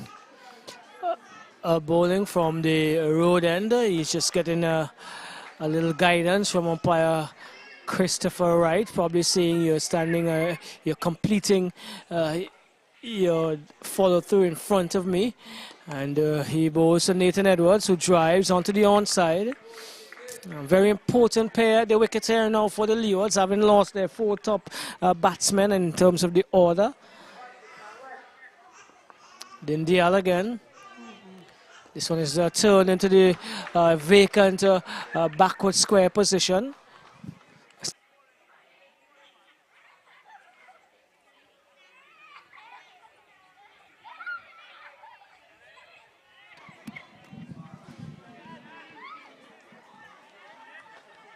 The more aggressive of the two, Joel Andrew comes into strike.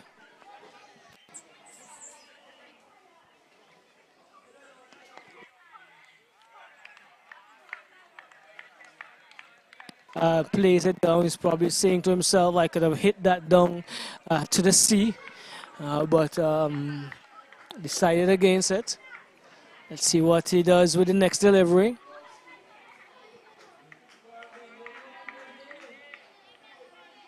So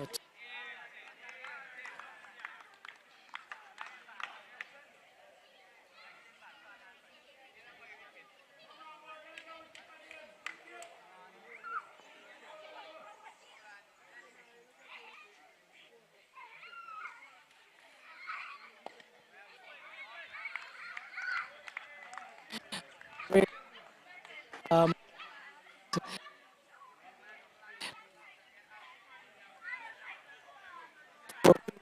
and at the end, just 2 runs shy of taking the first innings lead. There are 72, 4-4.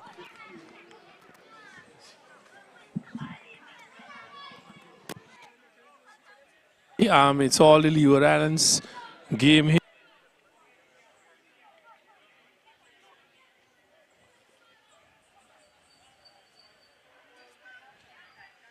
After lunch and ripped the hearts out of the Guyanese, and they are now 72 for 3, 72 for 4 really. It's a short delivery. He's turning it on to the man at mid, looking for a single, but was turned back. So it has all been the Leeward Islands' day so far, except for that little scare they had with the batting lineup when they lost just about 4 wickets for 53 runs. On the pads, he's just turning it off, picks up a single. Scores are equal. The scores are equal at 73. 73 for 4.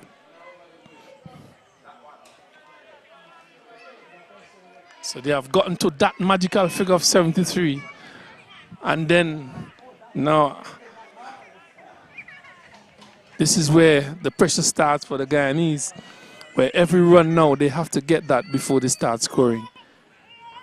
This one is short and he's back on top of that. Punches it to backward point where he finds Thorn. Big fast bowlers. It's an easy batting there, very easy batting as Rampasad continues to bowl for the Guyanese. So we're seeing saw some impatient batting there from the Leeward Islanders, losing just about 3 wickets. All you have to be patient, as these 2 batsmen are showing the others. Just be patient, wait for the bad balls, take the singles, and you will be all right. Be patient. There's 3 days of cricket to be played. You have to be able to play through sessions. This one is short and he tries to get it through covers. Only find the man at short extra cover in the way. That brings you over to an end for Rampasad. Rampasad has been bowling pretty tight from that end. And at the end of this over, or the 26th over, Leewards are 73 for 4. They have gotten to that magic figure and they would start to put runs on the board for the Guyanese to score in their second innings. onward, the Leeward would just want to press on and get as many as they can. The Guyanese, however, are going to have to try and restrict this lead as to a low total as possible, because they don't want to have too many to get before they start scoring again. And because they saw what happened in the first innings. Not to say that it's going to be replicated, but you never know. And India continues to plug away here. So he's outside the off stump, and he would want to go back to that line and that where he attacked the stumps. A little bit too much outside the off stump. He wants to have the batsman playing. Let's go on the stump. That's better. Into the batsman a little quicker as well. And so there is no addition to the total.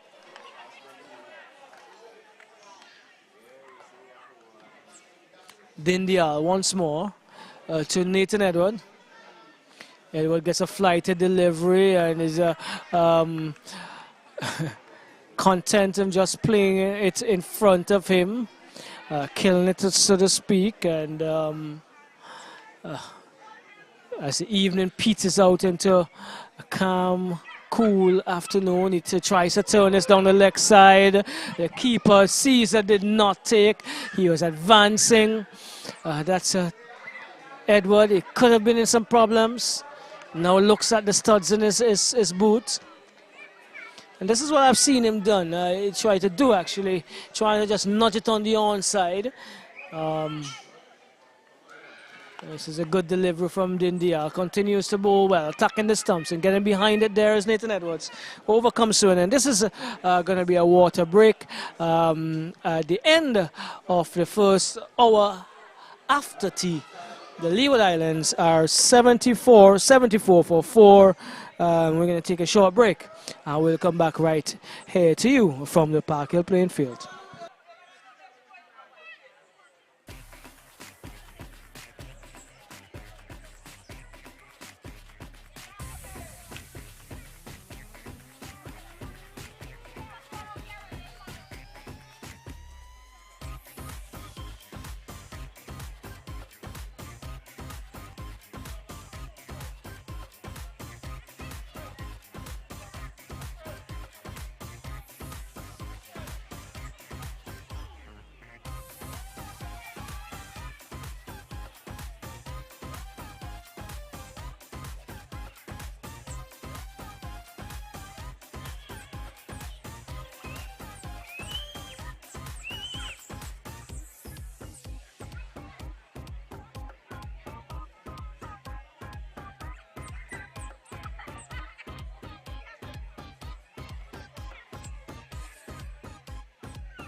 So we are here back at Park Hill playing field where the Leeward Islands are taking on Guyana in the round 2 of Cricket West Indies under 19 3-day tournament. As you see, Rampasad still continues to bowl from the northern end of this playing field.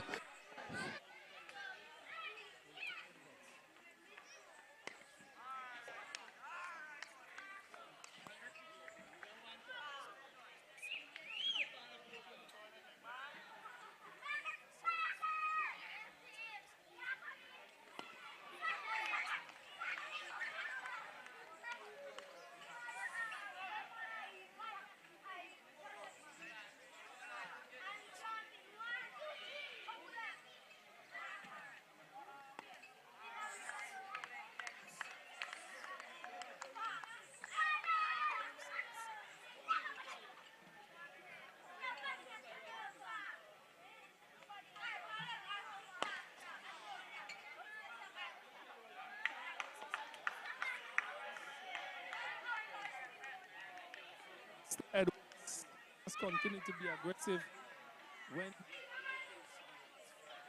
he has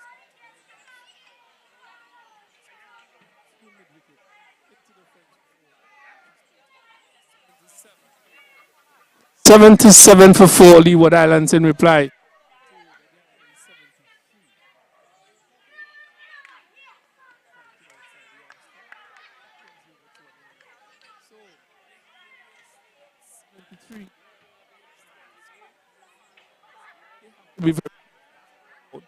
Um,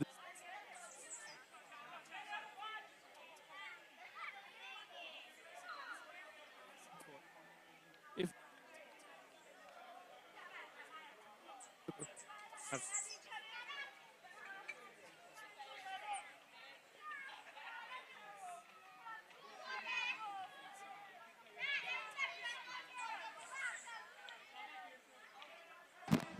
Well, the first target has been achieved by the Leeward Islands, losing 4 wickets in the process, but they do still have a couple of accomplished batsmen at the crease at this time, and a couple still to come from what we saw against the Windwards.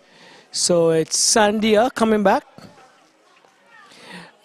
He is going to offer up now to Edwards. Left arm spinner.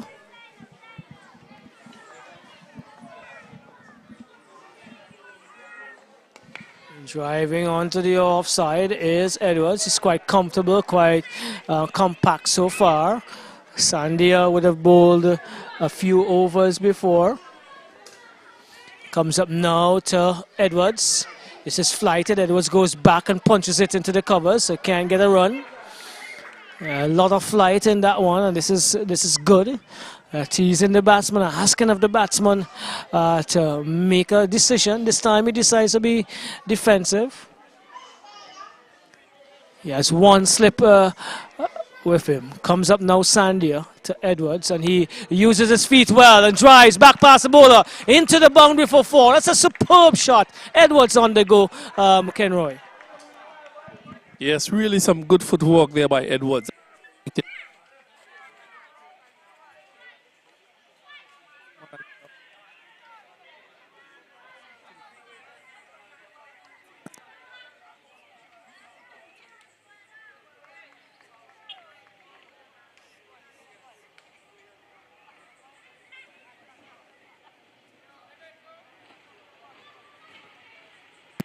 Well, Edwards got 82 in the first innings of the Leewards.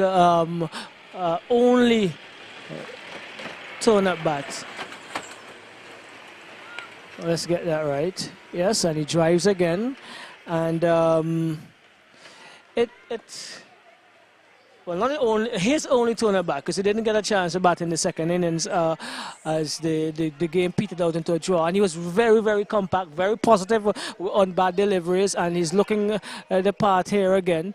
The Guyanese would really want to see the back of him very early. Joel Andrew didn't stay very long in his only innings as well in that first game, but he's also known to be a quite positive batsman. So this partnership could offer well for the Leeward Islands and could cause trouble for the win for the Guyanese at the end of the day. If they are 50, 60 ahead, can press on tomorrow morning, and this game could be with some interesting end sometime tomorrow afternoon or even on the third day early. But we're not calling the game at this stage because cricket is a wonderful game of glorious uncertainties. But the Leewards are definitely on top. They're already in the lead, almost the 8 runs ahead, and with two batsmen going positively, the Leewards would definitely want to dislodge one of these batsmen as soon as possible. Rampasad continues. This time he's going to bowl to Joel Andrew. Andrew is there on 23, and Edwards on 13.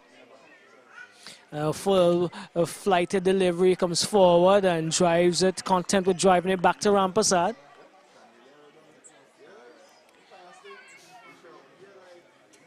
Goes again.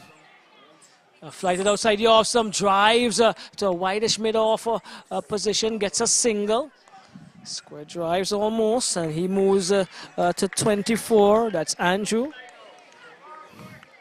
82 for 4. The Leewards. They're definitely on top of this game here against the Guyanese.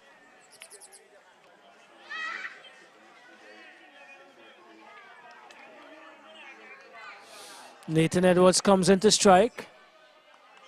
He's taking a new guard as he prepares to face up to Rampasad. A flighted delivery comes forward, peels off of the outer portion of the bat, comes to the man who was at backward of, let's say, backward of point.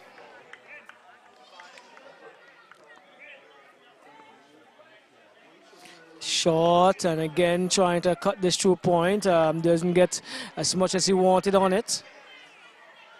Another dot ball into the scorer's book or tablet or laptop these days.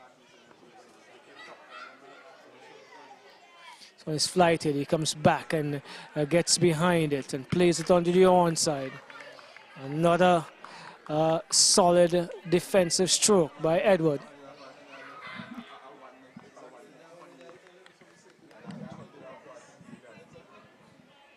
This is well pitched up, and he drives back past the bowler. Can the mid-on cut it off? Yes, he does, but a single is the result.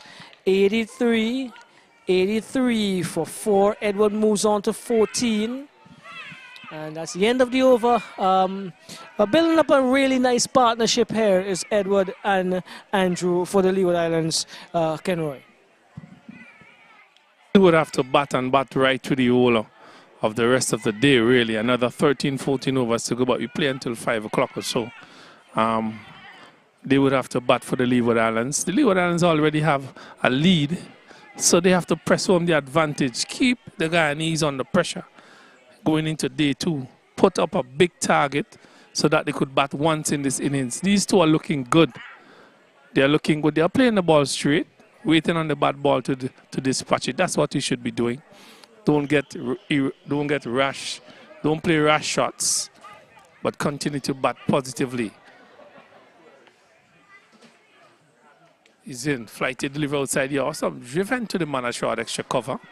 These two have been driving the ball nicely. Two on the floor, mid-on, mid-off, playing it to the mid-on area. They have been driving the ball nicely. Have not been that powerful on the cut, but that one just slides across the bat into the keeper's glove. He removes the bails. No run to the total. Good delivery there by Sandia. Left arm spinner. Tosses from hand to hand. This one is flighted took some pace off of that one and he came forward in the approved manner. Very quiet period here for this game. Things settling down very nicely for the Leeward Islanders. A little panic before. This one is short and he's back and punches. There could be trouble here. But he's back home safely. Punched the ball to the man at cover. Took off and his partner Edwards did not reply. He did not reply and he got into his crease safely.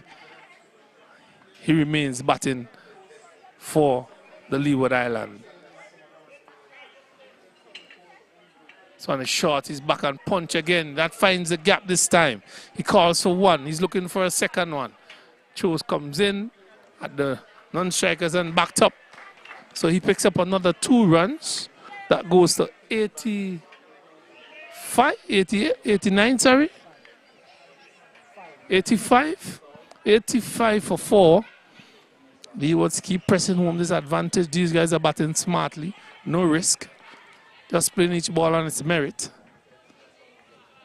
This one, it chips and drives. Look very well. Looks very organized. That's the end of the over. 85 for 4. Leeward Islands have gone past that target of 73. And they are pressing home the advantage. We have just like another 45 minutes or so to go before close of play. And about another 11 to 12 overs to be bowled. Roxelle, your thoughts on this game so far, and how far you see it going into these 3 days? The Leewards are very well placed. They have a lead already of 12. They have 2 very accomplished batsmen at the crease. They would be looking to bat the rest of today and hopefully come back tomorrow and pile on the runs. The Leewards would probably be looking to bat once at this stage. Yes, they've lost 4 wickets. Yes, they could lose some wickets quickly, but that could be their perception in terms of what they do as this one goes up through the slip area where a slip would have been, and they are. Well, there's a mix-up there because the umpire was signaling 4. The umpire was signaling 4. Umpire Trudeau, yes, the umpire Trudeau was signaling 4.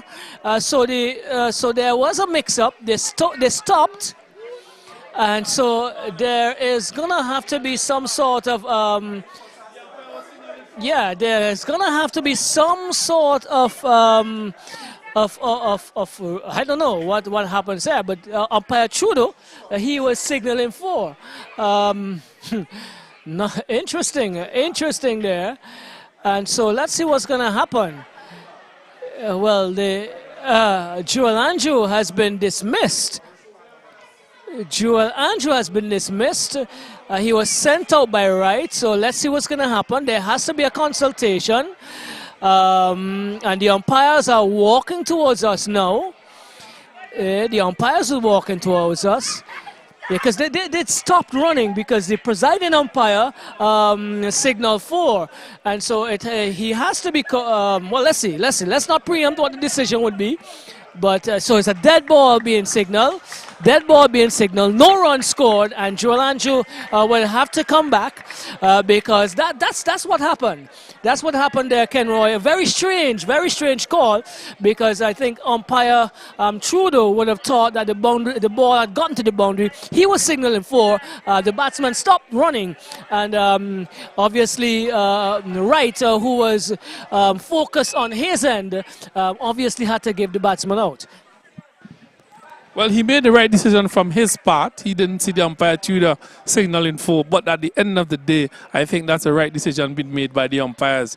You can't have a batsman being punished for a mistake of the umpire. So, well done to the umpires. Good decision. Dead ball, and the youngster continues batting. You know, it would have been unfortunate for him to leave in such a manner. I'm happy that they came together and they did what is required. So the apology has been done there by umpire Tudor. He thought that the ball went over to the fence, but unfortunately it didn't. So there's an apology there. 1-1 to whom? Which one?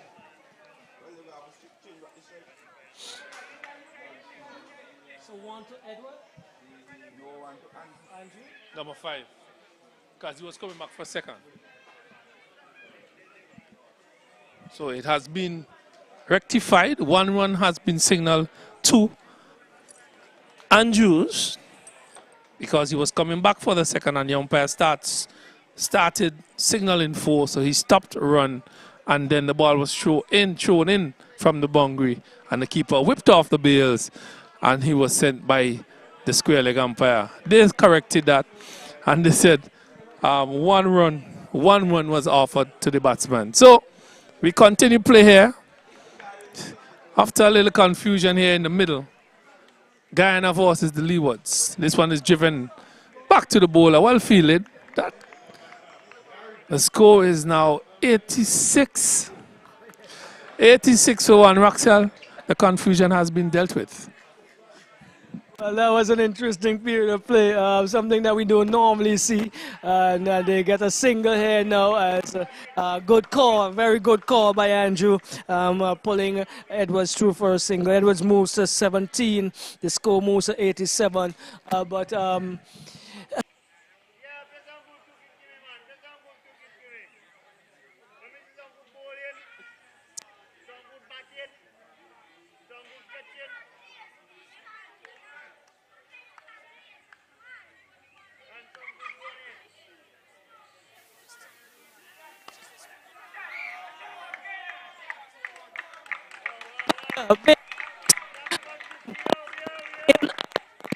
Goes over cover, and that went all the way for a 6. Andrew moves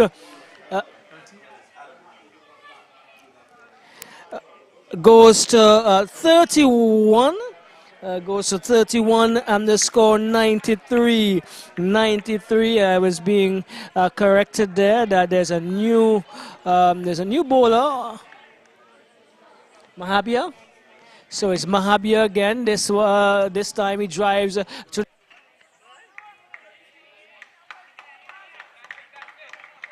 Well, probably buoyed by that reprieve, if you want to call it that way. He moves on to 33, a little bit more positive now. They are 95. Leeward Islands are piling on their advantage.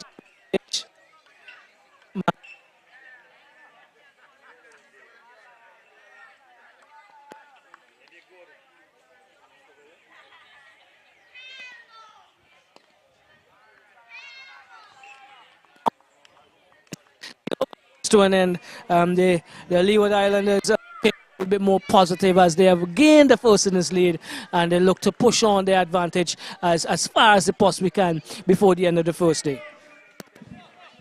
Well, good positive cricket here by the Leeward Islanders.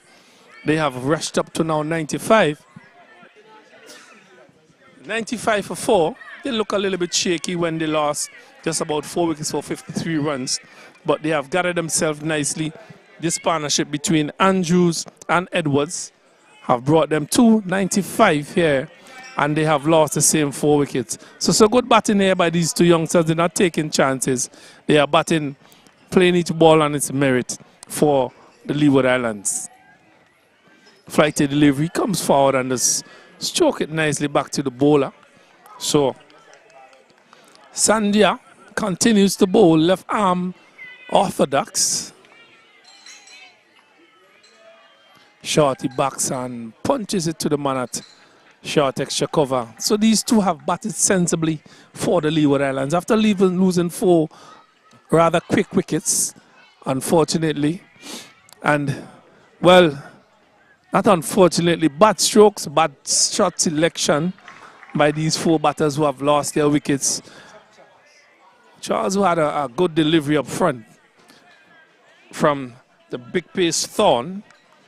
Outside of that, all the others have really gifted their wicket away. Sandria, this one is chipping now over the man at short mid-wicket, stretching for all his worth. Couldn't get to that. Picks up another single. 96 for 4.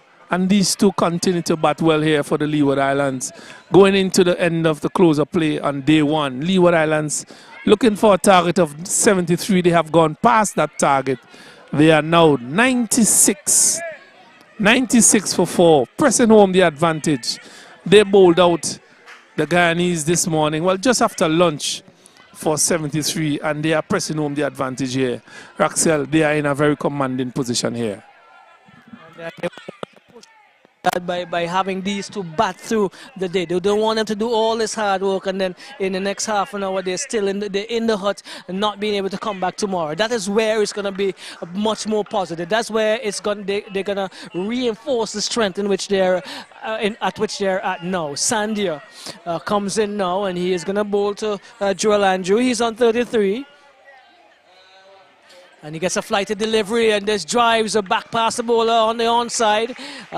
From long on comes Thorne. Andrew moves to 34. And Leeward inches up to the 100. They are 97. 97 for 4. Sandia once more now to the left-handed Nathan Edward. Flighted outside the off, some Edward is content and just letting it go outside the off. That's the end of the over. You missed it this morning. The Guyanese won the toss and they decided to take first strike on the surface, and they were in very, very early trouble as Landford and Nathan Edward, they were impressive with the new ball, and from there onward they lost 4 quick wickets. After lunch it was all the Mackenzie show as he picked up 4. The leg spinner Mackenzie picked up 4 and wrapped up the Guyanese innings for 73. Since that the Leeward Islands have progressed to 97 for 4. Tariq Charles was LBW torn very early, and we thought that the Guyanese would have been in for some business, but Malik Walsh went out and he batted pretty well until he got caught off of Rampasad for 25. Then we had Michael Graves. He was LBW Rampasad for 15, and Bowen Tuckett, he was LBW Dindial for 1. But since then, it's been Joel Andrew who is on strike now to Mahabia. He has gone up to 34 and he has forged a good partnership with Edwards, who is there not out on 18. So flighting it up air again is Mahabia. Still doing his due, trying to dislodge one of this pair, and this one is outside, just about the off stump, and coming back in and calmly standing behind it is Joel Andrew, waiting for the right deliveries, and this is what we've seen for this pair and this partnership. They have chosen the right deliveries to go at. This one is outside the off stump and just about coming back into Joel Andrew.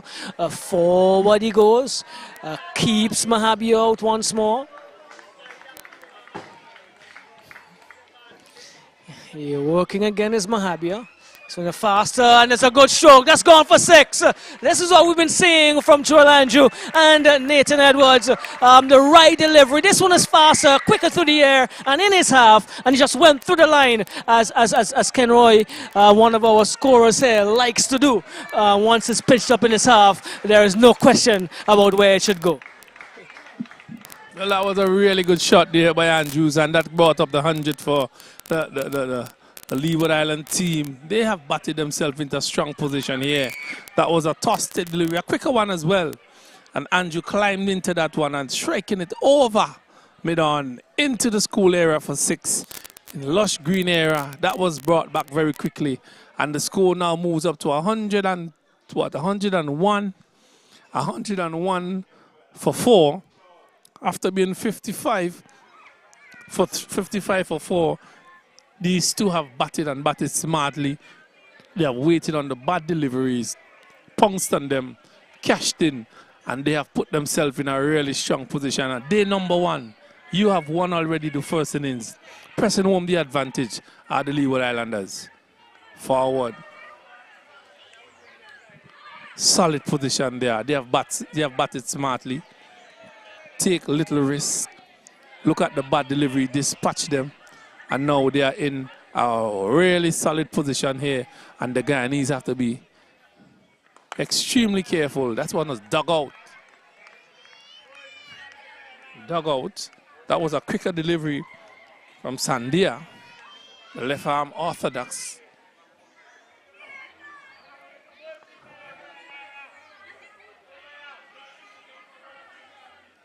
Flighted his back. That one bounced on him. Was looking to punch it to backward square or cover point or so, but that one bounced on him and made him a little bit uncomfortable. You have not seen so many risks being taken by these batters so far. He has to be very careful. This one is outside the arse. That looks a bit better. Be patient. You have already done the hard work. Carry your bat through the innings, bat through the day, and come back tomorrow. Flighted his back and punches it to the man at backward point.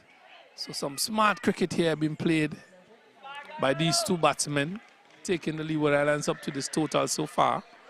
They bowled well this morning, took their catches. Fast bowlers were very impressive. So they need to complete their day by playing a complete game, batting well. They bowl well already, field well as well, and they need to go and bat at the end of the day, have 4 wickets in hand, come back tomorrow, press home the advantage, and keep the Guyanese under pressure. And at the end of the game, they should be able to say, we have done well, and come home with a victory. Well, with 6 wickets in hand, I want to give them the commentator's curse. I was also going to say I know that Nathan Edward communicates well with his coach up there in St. Martin, and he will work probably say tonight once he gets back that he's going to come and try to make a big one.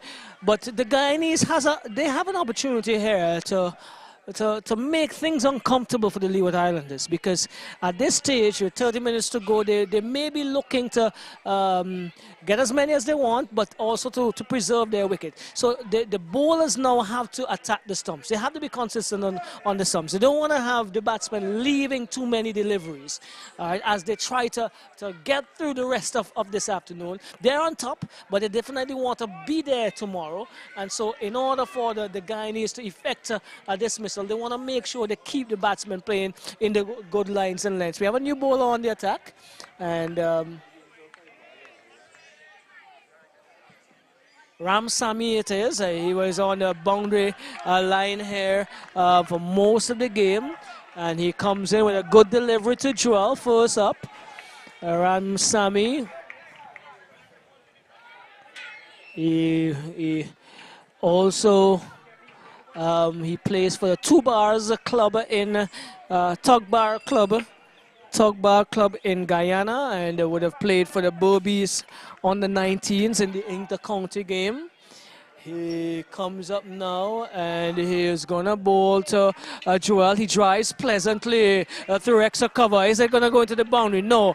The fielder had some difficulty. That should have been 2 at least, but they decided to only take 1. We had the coach is not happy with that one, so they move on to 104. Joel Andrew moves on to 41. 41, Joel Andrew. Nathan Edwards is on 18. And they push their lead up.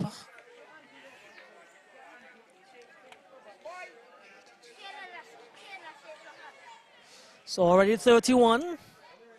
And they would love to have that lead at least 50 or 60 this afternoon at the end of the day's play with the same amount of wickets intact. But Ram Sami is going to have other ideas. He comes up now and he is beaten. I make it a Nathan outside the awesome, taking the outside portion of the bat and goes to the man who is at slip. Does the fielding. Flighting them quite nicely as well, and this is what the doctor will be ordering for Guyana, so that they can attempt to dislodge this pair. Flighted well, good delivery, excellent delivery by Ram Sami. Looking the path very early. This is what we want to see from the spinner, some flight, slower to the air and bouncing and turning.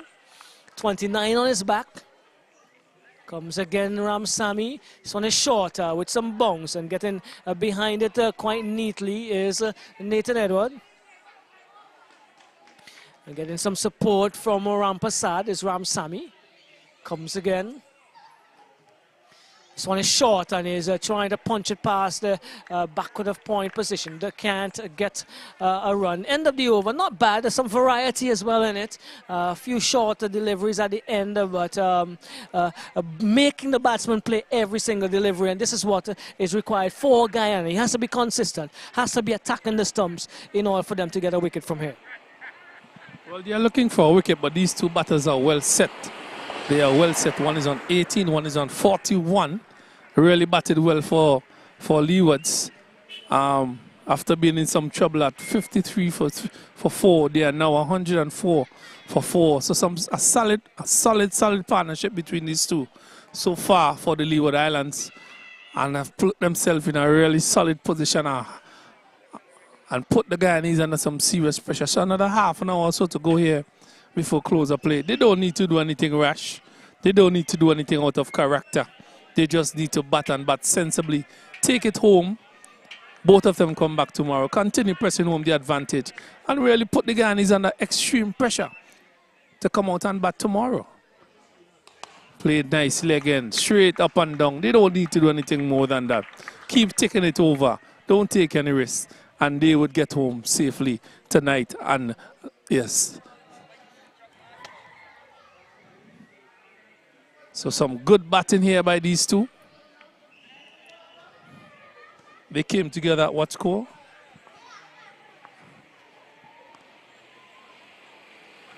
Short on his back and cuts that one, but punches that one to short extra cover.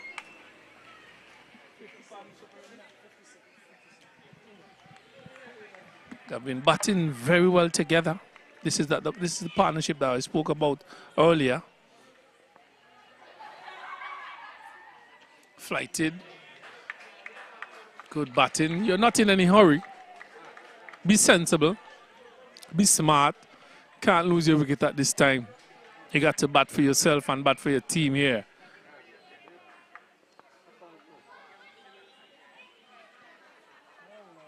Quicker delivery. Well bowled.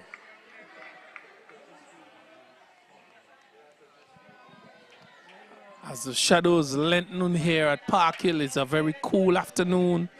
The spectators are having their way speaking. The children are actually enjoying themselves on the park. Lovely facilities here at Park Hill. Lovely wicket to play. Both batting and bowling. This is driven cover. They call for a single. No risk in that one. Easy single. 106. 106 to Leeward Islands. They had an exceptional day with the ball. It was a fast bowlers day. Fast bowlers of Landerford and Edwards. Then at the end of, just after lunch, Mackenzie came on and bowled a fabulous spell, taking 4 for 9. Quicker deliver on the leg stump. No signal from the umpires yet. The ball is slowing down just in front of the boundary. Picks up. Waiting for the signal from the umpire. Leg ball signal by the umpire. 2 more runs. So that brings up what? The 50 partnership between these two. So 51 between these two so far. So an excellent partnership between these two. After meeting at 57 for 4. 57 for 4. Leeward Islands are now 108 for 4. A really good partnership by these two. Solid. Kept Leeward Islands in the hunt. Brought them back after being a little bit shaky at 57 for 4. They are now in a solid position. Yes, Kenroy, and they have done what we wanted to see from the batters, because there was no devils. Yes, the Guyanese are bowling consistently well. We had top bowling really quickly, and Vincent as well. But as you indicated, 3 of the dismissals were almost gifted to the Guyanese, and these guys have come up and steadied the ship so far for the Leeward Islands. They've moved the total from 57 for 4 to now 108 for 4, and they continue to to do well. Just to give an update of the other games, Jamaica versus the Windward Islands. Jamaica 265 all out, the Windward Islands 8-1. That game is being played at Cumberland down on the Leeward end, and it is the capital, so to speak, at Arnesville, just outside Kingstown. Trinidad and Tobago 107 all out.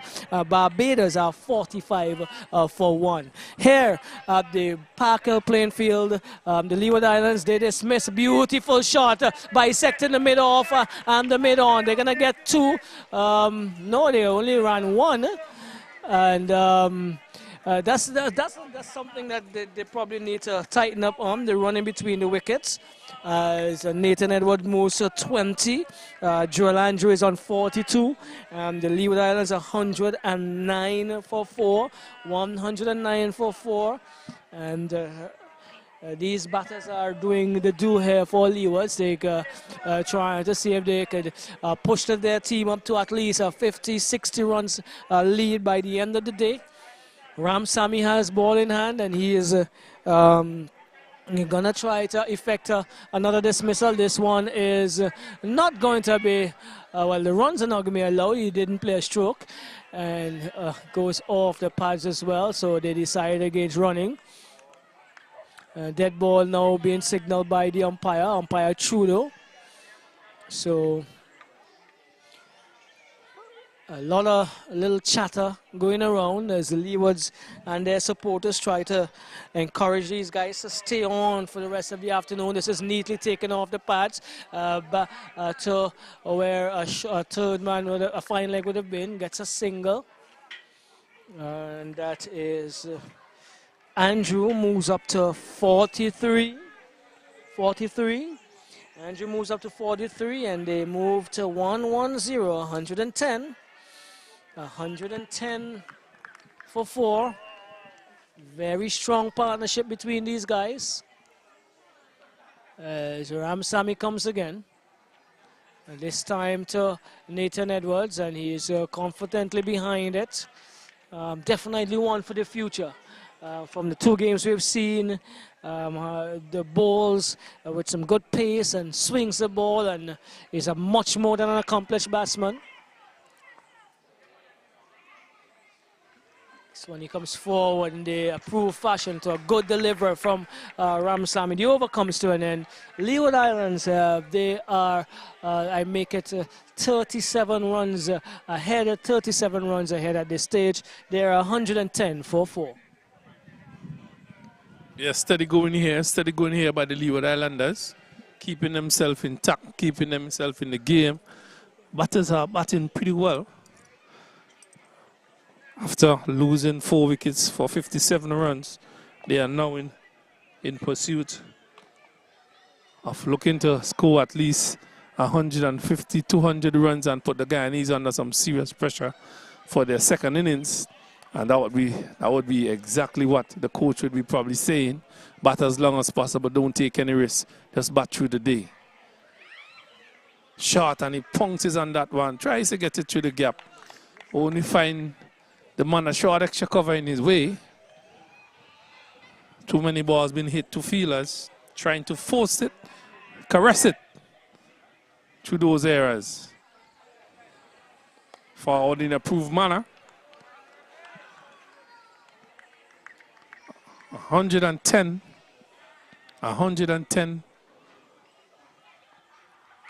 for 1. Short on his back and punches it. Well fielded by the man. A short extra cover. So we're seeing some excellent cricket here being displayed by these two teams.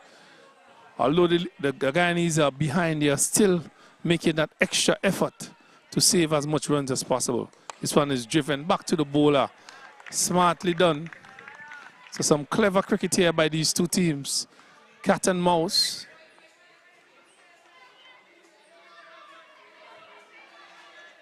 In short, and he's looking to get that one to backward point into the keeper's glove. No contact. 110 for 4. Edwards batting nicely on 42. Sorry, Andrews and Edwards on 20. Excellent partnership by these two. as they continue to battle for the Leeward Islands. That brings you over to an actually a really good day for the Leeward Islands here. They started positively, and at the end of the day, they're in a solid position. You couldn't ask for anything better than this. At 110 for 4, they lead by what, 39? 39 runs going into 37 runs, sorry. Going into the final set of overs for the day. We finish at 5 here. So solid position for them. The Guyanese have to go back to the drawing board and really assess themselves. They played some injudicious shot here this morning and got out for 73. Now they are paying the penalty of not actually batting out the day. Yes, in a solid position, the Leeward Islands, and they would want to press their advantage home.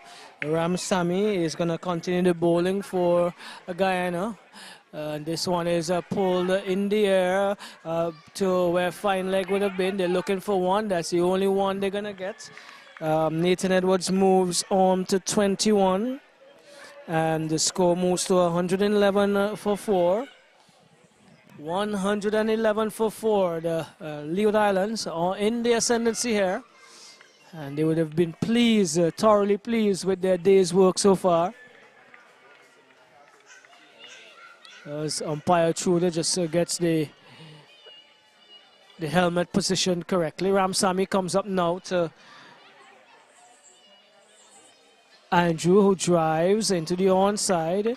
He's looked fluent, he's looked solid, he's looked really compact as a batsman, and has propelled the scoring since he's come to the crease. This one is short and coming into, that's Andrew. Gets behind it and just easily tucked us onto the offside. Through the air again on the stumps. This one he comes forward and plays it back to Ramsamy.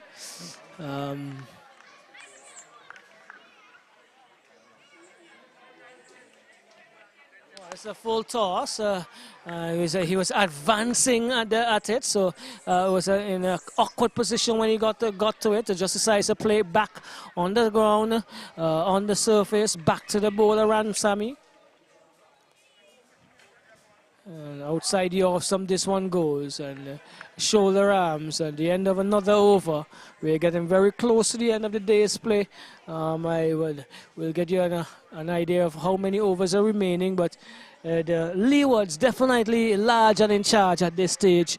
73 Guyana win the Leewards 111 for 4.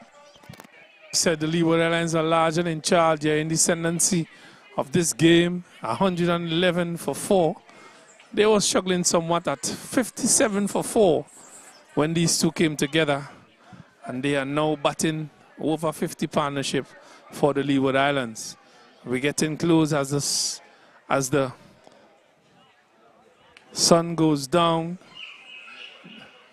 The shadows are lengthening. The breeze is blowing across slowly, nicely as well. It's not as hot as it was earlier today. But Leeward Islands could really say that they have played an excellent day of cricket, while the Guyanese would actually kick themselves for really throwing away a golden opportunity and a placid batting wicket. Easy batting wicket. They gave away their wickets. They had some good fast bowling. But it is Rampersad who continues from the southern end. He bowls flat, faster delivery. He's back. He's looking for another wicket for his team, trying to get back into this game, but they have a long, long way of doing so. They need to take these wickets and take these wickets quickly. This one is forward in the approved manner. No problems caused to him. He's been batting long. So his job now is to get to the end of the closer play, get some nice rest, put your legs up and come back tomorrow and continue doing what you're doing.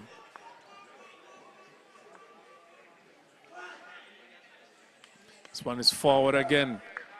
As we normally say in local Palang, he has closed up shop. He will not be selling anything tonight. Tight in defense, not looking for anything.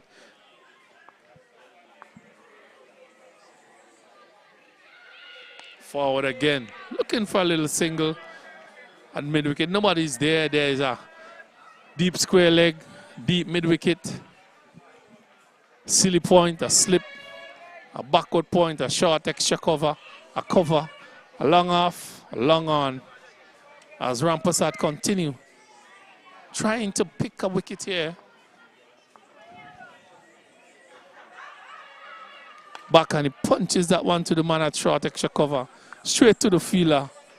No run. The score remains at 111. 111 for 4. Really good partnership by these two. Excellent effort for their teams, and they will be much proud of themselves. Plays that, kills it right in front of him. That brings you over to an end. As he looks to the dressing room, just trying to...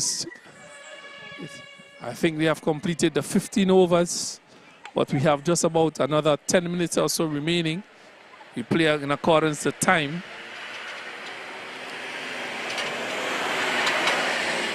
So just about 1 over remaining for the allotted amount of 90 overs for the day. And these two batters could really pat themselves on the shoulder. The job is not over as yet. They have a few more overs to go, Raxel. And I just say kudos to these two batters, taking Leeward Islands out of the little hole that they were in and putting them to the ascendancy in this game. They have played very well. And continuing to do so is Joel Andrew. He is on 43. He faces up to Ramsamy. So it's a good delivery from Ramsamy, beating the batter so this, because he was about to take the bat away as it took the outer portion of the bat, ran down where it slips would have been into the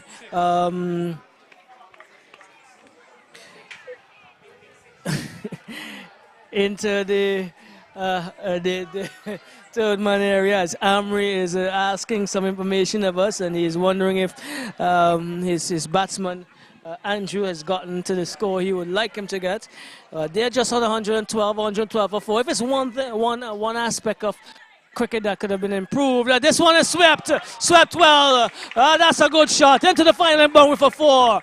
Nathan Edward coming to the party. He moves on to 25, and it's 116 for 4. But I was commenting that the running between the wickets could do with some improvement for this pair at least.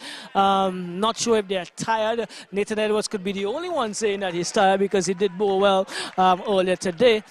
But just to comment, I think the running between the wickets of this pair could have been a little better. But it's Ramsamy again to Nathan Edward. And he comes forward to a no ball signal umpire Trudeau. So it's 117.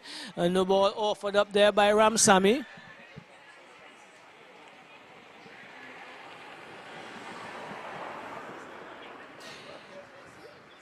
So here we go. Ramsamy and Nathan, he cuts outside the off stump to the point area.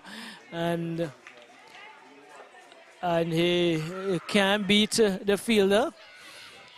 That is Yearwood, who came around and does the fielding. Ramsamy again. A flighted, a good delivery, getting some bounce and some turn. Looks like test area of Edward. He's shaking that one off. Now he comes down and taps the area, looks at it carefully. A lot of experience. He's gonna come in now to the dead ball.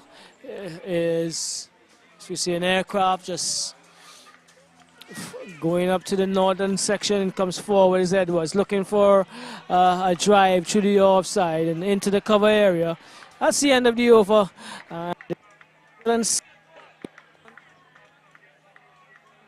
The score.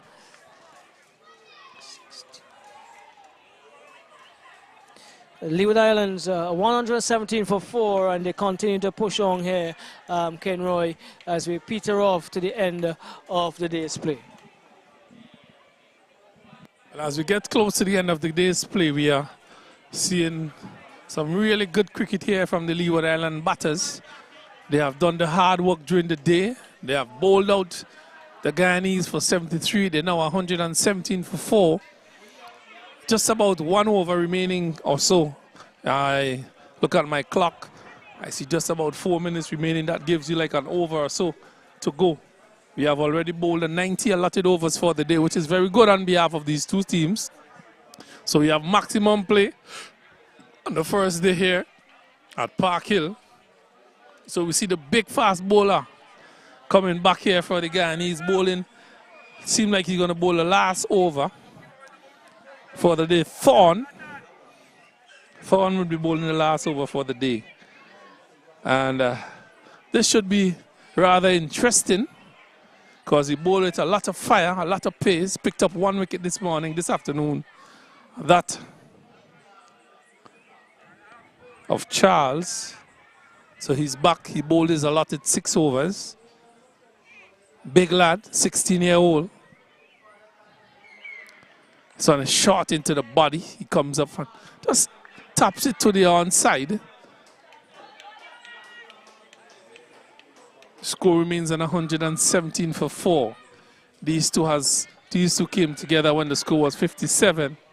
The score is now 117. Sensible batting, smart. They rotated the strike, hit the bad balls, didn't risk their hands at any time. And that was some sensible batting by these two, causing the Leeward Islands to ascend. This one is down the leg, taken by the wicketkeeper, bounce in front of him. Not well directed. Not well directed.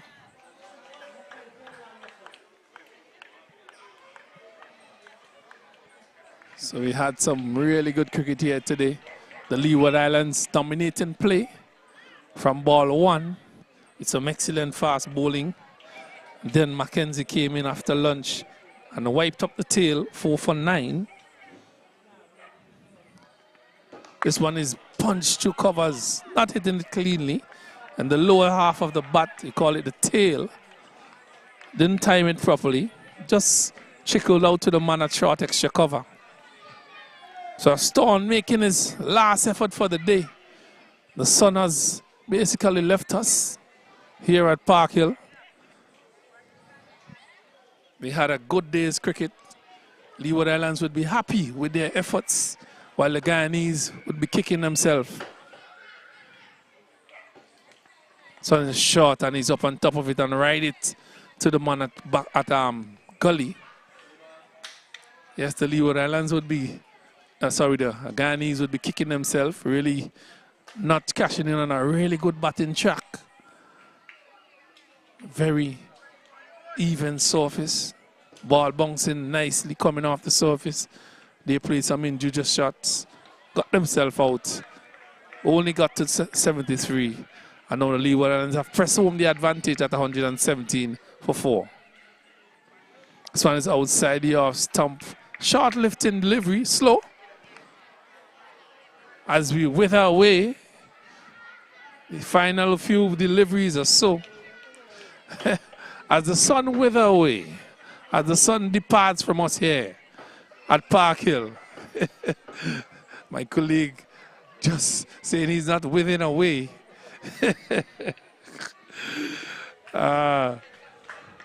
He's not taking the place of that thing or what is happening there. Torn. This one is pitched up.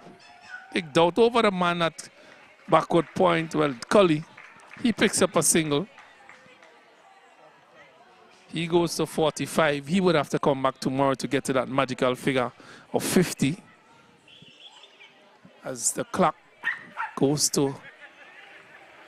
across 5 o'clock. That's my watch. I'm not too sure as to what the umpires are saying. Seems like you have to synchronize such. We had a good day of cricket. Disappointed with the batting of the Guyanese and some of the batters from the Leeward Islanders. Should have been applying themselves better. And the results should have been much different here at the end of day 1. But the Leeward Islanders are now in control, and they're dictating the pace of this game. Couple of deliveries remaining. Thorn aborts his run. Not feeling comfortable.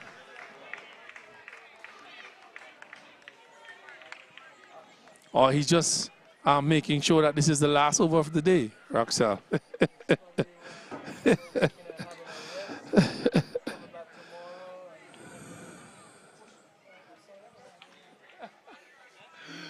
Don't worry, Roxelle, you understand. A Stone, big lad from Guyana. This one is down the leg. Well taken by wicketkeeper. The umpire makes a signal. Comes up to the stump. Takes the bails off. Calls it at the end of play. At the end of play, Leeward Islands 118, sorry, for 4. Guyana winning the toss this morning, electing to bat. They was kettled out for 73. Now the Leeward Islands are now 119 for 4. They are in the ascending position. They are the one dictating this game. Game number 1, day number 1 has come to an end. They are in charge. The Guyanese have to come back and come back hard if they are to come back into this game. There's a lot of time in this game, and it could really swing. It could really swing towards the Guyanese. If they bowl well tomorrow morning, pick up a few early wickets and bat well. Yes, definitely, definitely. So to give you a synopsis of what happened today, Guyana, they were dismissed for 73. Tomani Caesar, he got 26. Tomani Caesar, he got 26. But some really good bowling by the guy. Mike 4 for 9. Shamikito landed for 2 for 7, and Ajay Amri 2 for 19. So they were the destroyers of the Leeward Islands, of the Windward Islands. Let's go there, right? That they were the destroyers of the Guyanese innings. Again, Guyana 73 all out. 73 all out with Caesar 26 and picking up wickets. Mackenzie 4 for 9, Lander for 2 for 7, and Amory 2 for 19 for the Leeward Islands. In reply, the Islands are a 119 for 4. 119 for 4.